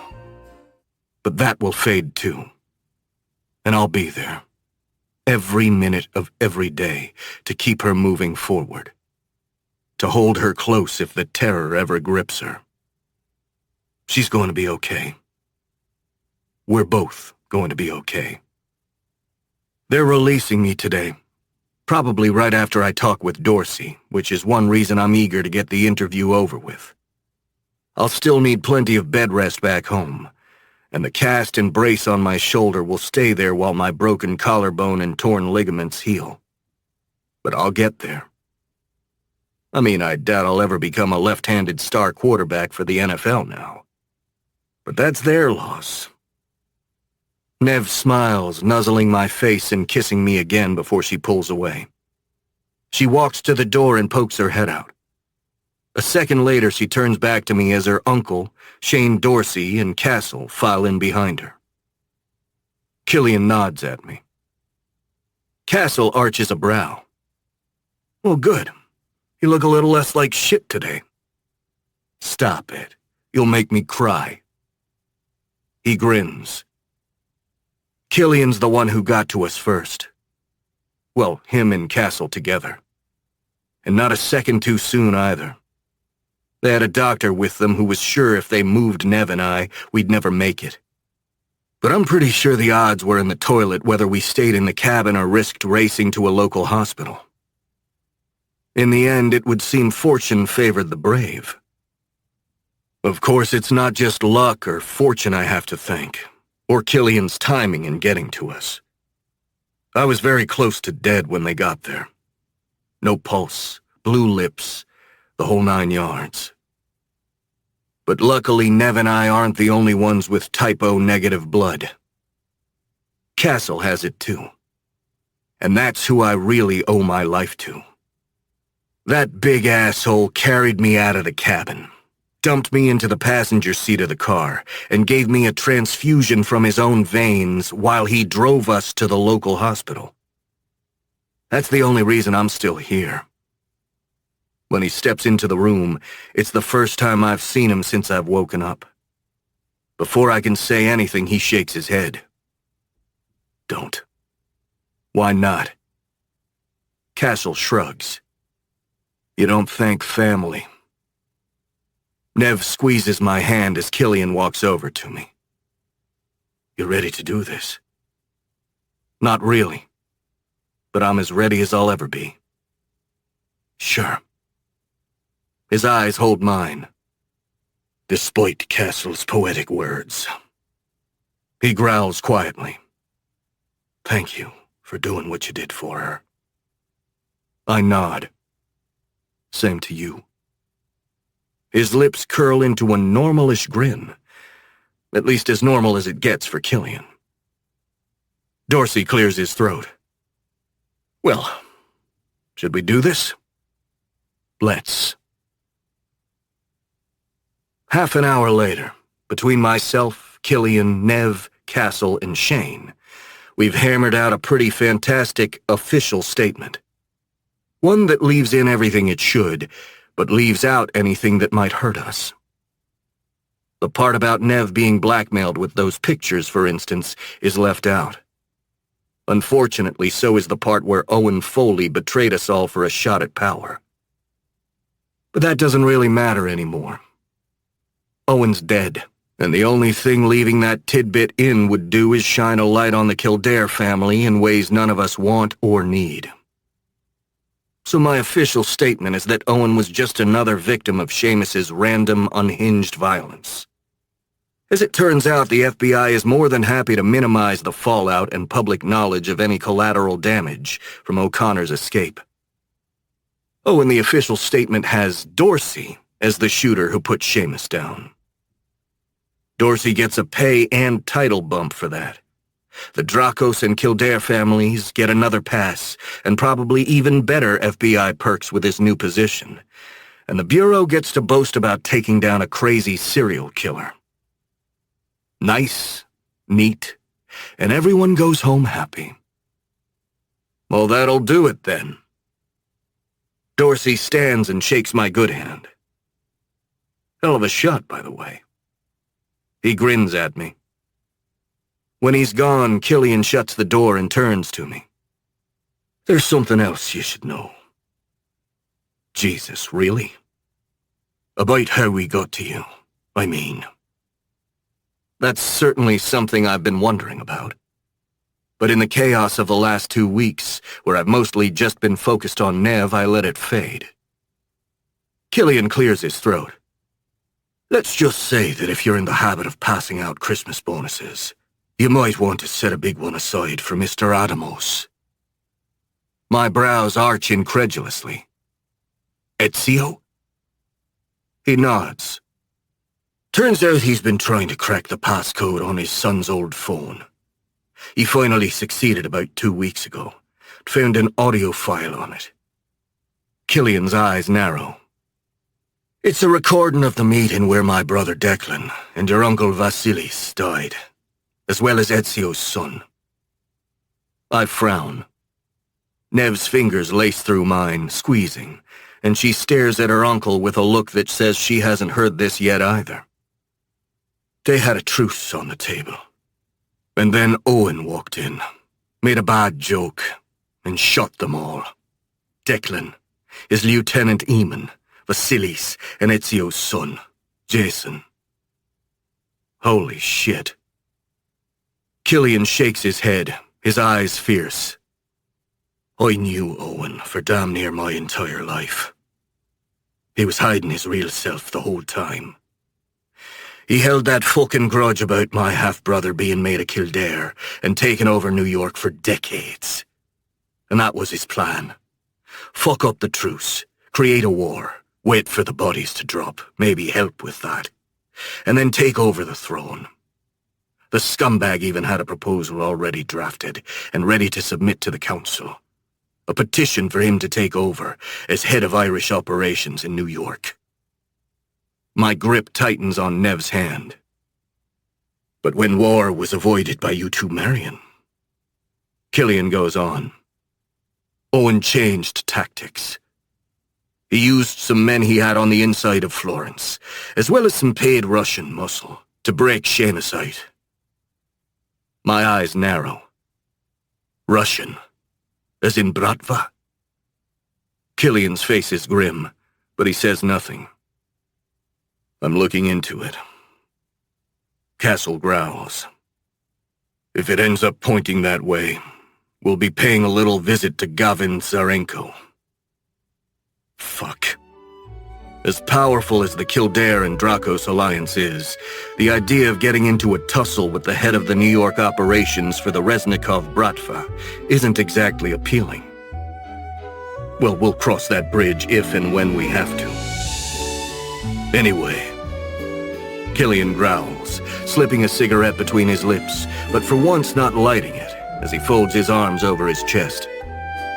Ezio heard that audio and started tailing Owen non-stop, looking to make an ironclad case before he brought it either to you or I.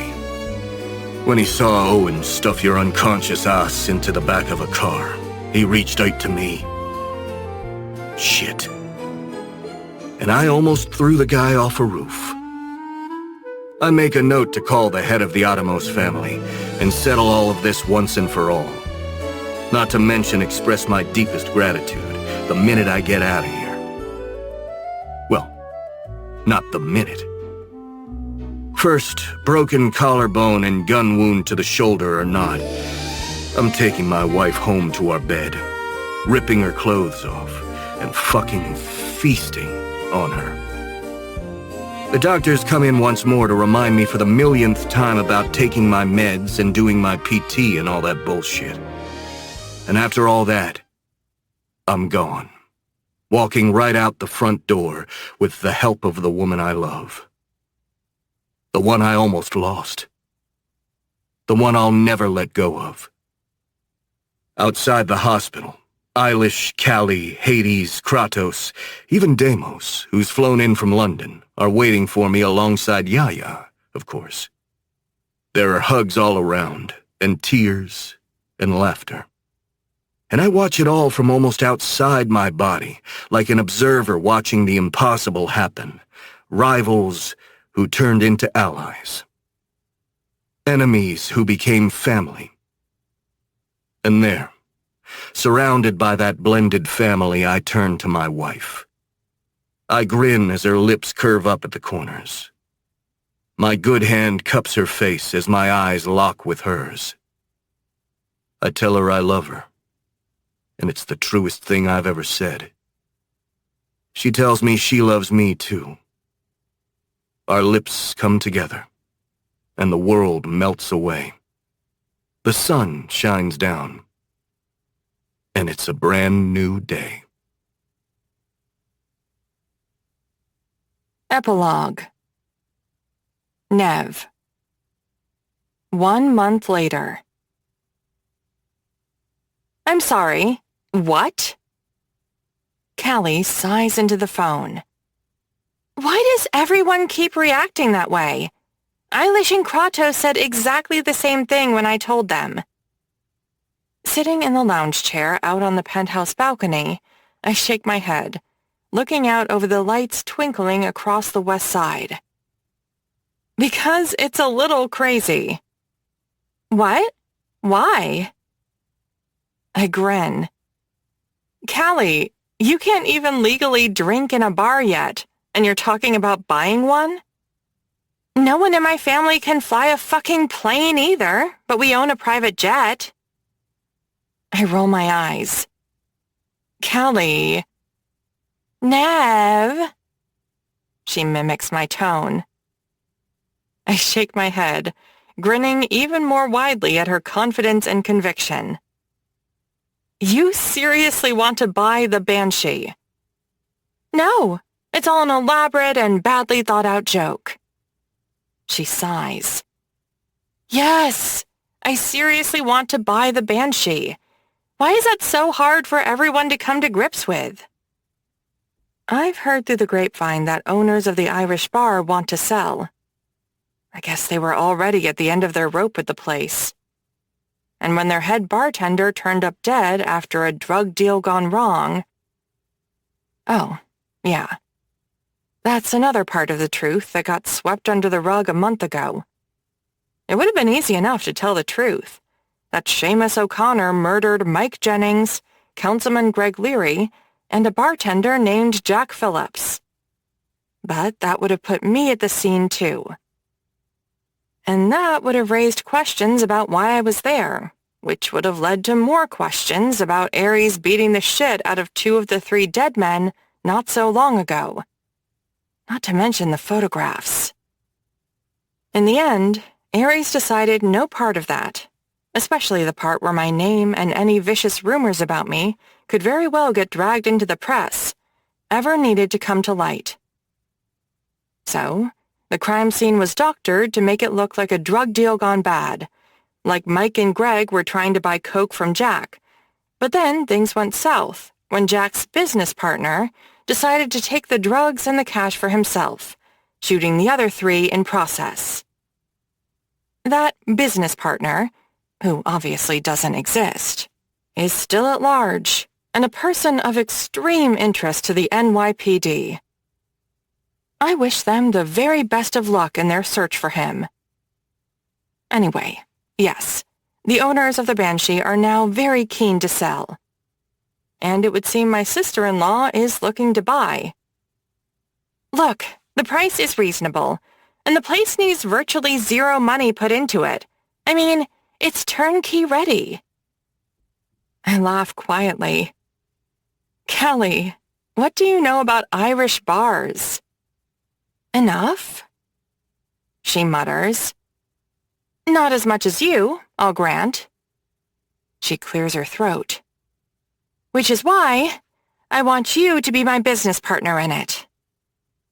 The smile drops from my mouth. My eyes widen. I'm sorry, what? Give me one good reason why the fuck not. I snort. Because it's fucking crazy? You fake married my brother to stop a mafia feud. You sure you want to start talking about crazy ideas? I grin, shaking my head. Okay, how about because I've got another semester of grad school left? I'm not asking you to sling drinks. I just want your smarts. Callie, Eilish is the business-minded one. Oh, I know. That's why I already asked her. Well, her saying no should be a pretty good indication that maybe this isn't the best. Yeah, but... Callie clears her throat. She didn't say no. My brows arch. Eilish is in? I can hear my sister-in-law grinning through the phone. Yep. Shit. It's a fucking insane idea. It's reckless and ill-planned and ridiculous. It also sounds fun as hell. I startle when the glass door to the patio behind me slides open. I turn, grinning when I see Ares step out. He nods questioningly to the phone. I cover it with my hand and mouth, "Callie." "You're at least thinking about it, aren't you?" I laugh.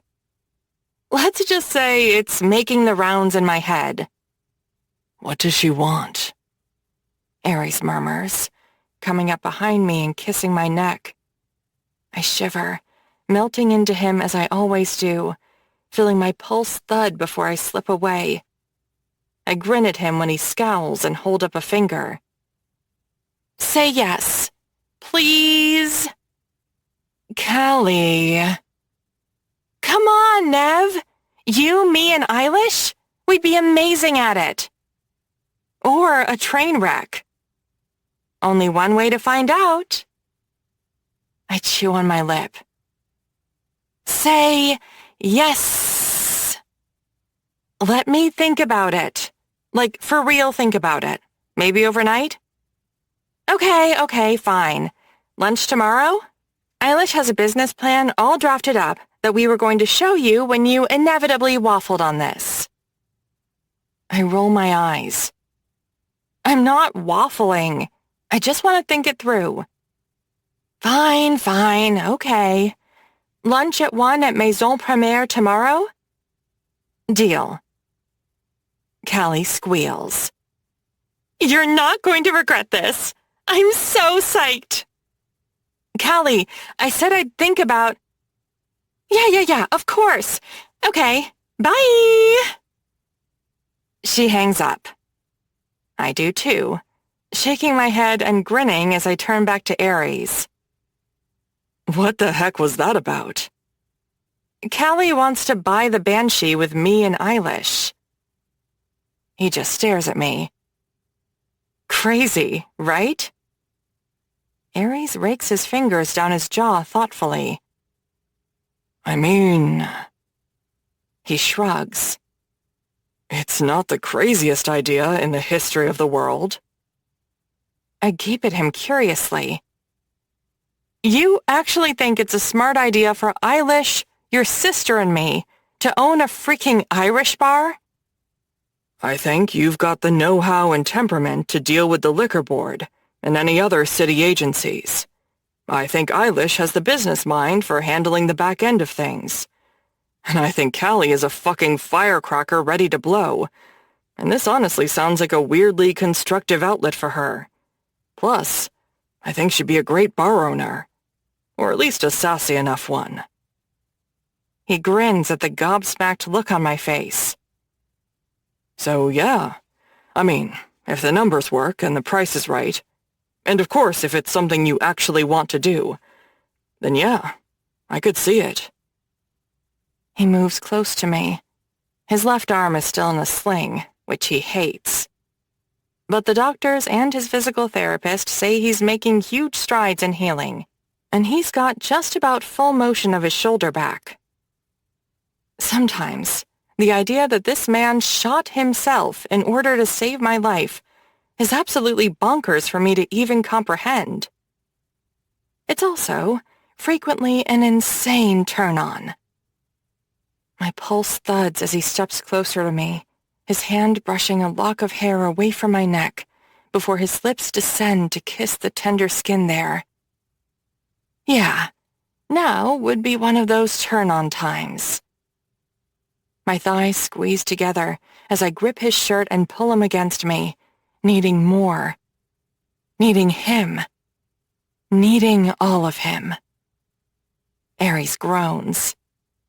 "We do have dinner at Dimitra's in 20 minutes. I start to unbutton his shirt. A low growl rumbles in his chest, and I shiver as his good hand slides around my hip to cut my ass. "Well," I purr, kissing around his chest as I slowly open his shirt. Dimitra does enjoy going on about falling in love and having lots of babies. My hand slides down to his pants, and I shiver. He's so fucking hard. And I'm so fucking wet. Babies, hmm? He murmurs, taking my breath away as he yanks my skirt up. His hand slips into my panties, making me whimper as he peels them down to my knees. Uh-huh. I moan when his pants drop and his thick cock springs free into my eager hands. He sinks down onto the lounge chair, pulling me astride his hips as his lips brush mine. Never hurts to practice. Exactly. I whimper as I guide his cock to my eager, wet pussy and sink down onto him. Needless to say, we're late for dinner. This has been a Podium Audio production. If this audiobook fulfilled your fantasy, we would love for you to rate and review it. The audiobook might be over, but the heat isn't. Check us out at podiumentertainment.com and join our newsletter for your next love story. Also, don't forget to stalk us on Instagram, TikTok, and Facebook. We hate to watch you go, but love to watch you leave. Until next time. You have been listening to Deviant Hearts, Book 1 of Dark Hearts, produced by Mitch Raines, written by Jagger Cole, performed by Sophie Daniels and Ryan West. Text copyright 2023 by Jagger Cole. Production copyright 2025 by Podium Audio. All rights reserved.